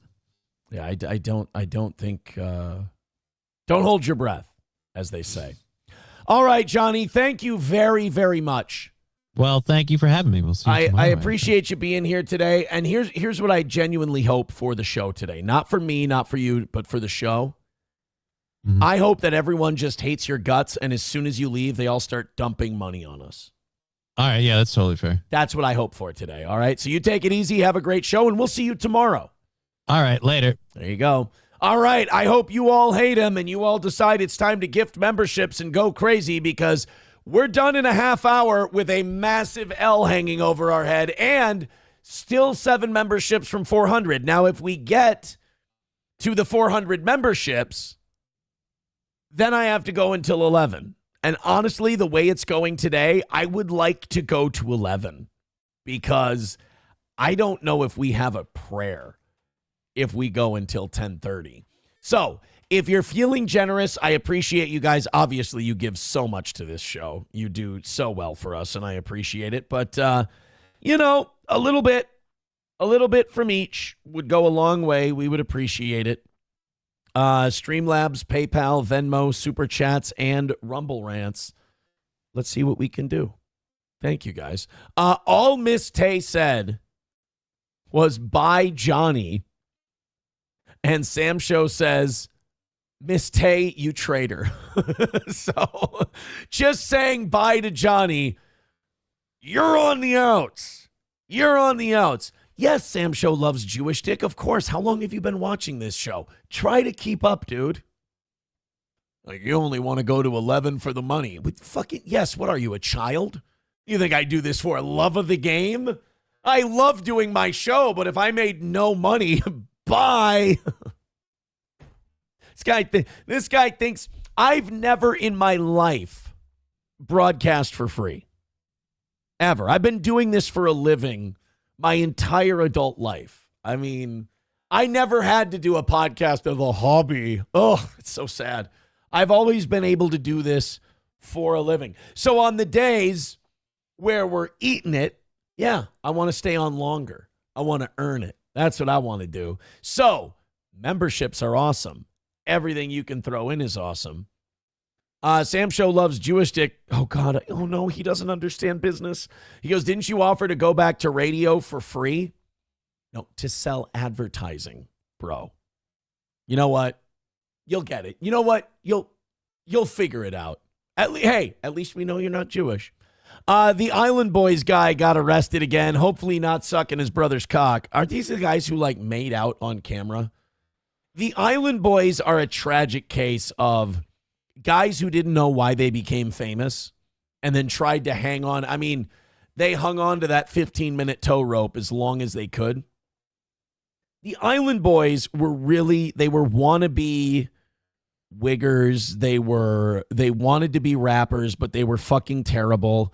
So there was a camera on them and they said, freestyle. And they did the Island Boys song. And it was shit. It was terrible, and it got posted, and it went viral all over the place, and everyone's like, I love these guys. And the Island Boys were like, yo, you love us? And like, no.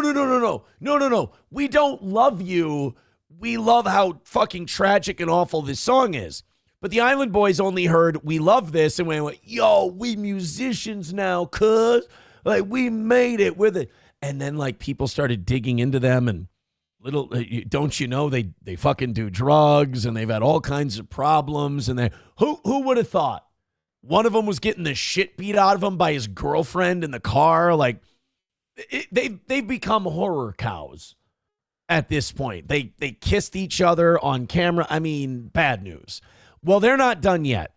Another arrest of one of the Island Boys over the weekend. Here's Gulf Coast news.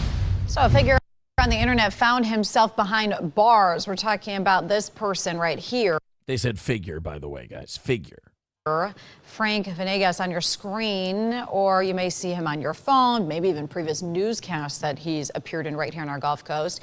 He's a member of the Island Boys rap duo. Gulf Coast news reporter. Can we put that in quotes, please? Rap duo. I mean, it's flimsy at best. Madison Adams joins us live now. Madison, what can you tell us about this arrest? I'm sure you found a lot of people pretty vocal about this. Penis wrinkle with 199. You consider doing what Island Boys did to reach, and I can't say that word. I mean, no, I'll never get to that point. I will. You will get your wish, and I will be gone. I will leave if it gets to that point. Thankfully, we're nowhere near that point yet. Things are going pretty well for the old toe, but I am competitive day to day. Just because we're ahead doesn't mean I won't fucking try to rally as hard as I can to get that win. I'm a competitive guy. But no, if it gets to making out with the dudes, I'm going to go ahead and assume I'm not wanted by the broadcast world anymore. My audience has decided that it's okay. You can go. Thank you, Penis Wrinkle. Yes, I did. Deputies say they pulled them over because they did not stop at this crosswalk when leaving this gas station. And inside their car... I gotta be honest, that's kind of a bullshit reason to pull someone over. Not stopping at a crosswalk? I mean, unless they almost hit somebody, who gives a shit? They say they found powdered fentanyl on a credit card that was in the console. Oh, April. There was a straw with fentanyl in it, and then in Olivia's bag, they say they found fentanyl pills. The Collier County Sheriff's Office arrested the two on New Year's Eve. They say... Who's fucking around with fentanyl? Why? Dude, just go to therapy.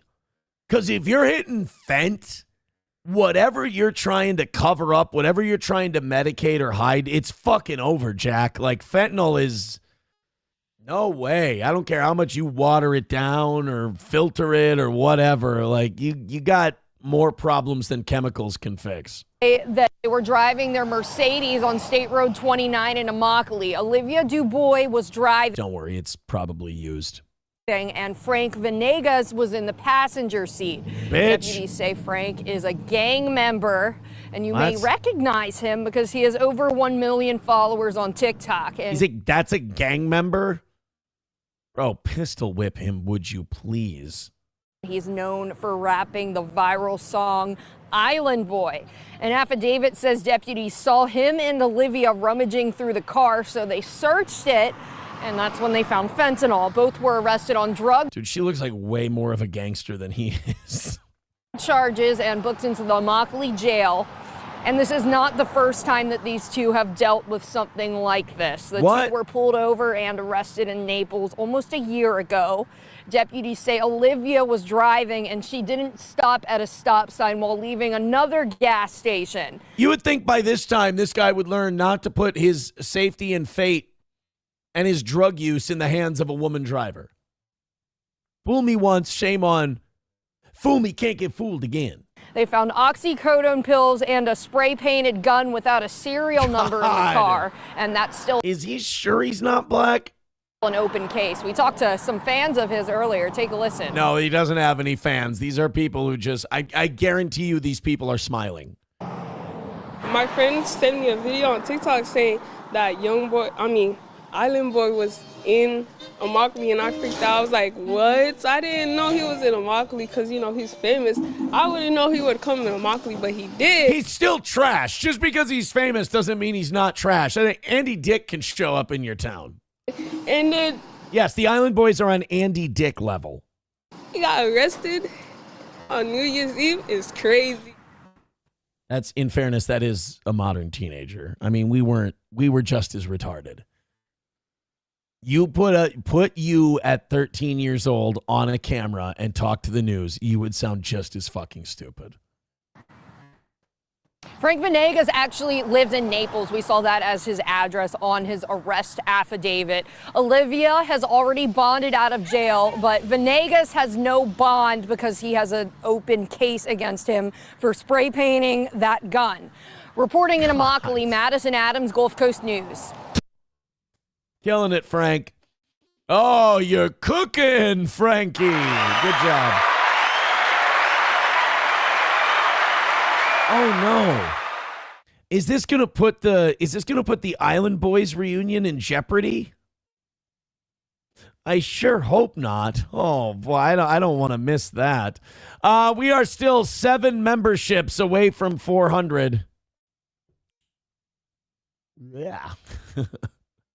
We have a little bit of a bank from yesterday. We're probably going to use it today and still fail. If anyone you know what? What time is it? 10, 11? Yeah, it's pity time. If you're taking pity on the toe, go nuts. By the way, gift MN Gal a membership, please. MN Gal says Andy Dick is offended. No, I still think Andy Dick is worse than the Island Boys. Phil Herslet says, time to bust out the old Chippa impression, Aaron. Not for today's money. No. I mean, if you want me to fucking dance, I will dance. But you got to put the quarters in the machine or the dance don't get danced. That's the way it goes. Hey, guys, great news. I know you were all really worried about all this fraud and shit. in Minnesota. But luckily, Minnesota Child Care Centers accused of wrongdoing, totally operating as expected, according to a report. So don't worry. I know. Yep. See, I knew you guys were concerned. I knew you were worried that, don't worry. The state of Minnesota looked into it. Everything's fine. Thank God, right? Minnesota Child Care Centers, at the heart of widespread fraud allegations fueled by a viral video, were operating as expected when visited by investigators this weekend. Oh, my God. No shit. You mean that during the weekend they packed a bunch of fucking kids into these daycares after a video exposed them for having nobody in there and defrauding the place? You're kidding. Well, it shows that Somalis aren't all the way retarded. Children were present at all sites except for one. That site was not yet open for families for the day when inspectors arrived. Honestly, if all the inspectors buy this shit, fire them all. This is embarrassing.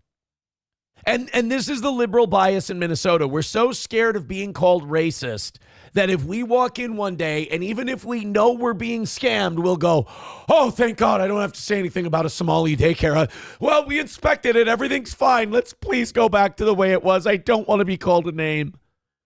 We're pussies. Like, Minnesota is too weak to survive in the wild. The report comes days after Nick Shirley, who has created anti-immigrant and anti-Islam videos in the past. Yeah, him being pro-immigrant and pro-Muslim doesn't put kids in the daycare, Chief.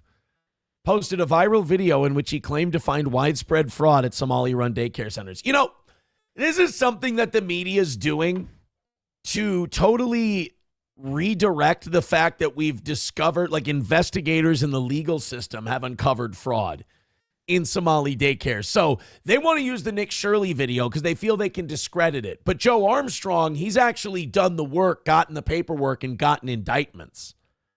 But they can take the Nick Shirley video and go, oh, it's just some stupid racist kid. He's just making shit up and being sensational. Okay, cool. Fuck it. Let's just grant you that. What about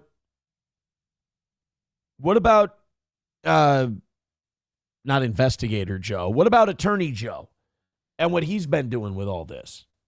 So I'm tired of people going, Nick Shirley could be thoroughly debunked and we could find out that he was lying about the whole thing.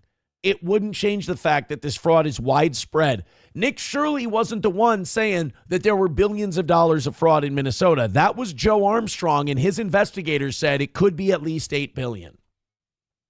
So I think they're purposely trying to muddy the waters just a little bit. Some big thank yous coming. Ready, guys? Miss Tay, Zen Man. Another Miss Tay. Packer Backer, all gifting memberships. Thank you so much. Guys, that puts a huge smile on my face. It also puts us 3 memberships away from 400. For all of you, I give you one of these. There's so many Somalians in this bitch.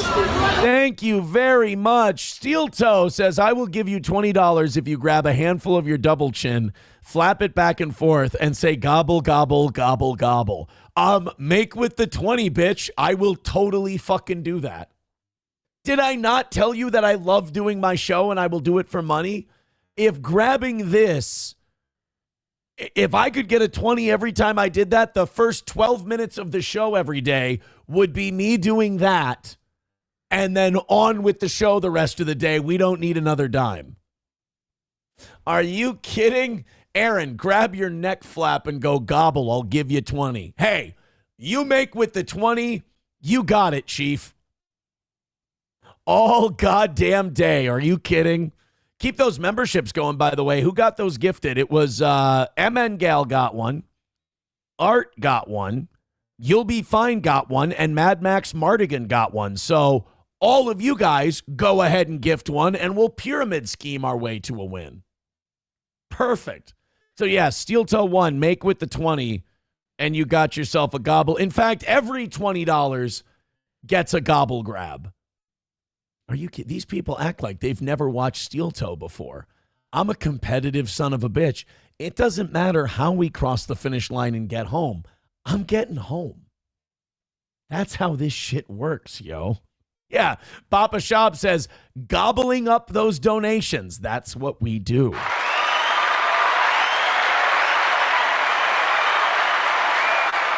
Sloppy Slop with $1 says, I see the queer is wearing the shirt of his people again. Guys, don't worry. He's got to be talking about somebody else. He can't be talking about me. It's got to be talking to some other guy. Shirt of the queers. I have no idea what that means. Did you know people are now using Chat GPT to name their kids? Oh, fuck you.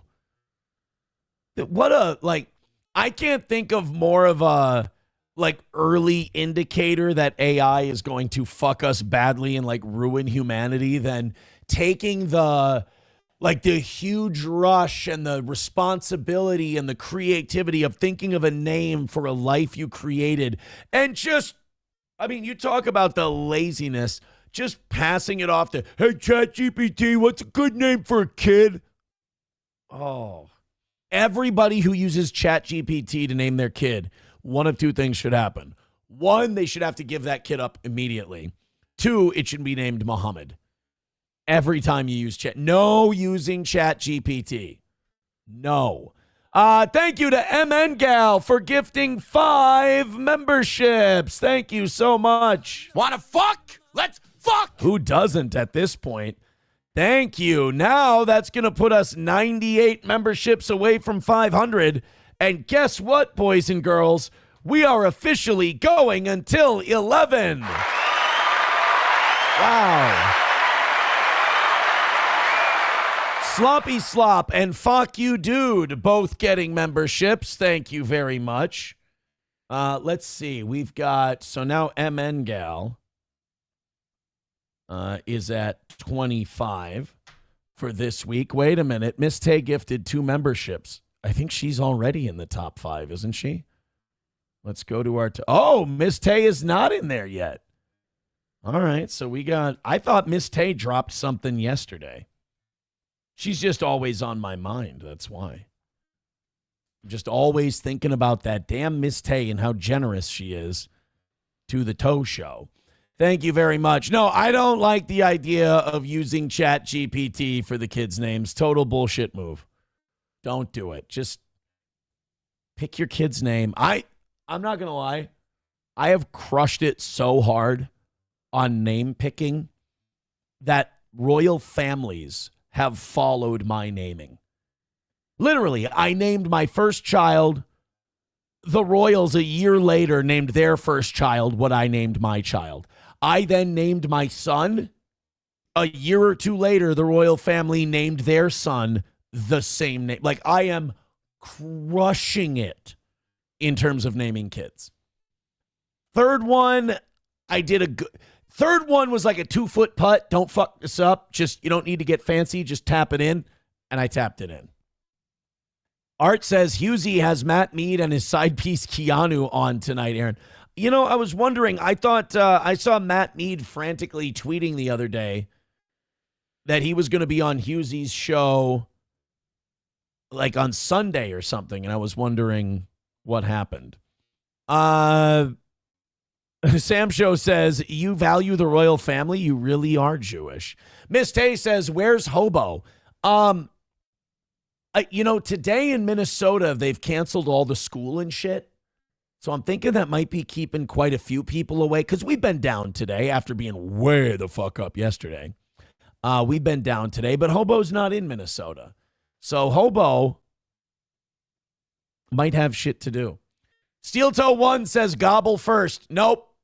I'm not going to do the gobble thing before the 20. You say, oh, do you have no dignity? I do have dignity. I do need to see the money first. That's only fair. And then, by the way, it's for anybody who throws 20 in. You or anyone else. That's for sure. Thank you guys very much. We're going till 11 today. I hope you're happy with that. We also have some Mickey Rourke news coming up. We've got a Black Bear story. Stop it. And also, We have a very funny segment from CNBC yesterday. They were doing one of their business wrap-ups. And on these, if you've never watched one of these Wall Street shows, they're incredibly boring. But on CNBC, they had to bring up, Squawk Box. That show's still on the air. They had to bring up the new parent company of CNBC, and they had to go over their stock.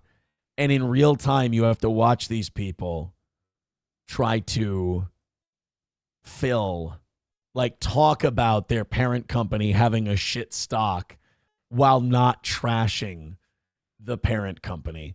Abel Graham says, you just got 5 from MN. Do the gobble gobble. Now, wait a minute. MN Gal did not ask for the gobble gobble. If MN Gal asks for the gobble gobble and say it was for the $25 she just threw at this show, I'm all in. But if you want to throw $20 for the gobble gobble, in fact, I say every $20 goes for the gobble gobble today. We're gonna run the rally at 10:25, and then maybe we won't have to run it at 10:55. We'll see what happens today. Veldrain with $1 says all AI baby names: Asmongold, Tectone, Aiden Ross, Mr. Beast. Oh no. Yeah, see, that's why you can't leave it up to AI. You don't want that to be the case. MN Gal says, I want the gobble gobble. All right. And I'm enthusiastic about it, too. I'm not going to give you like a cheap, defeated gobble gobble. This is what your 5 gifted memberships or your $20 gets you on the toe today. A gobble, gobble, gobble, gobble, gobble, gobble, gobble, gobble, gobble. See, I think I did extra gobbles on that one. And let me tell you why that was important that I did that. I have this paranoia. As I get older, all this skin sags more. It doesn't, like my weight, I'm 225 now, maybe 215. It's just I always have that area, that neck skin. It really means a lot that I do that for you guys, and it shows how much I love you. Because the gobble gobble, I have a paranoia that if I grab this skin, it won't go back up. Like if I grab it, pull on it, and gobble gobble it, there's a part of my brain that goes, you have to push that back in now. And that's exactly what that moment was for me. Sam Show says, was that for $5? No. That was for $25. How dare you? MN Gal says, it's just age. We all get it. Yeah, that's what plastic surgery was invented for. Miss Tay says, clip it, Chad Buzmak. Well, look, we're going to do the rally right now. So if 5 memberships, every 5 memberships or $20 gets the gobble. So I feel like I may have opened Pandora's box. Let's fire up the first rally song. You guys, whoever throws in 20 also gets to pick the second rally song today. Let's go. Fire it up. Just give me the light. And let's go. All right, here's where we ended up today. Not as bad as it was looking for a while. 140. And we got some in the bank, so who knows? 140 away from today. 98 memberships from 500. Let's go. Let's do it. Somebody starting it off with $1 says the gobbler. Well, I'm not going to do the gobbler for $1. Approachable says, I think those are some pretty half-assed gobbles. You didn't even try to sound like a turkey. Well, keep throwing in 20s. Practice makes perfect. You guys keep throwing in 5 memberships or $20 drops. You got it. Streamlabs, PayPal, Venmo, Super Chats, Rumble Rants. 140 is the number. We are going until 11 today. Let's go.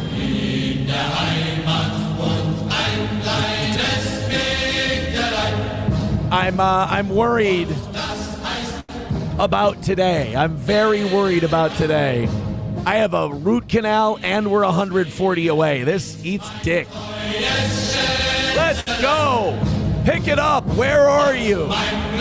Fire it up. Throw a couple bucks for the toe. Ooh. My God.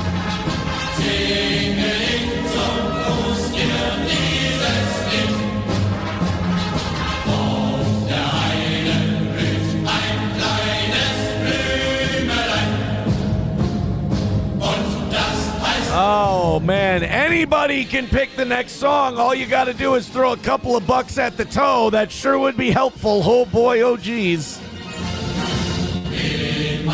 People are saying, I thought this song was done. First of all, don't worry about what song I use. Second of all, pay to change it. Third of all, it's the only one that works, and it's not working today. Oh, boy.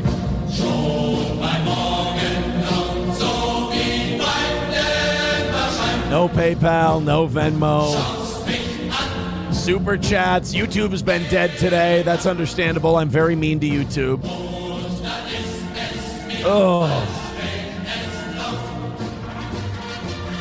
This is always so awkward. Anybody? Anything? Nobody pities this show today. There should be a lot of pity today. We gave it our all. We did a great show, and we just we were brutalized. That's the whole first song. That's the whole first song. And $1 came in. Oh, shit. Here you go, guys. Something, anything. I would have picked a different song that you requested, but literally $1 came in, so I couldn't. Please? I'm gonna go pee. Hopefully something happened. I'm gonna go pee. I'm defeated. I'm gonna go pee.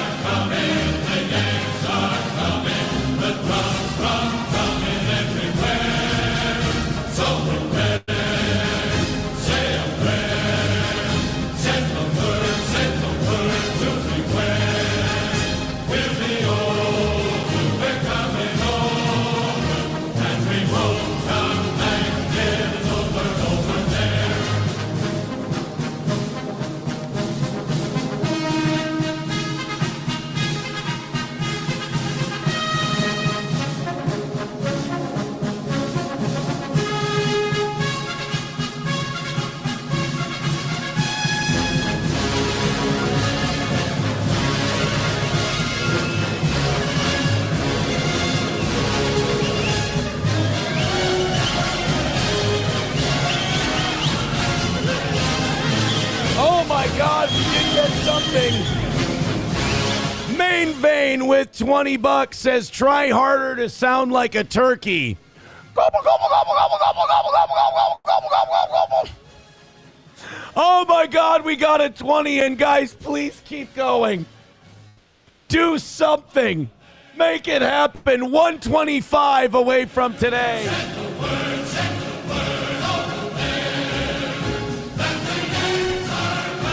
125 is the number. How about a big, huge, I don't deserve it drop? Oh, come on. Nothing there. Nothing there.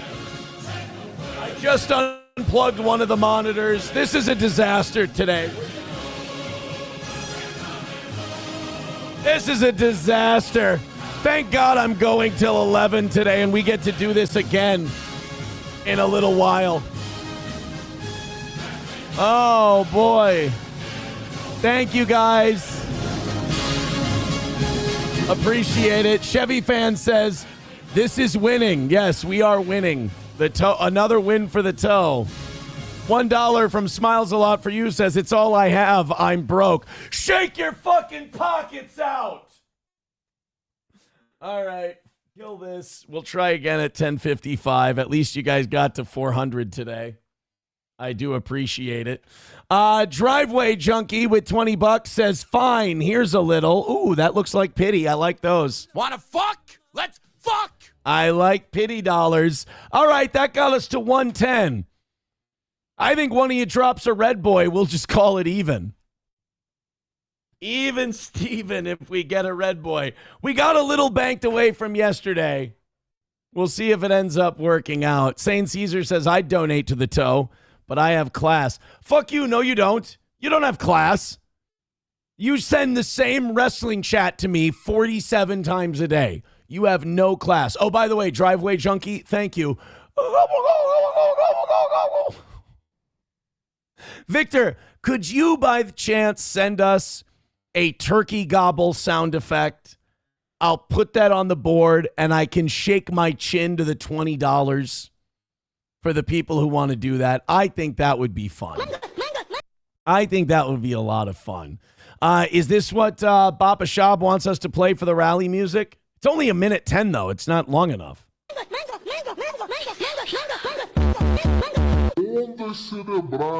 This fucking sucks. Oh, it's the N-word.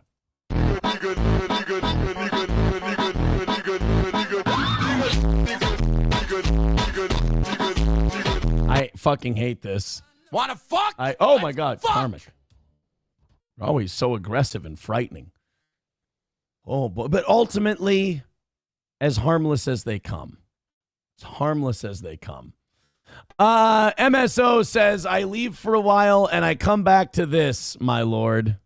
Yeah, no, it's solid show today, but the results have not been great. Chevy Fan says, what's your dentist Venmo so I can get him to do extra special work? Never mind, I'll ask Moody. He probably knows. You're right. He is psychotic enough to probably know. I mean, it's almost like I feel bad. That guy's got nothing. He's got nobody. He's going to die and he's just going to be alone. And hopefully he's too stupid to reflect ever. Because I hope he doesn't. I would be so sad for him if he reflected on his life when he's about to die. Because it's just skip the flashback. There's nothing worth seeing. Oh, that sad, miserable autist. All right, what's this clip? I got another one sent in. Approachable with $1.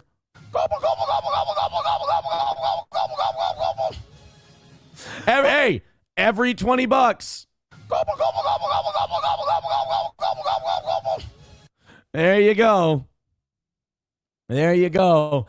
Someone in the chat says, fix your PayPal. Wait, is PayPal broken? I think we need to test it. $4 from David. He says, enjoy your anal probe. I'm worried that David knows something I don't know. Oh my God. It looks like PayPal actually works. I don't know. I think it needs to be tested again. Saint Caesar says, how much for the dentist to wire your mouth shut, Aaron? Honestly, what are we, 110 away from today? I'll take the 110. I think if we get the 110, that's how much I hate losing, to be honest. We told you about the Mickey Rourke thing yesterday, about how, by the way, I don't like the Mickey Rourke GoFundMe thing. There's something fucked up going on there because some lady, like Mickey's 73 years old. I'm a big Mickey Rourke fan. He doesn't know GoFundMe. He doesn't know how to work a GoFundMe, how to start one, how to operate one. He's having some issue with his rent. He owes God, what was it, $50,000 in rent? And he's being evicted from his home. And some lady just asked for $100,000 on a GoFundMe for Mickey Rourke, and it just doesn't sound right. It just has scam written all over it. Maybe it is all to help Mickey Rourke. And if it was a family member or something, I'd say, sure, that's probably legitimate. But it's just some chick. It's some chick running a GoFundMe for Mickey Rourke, who's 73 years old. We don't know what kind of shape he's in, and he's about to be evicted from his house. This kind of smacks of opportunism. He is getting work, though. People are offering him jobs. Mickey Rourke hitting a rough stretch. A film director tells TMZ he's stepping up and dangling a Scarface spin-off role to help the actor get back on his feet and earn some cash. So there's probably some low-budget Scarface shit being done, and they'll throw him a bone because then you can use the Mickey Rourke name to promote your low-budget shit. Director Eric Spade Rivas tells TMZ he saw the reports about Mickey struggling and wants to help by offering the actor a $1,000 cameo in his upcoming flick, Scarface Resurrection. Just one scene, about 2 minutes long, quick in and out. You know what really sucks about this is that Mickey Rourke did that movie, The Wrestler, and the Mickey Rourke movie, The Wrestler, was supposed to be it was a comeback story about a professional wrestler, but it was also supposed to be Mickey Rourke's comeback story. He did The Wrestler. He did Iron Man 2. It was like, oh my God, just like Robert Downey Jr., Mickey Rourke is back and he's ready to take over again. He did the Sin City movies. And then, I don't know, it all fell apart again. I know he's got an attitude. I know he rubs some people the wrong way, but Mickey Rourke is one of those guys that I really like. And it's just sad to watch him end up in this spot. Like, part of me is still hoping that this is just like some kind of accounting error, because when you Google it, it says Mickey Rourke still got millions of dollars. And even if Mickey Rourke did mismanage his money, and even if Mickey is, rich people broke, he can still scrape together $59,000 for your rent. And at 73 years old and all the money he's made, how have you not purchased property yet? So he's behind $59,100 on his rent, and he let a friend, this worries me, launch a GoFundMe in his name, aiming to raise $100,000 to help him dodge eviction. Well, that lady from Minnesota taught us that all you really need to do is call a little kid the N-word on the playground, and you can make like $1 million on GoFundMe. So, I mean, I'm not saying he has to do it. I'm saying it's a possibility if things get bad enough. Das Optic Nerve says he was in Iron Man and can't pay rent. What the fuck? And yeah, what does that guy think that $1,000 is going to do? I mean, thank you. That's very nice. But $1,000 ain't going to get you anywhere. Bapa Shab says, remind you of anyone? Is Johnny Mickey Rourke? No, that's nonsense. Johnny isn't Mickey Rourke. He's never been that successful.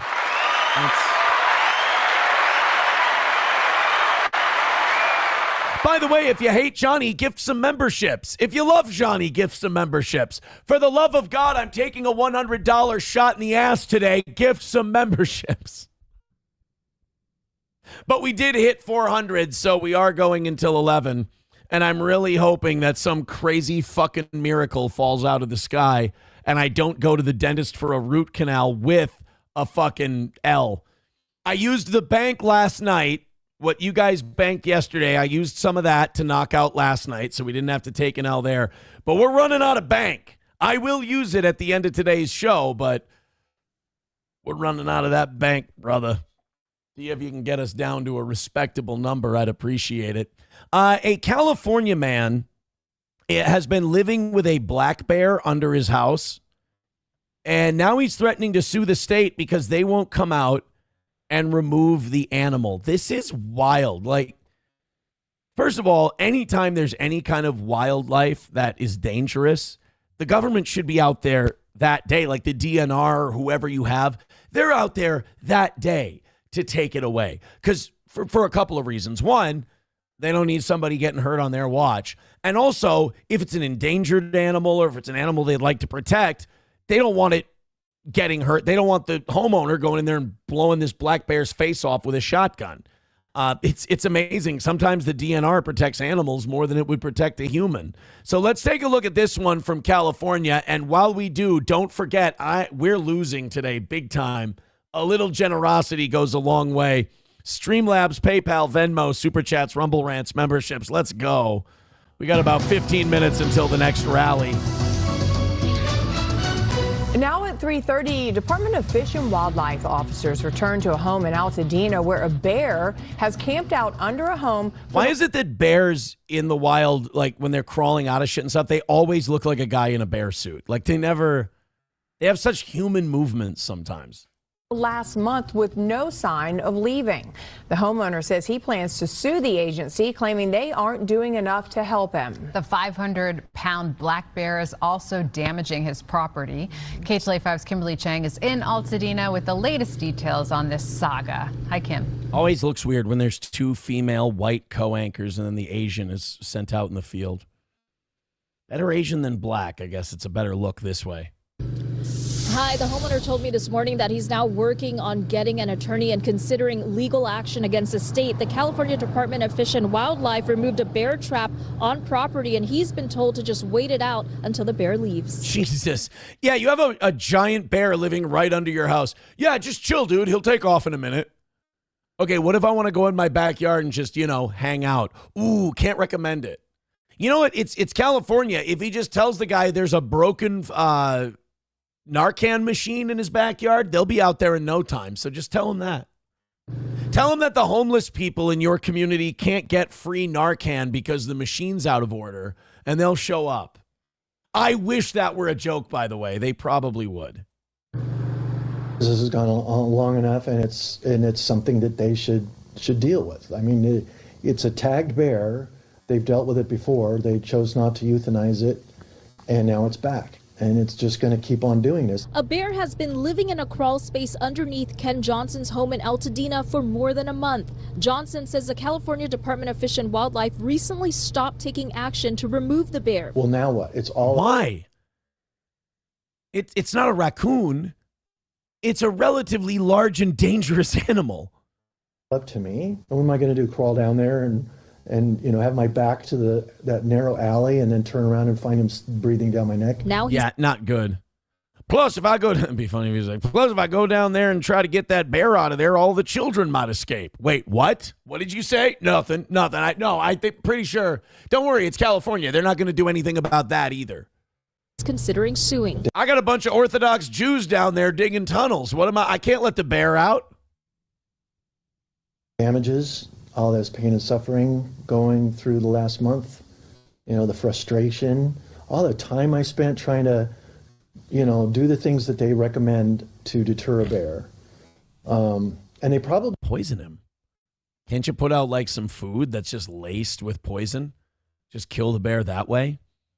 Blow his head off with a shotgun? I mean, something. And I hate that because if he does that, then the Fish and Wildlife will come out and they'll go, well, we got to fine you or we got to arrest you. It's like, yeah, but you weren't doing anything about it.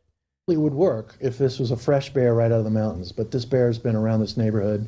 He's not afraid of anything. Johnson's biggest concern is the damage that the bear is causing. He says he's already broken a strap holding a gas line in place, and it's now vulnerable. So he shut off the gas to the home for his own safety. So the bear's down there just fucking shit up, and nobody's coming out there to do anything. God, California, just when you think that California is just like a basic shitty place to be, it shows that, no, they go to great lengths in that state to make everybody feel remarkably unwelcome. Just exhausted from Hey, I've got I pay an exorbitant amount of taxes in California. Yeah, sure do. You pay us a lot. We appreciate that. Yeah, cool. One of those things I pay for is Fish and Wildlife. I got a fucking bear in my crawl space. Could you come get him? And they like take a rope and they go, well, we missed him. Sorry, we'll come back some other time. Thing. If you have a trans person who's not being allowed to use the bathroom in your home, call us out. We'll be there right away and we'll shoot whoever's in the way. I get my mind off it for a little bit, and then suddenly I get flooded back with, oh, that's right, can't take a hot shower. Since he's discovered the bear underneath his home. See, now shoot it right there. Curb stomp. Boom. Bite the brick, bear. You ever shoot at a fireman? He's tried everything he can think of to lure the bear out. California Department of Fish and Wildlife personnel also tried. They used air horns, chemical scents, and set a trap. The goal was to get the bear to leave on its own, but so far none of it has worked. Monday, Fish and Wildlife personnel... I know it's not the compliment you want to hear, but that's a comfy-ass crawl space you got, brother. Now stopped by to change the batteries on the bear camera, which allows them to track when the bear leaves. A spokesperson with the Department of Fish and Wildlife told KTLA that they haven't pulled their support from this incident. They still have a recording device on property, but they did remove the bear trap after a biologist determined it wasn't working. KTLA legal analyst Allison Treasel says Johnson may have grounds to take this to court. The California Department of Fish and Wildlife. It is crazy to me that no matter what your state laws are, that at this moment you're not allowed to shoot the bear. Can't you trank him? I mean, anything. It seems like they're really not trying here. You can't shoot him with a dart. You can't, nothing. It seems like there's so many solutions. This seems like a bunch of people with their fists up their ass. Actually has, and by that I mean it's hot. 19-page policy when it comes to situations just like this. But nowhere does it say that they should simply give up and have the homeowner deal with it on their own. See, like, why isn't somebody standing right there with a trank gun and just popping him as soon as he comes out? Look at those two pussies. That's the best you can do. The agency sent a statement saying in part, quote, "We remain committed to helping this homeowner and have never indicated otherwise," and went on to say CDFW has and will continue to engage with the homeowner to advise on hazing methodologies and the critical need to close the crawl space, monitor cameras, and offer support to help ensure the bear leaves the crawl space and finds more suitable habitat. I mean, do we have to save every single one? I mean, can't we do away with one just to make this a little bit easier on the poor guy? I mean, Jesus. Hey, during that whole segment, I made $1. Thank you, Veldrain. $1 from Veldrain says, "Has Fish and Wildlife tried using a twink to lure out the bear?" That does seem to be something that works from time to time. Oh, if you're just joining us, thank you, Rob, for the $5. I appreciate it. That means a lot. Hey, a few more of those and we're done for the day. That's cool. Send me off to my root canal with a hit goal, would you? $5 from Rob says, "Sad to see wildlife have more say over your property than you do. Welcome to California." Who was it? Sam Show Loves Jewish Dick says most states would tranquilize and relocate the bear, but California is so fucked up that that's how they roll. Ray Peacock says, "Send Karmic in." Is that what you mean by send in a twink and the bear? Opossum King says, "The bear does have squatters' rights." I mean, at this point, right? I think the bear's a legal resident of the home. $1.05, boys and girls. Who can help us get a $1.05? You're my hero. You're a daisy if you do. Looking to get a win today. You guys knocked out a, what do you call it? You guys got to a 100 milestone in the membership. So I'm going until 11. And boy, do I need to go to 11 today. I also want someone to throw in a gifted membership or $20 or whatever and recommend our rally songs in 7 minutes here. And hopefully we can get close. Doing overtime and missing, especially by over $100. Ugh. It's going to really put a wrinkle in all my bragging. Jim Cramer and colleagues had to navigate a segment on CNBC after their parent company's IPO got shown on their ticker, and it was getting fucking crushed. The company is Versant. Versant became a publicly traded company yesterday on the New York Stock Exchange, and they are the company that owns CNBC. So you have a media outlet, a financial media outlet at your disposal. They can basically run a pump and dump. They can tell everybody how great Versant is. They can tell everybody how awesome the stock is, get their viewers to buy it. And you still, I mean, IPO is supposed to be the day. IPO is the day everybody, I mean, your stock's not going to be higher for a long time. Everybody's going to buy in. Everybody who was offered stock at the beginning of the company can cash out and become a multimillionaire. And instead, CNBC has to analyze Versant's failure, but also remember that they're talking to the boss, Hopefully Mark Lazarus. The market is listening to what we're saying, that vertical scale is going to be a way for us to differentiate and to diversify our business, to be not so beholden to pay TV. While that's diversify, still a big, that's a for us, fancy financial it's word. It's not going to be the end game. That's Mark Lazarus, CEO of our parent Versant Media Group. Last hour on Squawk. As we usher in a new era for CNBC today, Versant is making its debut as an independent, publicly traded company. Yay! How are they doing? From Comcast. In a couple of moments, Versant will ring the opening bell at the NASDAQ, where it's listing under ticker VSNT. You'll also know that almost $1 billion of the shares is owned by index funds, and index funds is a $7 billion company. By the way, this is Jim Cramer. Whatever he says, do the opposite. It's highly unlikely that index funds will keep it, so there might be some initial pressure. Correct. Yeah, Mario Gabelli was on a few weeks. Listen to him. He's like, there might be some initial pressure because of the index funds. They're talking about how the futures, the pre-trading futures, are not looking good for Versant. And Kramer's like, well, it's because the index funds are dropping them. A lot of the stocks owned by index funds, and they're going to drop them, so there will be some downward pressure. It's like, really? This has nothing to do with the fact that they write your checks? Talking about wanting to be a buyer with that pressure because index funds, to your point, that own Comcast will then sell Versant. That said, coming back to the numbers themselves, the stock has been trading on a when-issued basis for a couple of weeks now. It's been trading a bit below 5 times EBITDA. Oh, no. That has sort of been the hopeful range. Maybe you could get 5 to 6 times. It's trading at around 4.6, 4.7. We'll see how it opens That's today. off of growth rate. We're talking revenue of $6.6 billion, adjusted EBITDA for last year of $2.2 billion with 33% adjusted EBITDA margins, and about $1.4 billion of free cash flow. Those are the basic numbers on Versant from last year as we head into the new year for the company. By the way, those EBITDA numbers are not going up, and that's the challenge. Right. How do you... Hey, their EBITDA numbers are like my goal. It is not getting hit. Actually reverse that. I feel for these guys. I'm actually on Kramer's side here. Finding new areas of business for CNBC and other names that are well known in terms of this branded portfolio.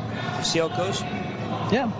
I do know I care about index fund pressure because anything you say that's really positive, people say, well, wait a second, why didn't you tell me about the fact that a lot of the stock is owned by index funds? And the answer is just because Comcast is a member of the S&P, very big member, and you're not going to get BlackRock to suddenly say, you know what, we're going to take a hard look at Versant. They just sell. And so funny, they're like, hey, Kramer, why didn't you tell us this thing that we really needed to know about this stock? And it's like Kramer doesn't have the balls to go, well, I would have, but I didn't think it would be important. I didn't think the stock was going to shit the bed. Oh, do these people fucking deserve it? Oh, do they deserve it? $2 from Joey Caravello says, rally song, Hold On, I'm Coming by Sam and Dave. You know what, Joey Caravello? You got it, because who gives a fuck about our YouTube monetization today? We're trying to get that last 100 knocked out for the toe. Last 100. You know what? You guys earned it yesterday. We're going to use the rest of the bank on today's goal. There's 25 left over from that bank. 75 is the number. Let's see if we can do it. Let's start the rally right now. I've got 2 rally songs ready to go. Let's fire them up. Can you guys work together and do the 75 for the toe and get us a win? I would really appreciate that. Here we go. Let's fire it up. Here we go. Streamlabs, PayPal, Venmo, Super Chats, BlackRock. All of it. Sorry, Knox Proud Boy. It's literally the same fucking thing from you in the chat all the time. And if you're going to spam the chat with shit, I'm going to give you a break. It's literally the same thing. You got to be a little more creative. Chevy Fan says, ask the Somalians for donos. This is our second rally attempt today. Oh, man. 75 away. Help us out.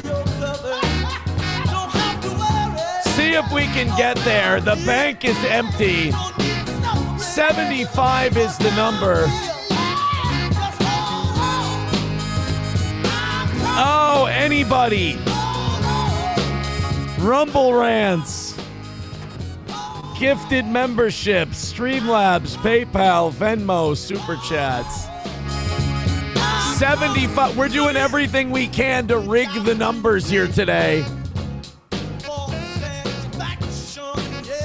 5-hour show, couple of bucks. Come on, baby. 5 hours, and we just need a few of you to throw in 5. That's it. $1 for each hour of entertainment you got today. Holy shit. Saint Caesar says Oz might not be lasting long at this rate. Jesus Christ. Throw in a couple of bucks. Sure would appreciate it.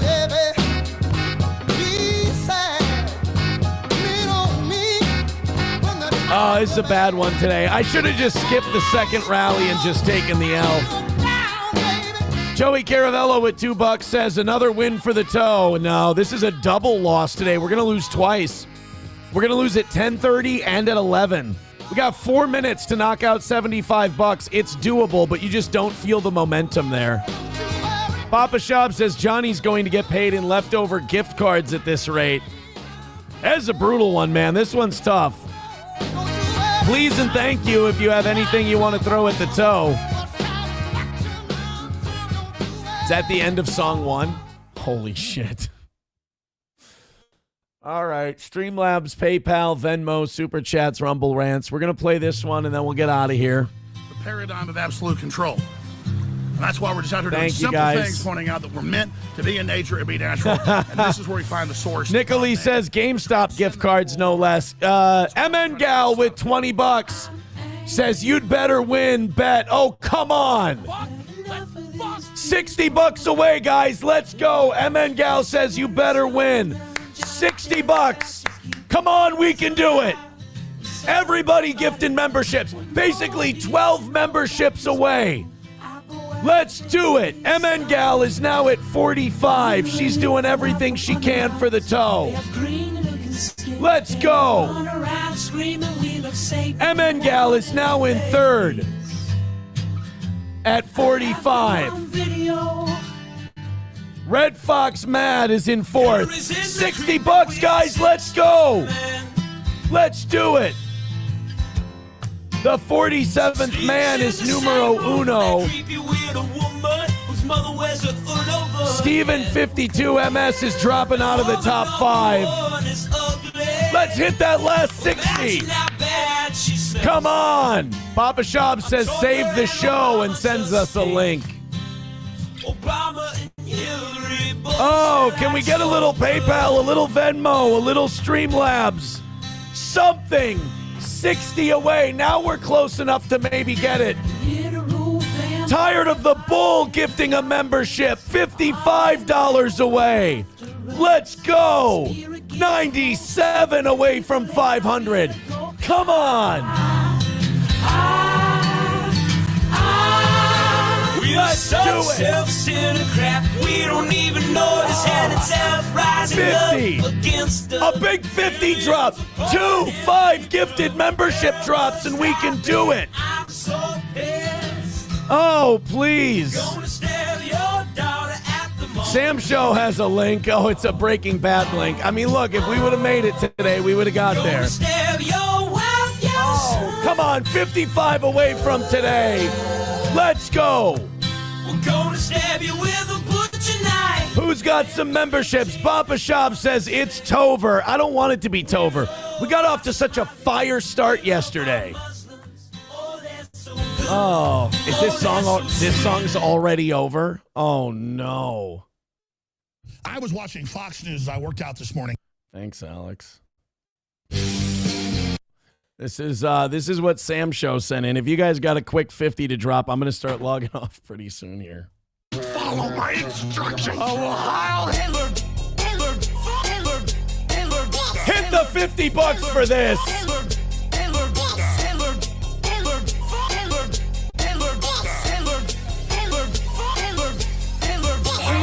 I'm the angry video game critic. I have a penis. Then like to eat elephant shit for breakfast. I can eat my way through elephant shit for breakfast. Hello, I'm the angry video game critic. I have a penis. I don't know who this guy is. Eat elephant shit for breakfast. I'm the angry I can eat my way through elephant shit for breakfast. I don't know who that last guy is. I'm not sure what the significance of that one is. I know who Hitler is. Oh, Main Vein with $1 says a discount on a VIP membership. What discount are you looking for? I'll make you a VIP for the right price. Usually it's $250 to become a VIP. What are you offering? What are you offering? I'm desperate today. You're catching me in the right spot. It's not that it's not that 50 is going to break us, but I'm a sore loser and I want to win.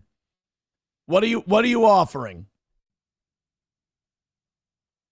What are you offering, Main Vein? I'm all ears. You're at 26 right now. MN Gal says layaway VIP plan. I'm willing to go 100. I'm willing to go 100 on a VIP. Because I can order you all the shit and then today's still knocked out. Blueser says it's past 11, you lose. Yeah, I do have to head out. We did lose to you. Are right, Blueser. Well, I tell you what, guys, you can't win them all, can you? It was a different vibe from yesterday. Main Vein says, you tell me. Main Vein, I just told you, $100.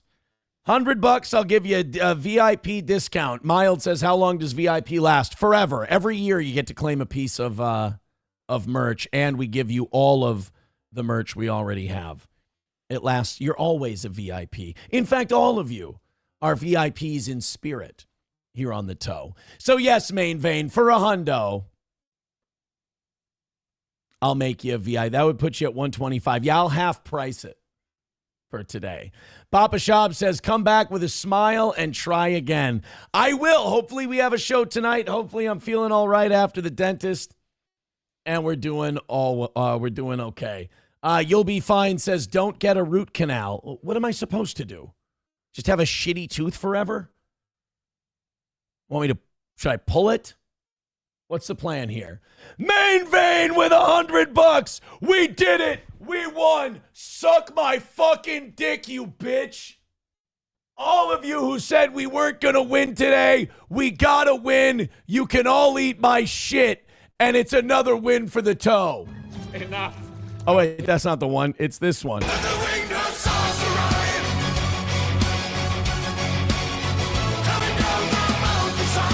$100 from Main Vein. Main Vein, send me your address and your information via DM, and I will get your VIP shit sent out to you. Thank you very, very much. Not only that, but we're over for today, you cunt. We win, you lose. You need me more, says humility is not your strong suit. No. I hate explaining the joke. The joke is that I so very clearly was desperate to get a win today, and this just looks shitty. It's funny for me. $1 from Zenman says, now you have to compensate all the 250 VIPs. You get a lifetime VIP. You get free entry into every live event we do. You're going to be fine.